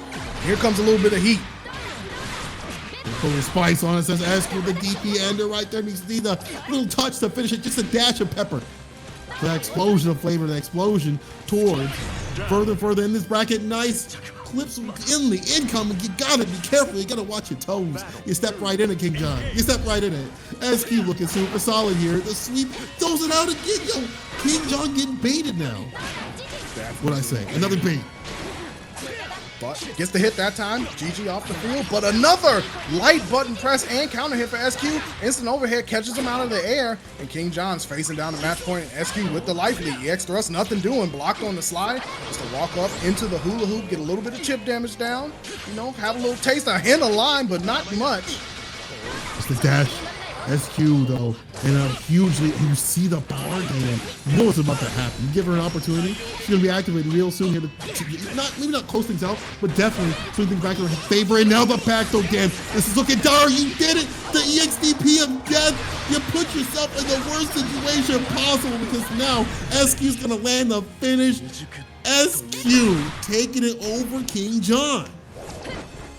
Yo, SQ doing what it do and winning on the East Coast side. And you know what? I mean that counts. That's 3 tournaments right there, right? Like that's, I know we got the exhibition coming up, but that's 3 in a row. That's 3 in a row. How do you say anything but damn? What a player. And again, I'm gonna keep saying it. Even if you play fair, it don't mean, or any top tier really, it don't mean that you're gonna be able to just, you know, win tournaments or make it through top 8 or get carried. In fighting games, when the competition is so high, you can get smoked by any type of character, any type of player. So what you pick doesn't really determine how well you do. It's the time and effort, and you know SQ has put in the work week after week. We've seen her, you know, through tournament after tournament, really understanding how to utilize this character. Listen, if the character has busted stuff, it's how we use that busted stuff. All right? If you're not using it right, you're going to be losing. You're going to be lacking out here. SQ understands how to play this character. And it's honestly, I think SQ could piece up so many people without Fairy. You know, it could be, she could be nerfed. Fairy could be nerfed. SQ could still be making the waves. And right now, she's waving all through this damn bracket. I'm telling you, bro. Yeah, I mean, the proof is in the pudding. And for SQ, it's got to taste good because that's 3 in a row.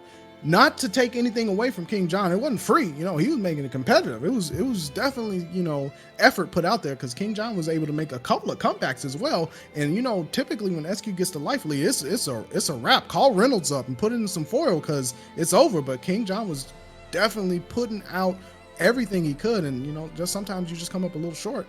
And yeah, I definitely would like to see the run back in the future. Absolutely, but for now, Dan, tell the people what we're about to see.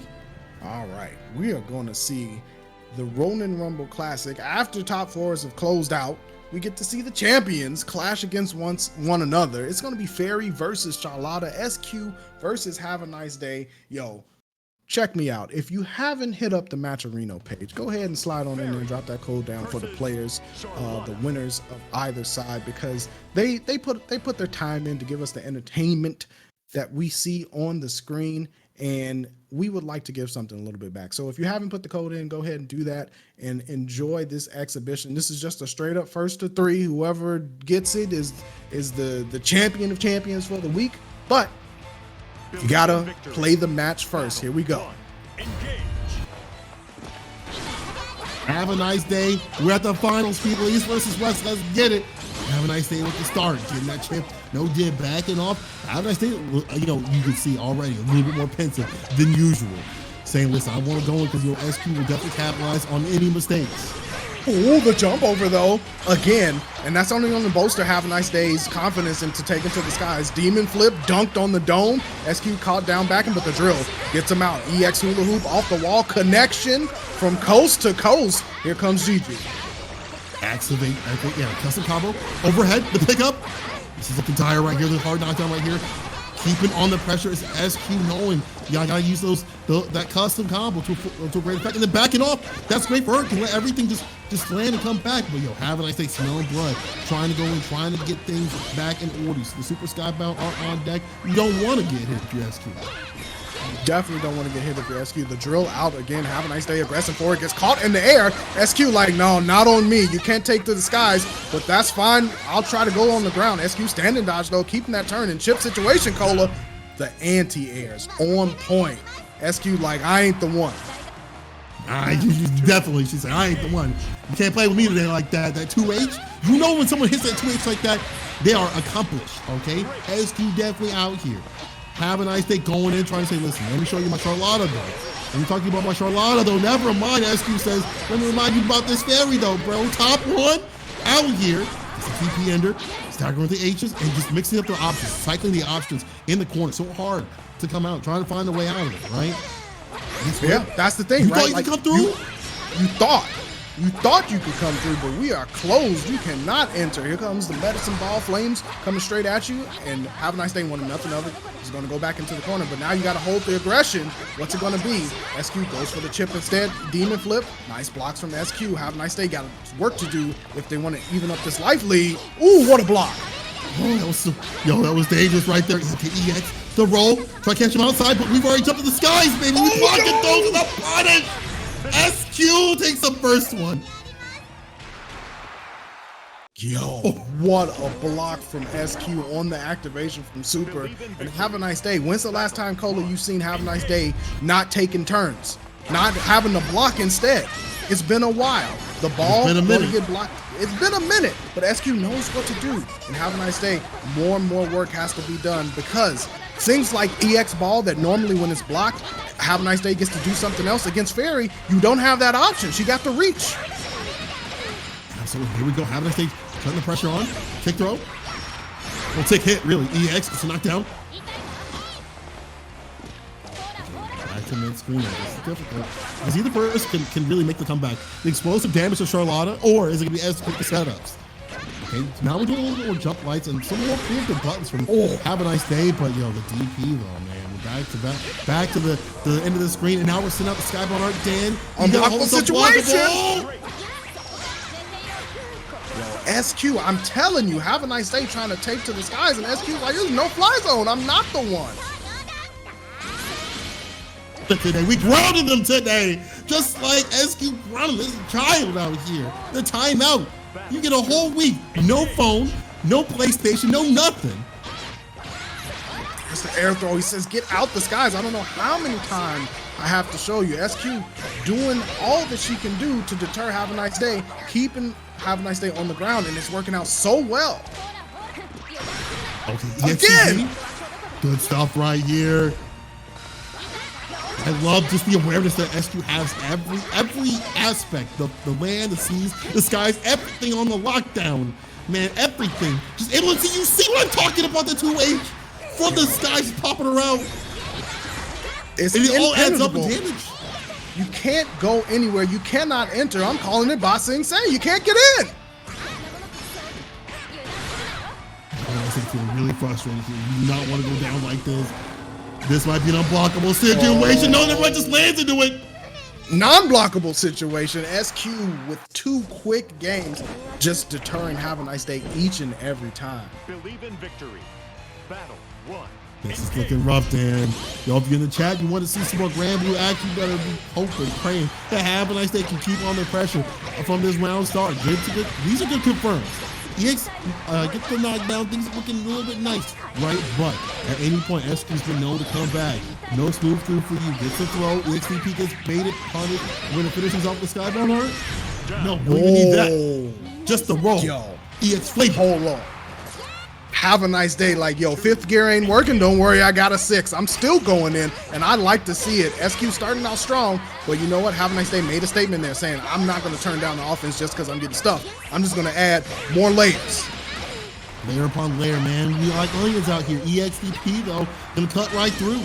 Here's the jump. No, it's going for the spider spin. I like that. Again, SQ back to fashion, back to using that, that movement. And in addition with just being able to conquer the land, the seas, everything, the skies, and now be able to activate. Damn, this is looking dire. It's looking really rough right now, but you know what? Got that round, Have a Nice Day. Might be able to survive. No! The damage! With the way SQ match point? With the way these Skybound Arts have been landed, might as well walking on the sun out here. Have a Nice Day, get the confirms, though, trying to start something. EX, keep the pressure on, send out the dogs, cats, whatever they are. They don't matter, they hurt, man. They say beware of something. Beware of something. Animals on the loose. Have a Nice Day trying to turn into a gorilla to match, but SQ staying clean, keeping the guards up. Jump over the unique, but finally Have a Nice Day gets in with the low. canceling into the Skybound art. Here we go. What's the setup going to be? Meaty, nothing doing, a little bit of missed time, but still, SQ on the defensive.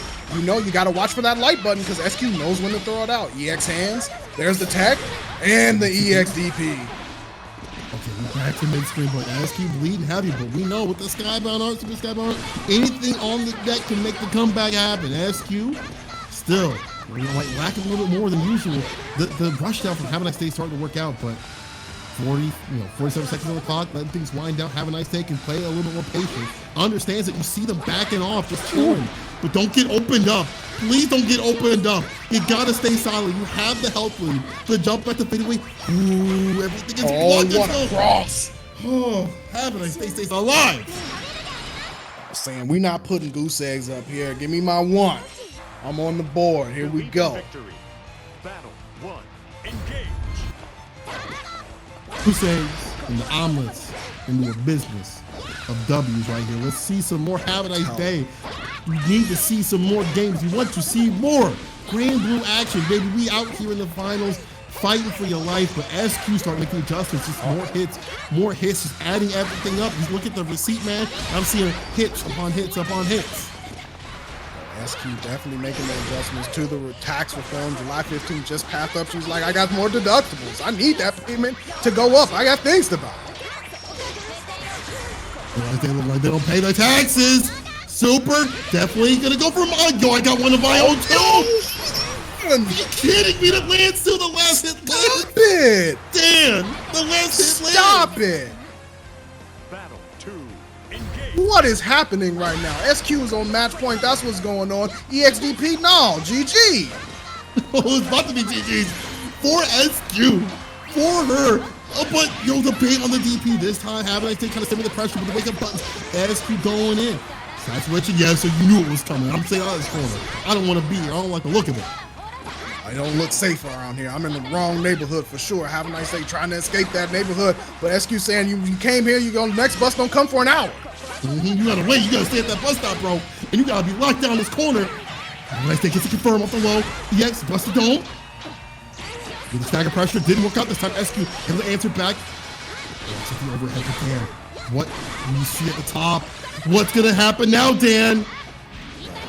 Have a Nice Day trying to block it out is what's going on. That install, one touch and that's it. A dab will do ya. And SQ knows it as well. Despite having a life lead, the offense is all for SQ. Have a Nice Day needing to figure out a way. And all the skills are up. There's the EX ball and the anti-air again, but flipped out. Didn't get caught up. But man, look at the life. It's not looking good, Cola. SQ backing up, staying away. Doesn't want anything to do with it. Skills available again for Have a Nice Day. Neutral jumps in place. There's the ball. SQ playing the keep away game. We're gonna roll out?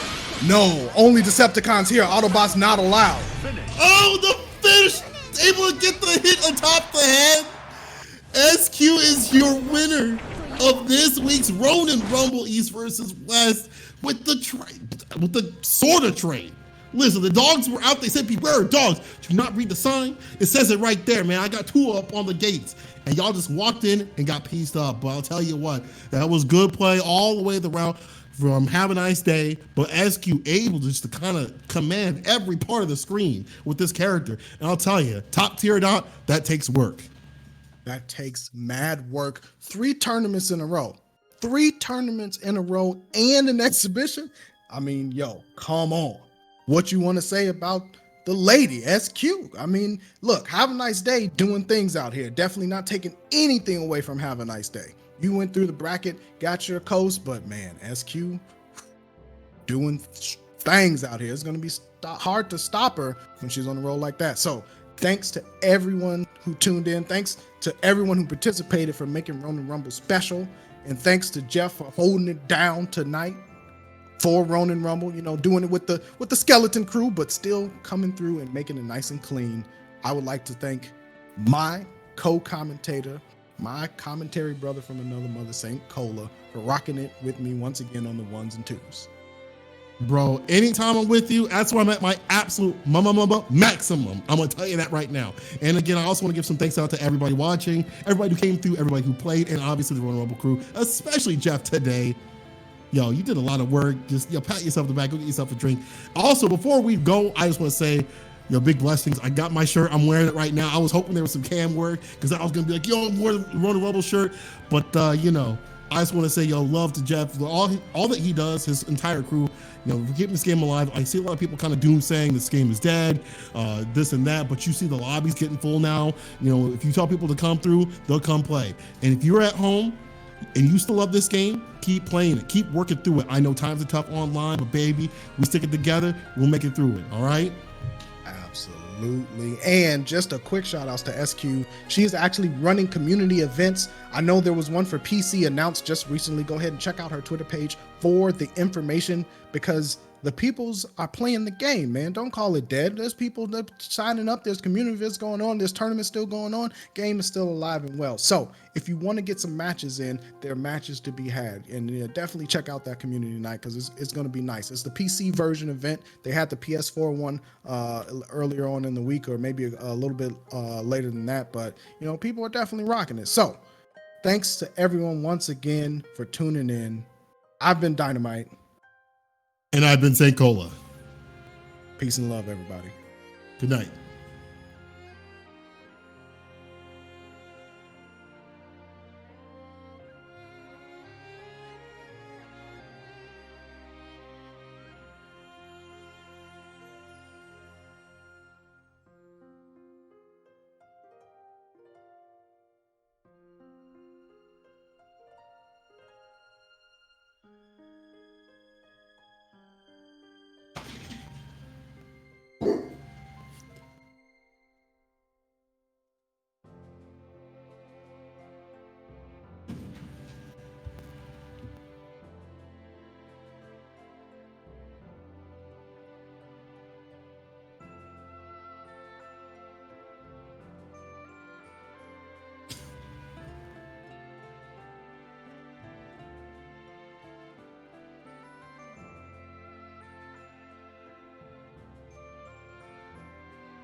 Man, I've been saying all these things here. I've been here for what? Okay, I thought I said something inappropriate. And then I was like, all right, well, whatever. All right, I'm just going to keep going on here. These sponsors need to be sponsored here. Listen, I just wanted to say thank each and every oh, fuck, man. I spoke for like 5 fucking minutes saying thank you to everyone. Shit. Man, fuck this.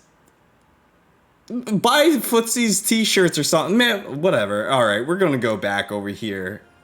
Cool. All right, let's pretend none of that happened. I just wanted to say thank you to each and every single one of you. Chris Chaos, thank you for coming out, helping out with the brackets. We had a skeleton crew this week. So big ups to my mans over there. Thank you so much. Hey, I also huge thank you to Reiki. Reiki, I love you, dude. Thank you so much for keeping me sane and going out of your way to make these things work here. I really appreciate it. I can't fucking believe I spoke for like 5 minutes without... Y'all just stared at an empty screen over here and no... Oh, I'm filled with hate right now. But that's okay. Not for Reiki, not for you guys out there in chat land. Thank you all so much for making this possible. Seriously, it's been 16 weeks. That's 4 months. 4 months of making this shit work, you know? Saint Cola, Dynamite. I already said thank. I know you guys heard me too. But thank you all so much for making it possible as well. You guys are my favorite commentary duo. I love you all so much. And of course, wherever Zero and Swell might be, thank you guys so much for coming in pretty much last minute. You guys, yeah. And like I said, I just want to talk about Dynamite and Saint Cola one more time. They're my favorite commentary duo, and I'm super excited to see them make it into the future because I know that they're going to be big. They're going to be like James Chen status. You're going to see them at every single event, getting the big bucks, getting paid. And you will see it here first at Ronin Rumble. Actually, probably not first. Well, you see these two. They have the best dynamic duo commentary I've ever seen. So thank you all so much for making everything possible here. Man, Ricky, all right, you're fired after we have our staff meeting after this. Listen, guys, thank you. Thank you all so much. Seriously, 16 fucking weeks in a row. I obviously, all of the fucking gray cells in my head are gone. But hey, you know, I'm glad you guys enjoy the show. We're gonna go through our sponsors after this. And big shout out to Double D for making everything possible too. Thank you. All right, Casa, Street Fighter 5, Granblue. You already saw it. All right. Look, footsies. All right, these guys are great. If you guys like the fundamentals of fighting games, the bare basic fundamentals, you look at like you want to play a game like Dive Kick except without the expired memes. Hey, play the shit, man. It's so good, and we got some codes. All right. And we'll be giving them out next time. Just come follow my stream. I'll be giving them out throughout the week as well. Ronin Rumble, Holiday Matsuri. We're, you know, with the post-COVID world over here, we're not entirely sure what's going on, but I can guarantee you that you will be able to participate in Holiday Matsuri type tournaments, and that's going to be a lot more than just Ronin Rumble type fighting game stuff. We're going to have stuff like Mario Party, you like Mario Party, Nidhogg, and a bunch of other games. You like Super Bomberman? Oh, baby. I just want to see who the best in the world is. We're going to have all these big-ass tournaments. All right, and of course, last but not least, Granblue Versus Levitation, a weekly Discord tournament by my guy, Sonic Soul. He works so hard on everything. And he's going to have a tournament tomorrow. So I'm always happy to be there, always happy to come by and commentate. My man works so hard. He's very passionate. So give him the love he deserves if you so do wish.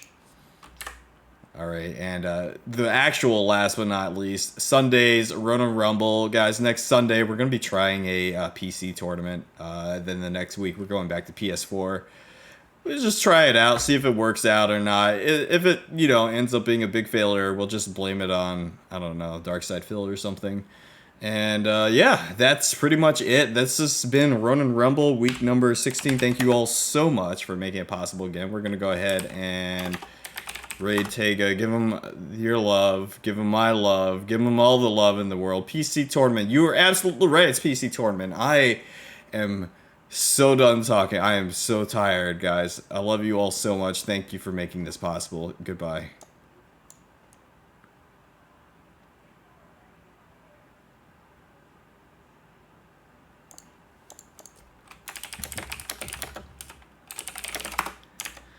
All right. Oh shit. Go get